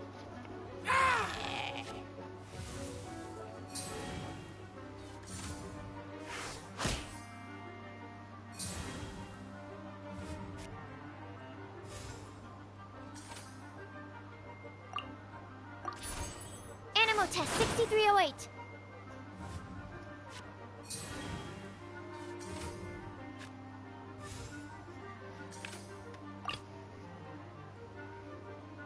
This will be interesting.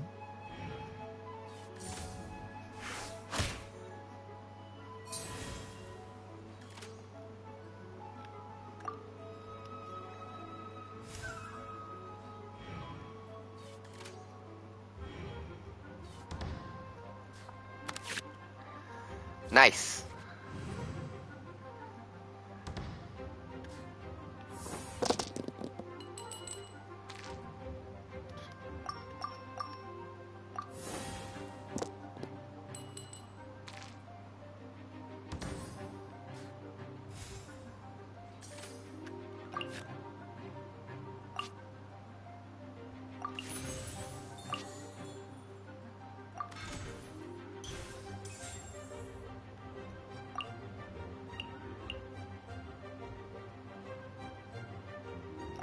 Actually, do that.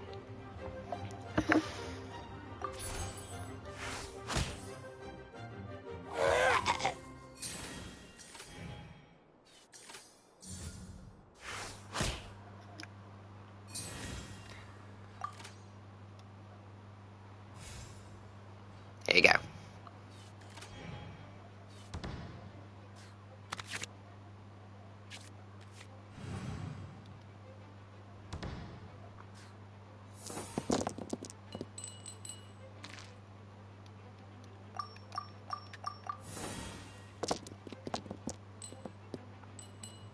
Okay, that kind of works.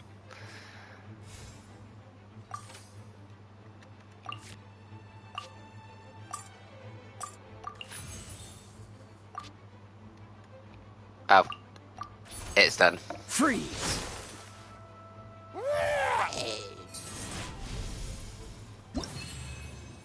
Victory.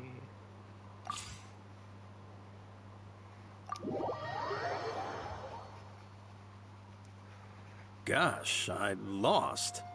You're remarkably good at this. Let's play again when you have some time. We did it! Now we have 2 victories under our belt. Let's get back to the cat's tail. Paimon wonders who Prince is gonna pick as our final contestant.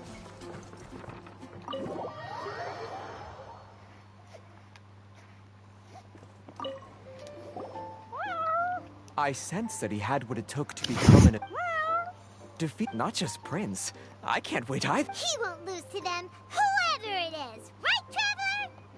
It's Diluc. Fellow Voyager of the Step Force. Pardon my directness. Oh, no. Your opponent sounds anxious to begin. That's what Prince said.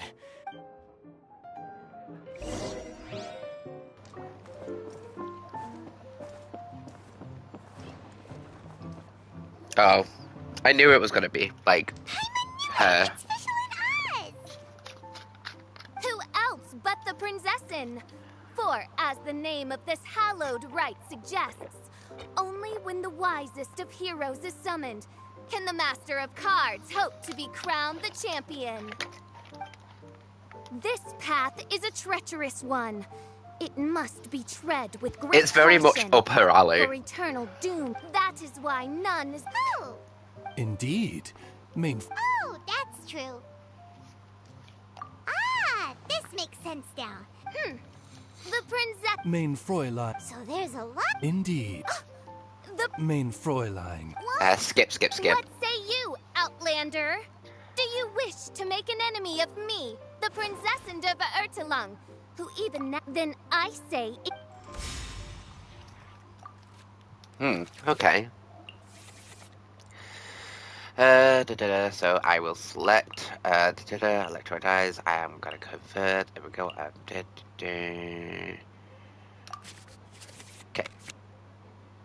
Okay, I'll guess that I'll have to do.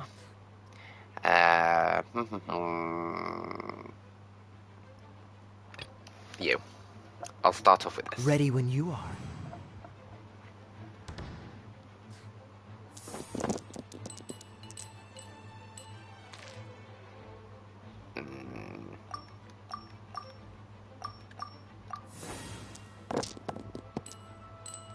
Oh, terrible. Okay, so first of all,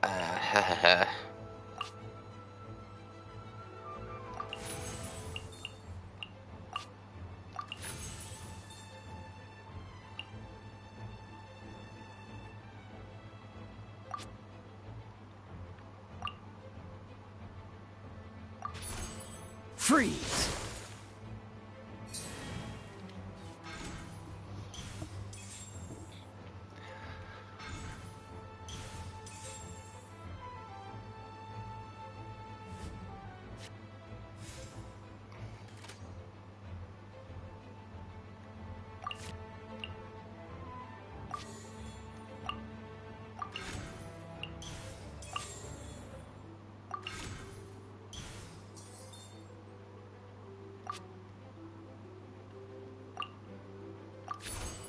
Cool it!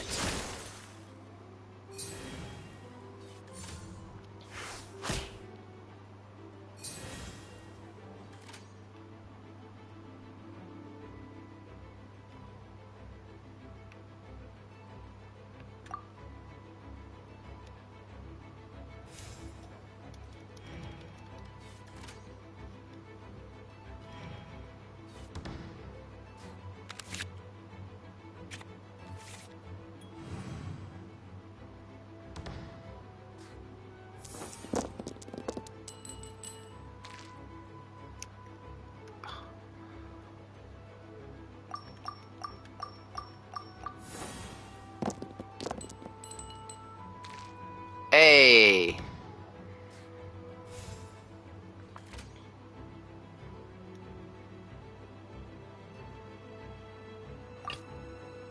Let's go.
ones. Animo. Let's get rid of these ones.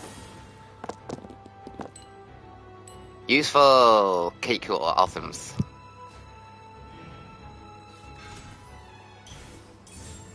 Let's light it up!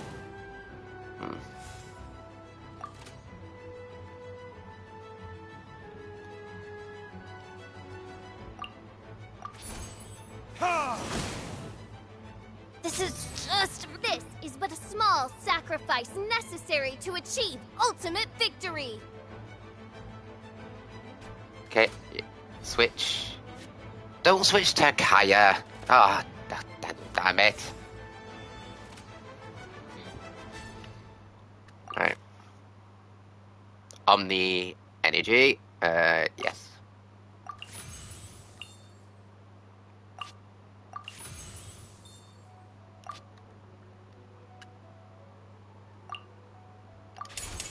Don't get frostbite.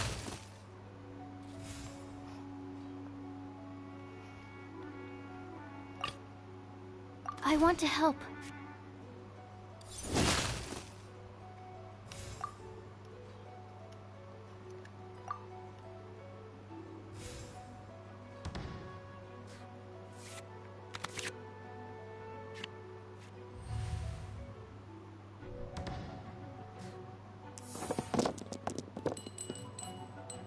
Do I have any animals? I do not.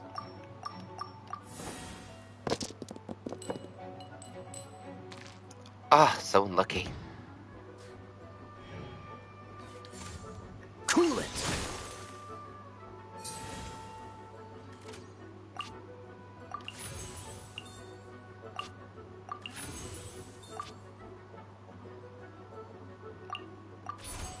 Stand clear.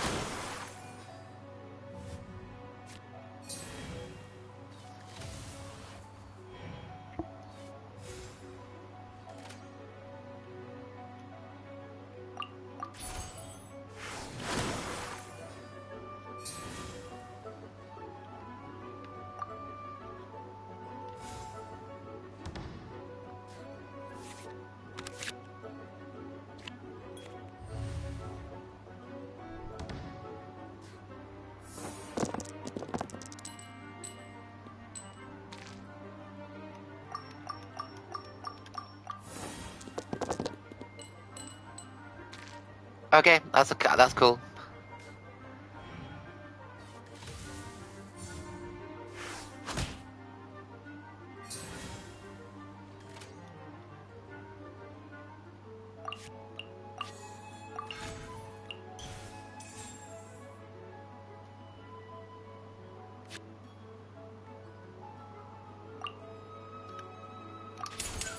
Swirl, Mark 2.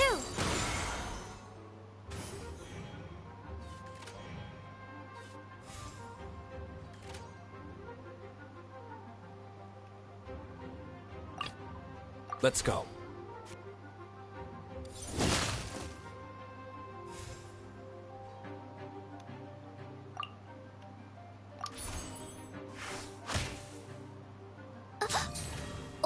What happened?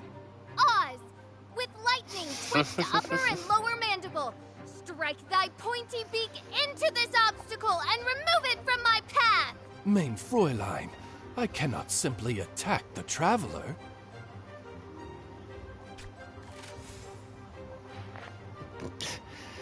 You're in luck, otherwise I would have just killed you in this round. Yeah.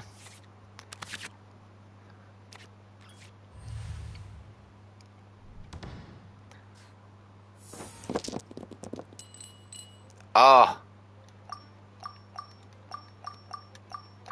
Give me some fire.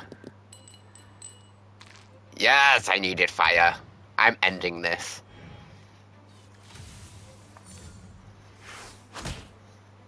Ooh. Time for retribution! Don't lose your luck. I'm not done.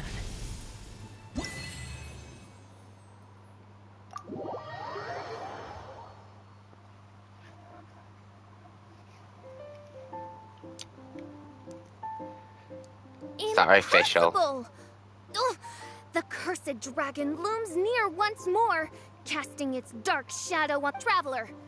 Was even this part of your plan? What a truly ingenious plot. And what an exciting duel to witness. Congratulations! You've won 3 duels now. That makes you an official TCG player. Yeah! Oh, Sucrose! Yep. I've won 2 games so far. When I got back, I heard you were in the middle of your final duel. So I came over to watch. Nice! Sucrose won 2 as well! Great work! It seems I am forced to admit, to commemorate your glory. Mein Fräulein wish. Wow! It's Fischl's character card! 'Tis a mere token of such. Oh, excuse me, ma'am. Nothing would delight me more. One other thing. When I got back, Prince and Shuyan said there was something they needed to give you if you managed to become an official TCG player. No card game in the world has a card like. Let's go get our. With 3 electro dice, I summon my. Yeah. Ah, so it was you who won the duel in the end. I knew you'd do it. The first thing, this handbook tells you. Secondly, and thirdly, whenever you wish to play a game with a friend, you can use the invitation. Yes, it's right by the bar counter. Once you get that, that's it, really. Yes, indeed. Hope you have fun. There you go.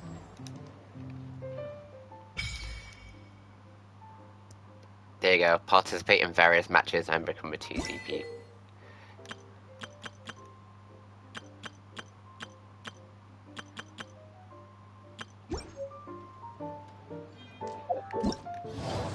Wow, you even got 60 for doing that.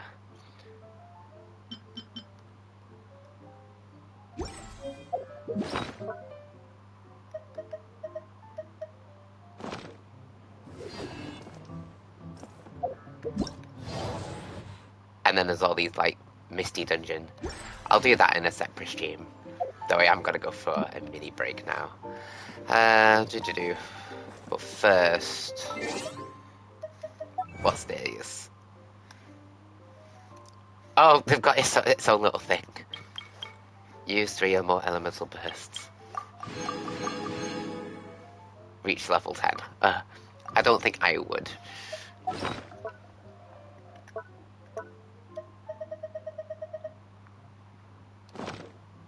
Wherever in this world I roam, I carry... At least let me try and get Furizon.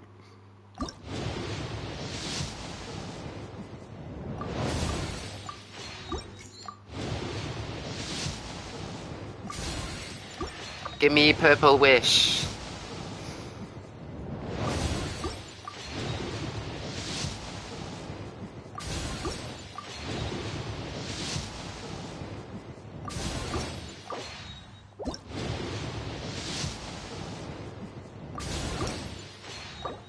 Ah. Piece of my home. Display. Do I have anything?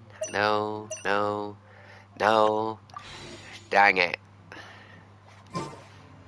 It is the last link I have to the land of my birth.